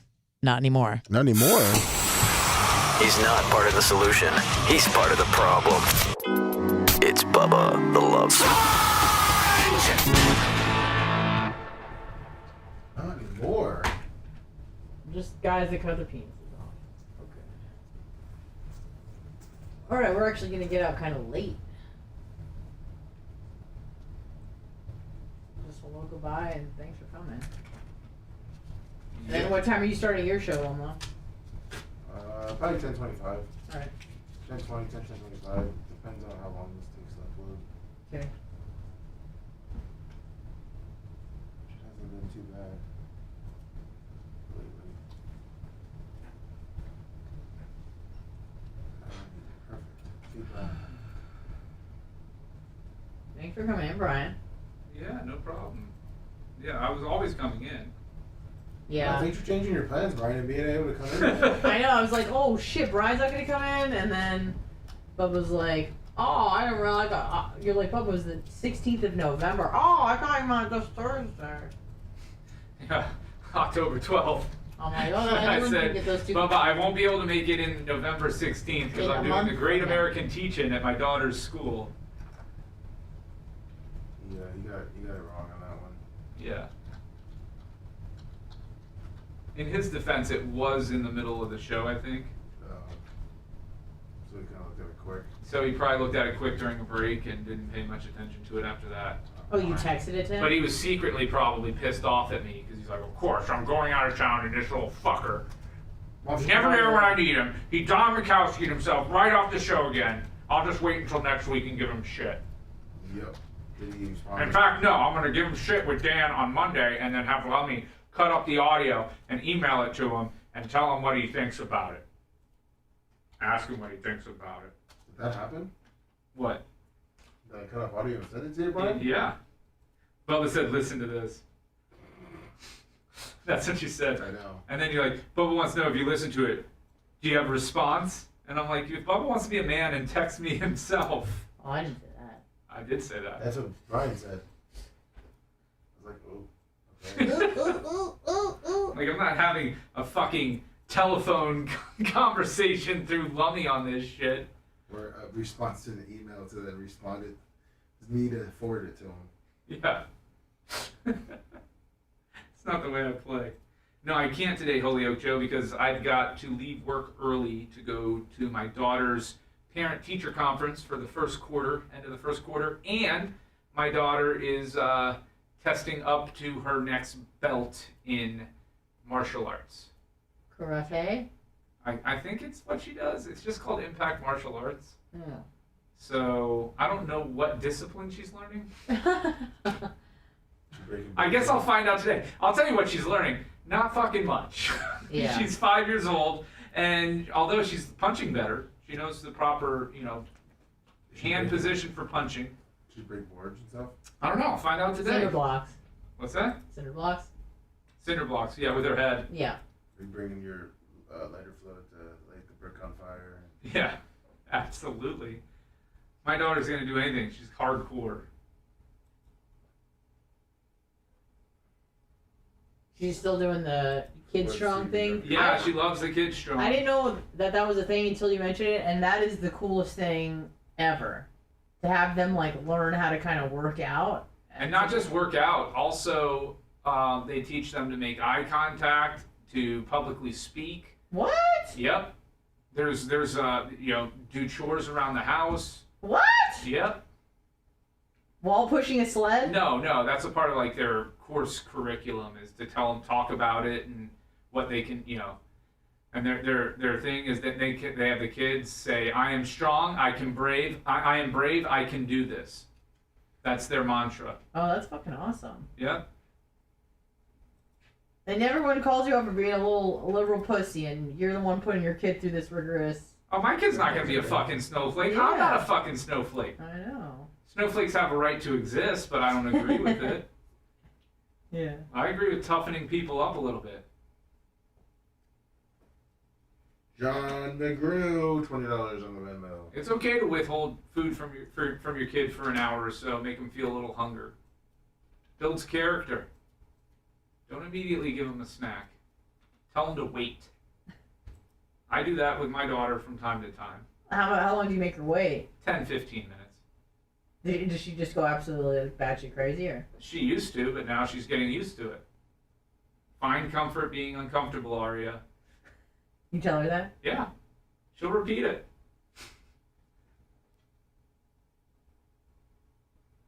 Like when she gets out of the shower now and she's freezing, or out of the bathtub and she says, I'm freezing. She goes, I'm cold, but I'm okay. Just unprompted? Yeah, she'll say that.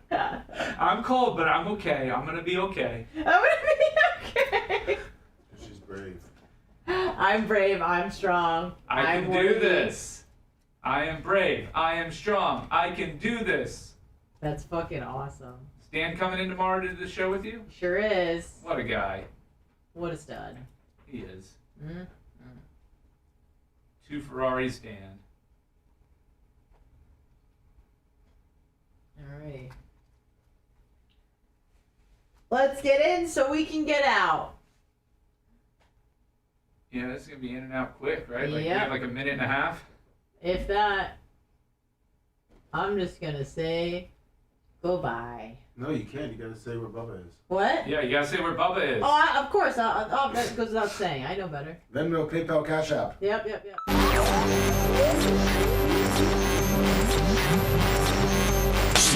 Time to draw the line. Welcome to new levels of insanity and depravity. Yeah, we're talking about Bubba the Love Sponge.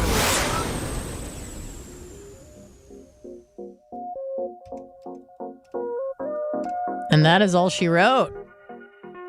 Thank you guys for listening today. Bubba is not here, as you know, and he's not going to be here tomorrow either. Listening to what, though? Is this the Bubba the Love Sponge show? It sure is the Bubba the Love Sponge show. Where's Bubba? I'm so glad you asked, Lemmy. He's actually in Vegas at a wedding. Well, whose wedding? Ronnie Munn's wedding. Who's Ronnie Munn? Oh, he's a Howard's limo driver. Wow. Marrying his beautiful bride-to-be, Stephanie. So Bubba again in Vegas. We'll be back tomorrow. Monday, we'll be back tomorrow. Live content for you, live programming. Babyface, thank you so much. Thanks for having me. The great Dr. Dan Diaco. Of course we will, with a J. Diaco kicker, possibly. Lummy, thank you very much for all that you do. Thank you. Brett, thank you. And thank you, Scout. And Mach. And Macho Man.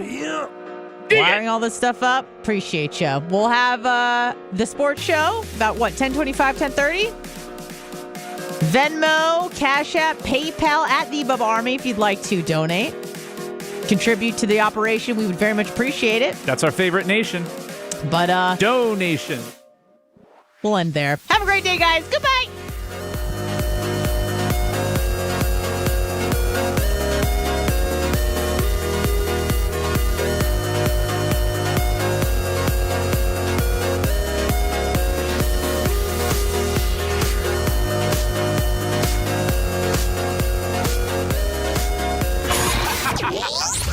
Thanks for letting me finish. You've been listening to the Bubba the Love Sponge Show, starring me, Bubba the Love Sponge. Co-host and show historian, Lummox. Co-host, Anna Hummel. Co-host, Dr. Dan Diaco, Esquire, of Council. Co-host, J. Diaco, Esquire, the Spitting Cobra, of Council. Rhett, the filthy ginger video editor. Yeah, back here wiring up. It's Mini Macho. The BRN agent, Thomas Buttoned Up B. And for everything else, go to thebubbaarmy.com. Now, time for the legal disclaimer. Exactly. The Bubba the Love Sponge Show is intended solely for the enjoyment of our listening audience. Any rebroadcast, retransmission, or other use of this show without express written consent of the Bubba Radio Network is prohibited. We must dissuade him of this delusion. Until next time, always remember. I'll repeat hello.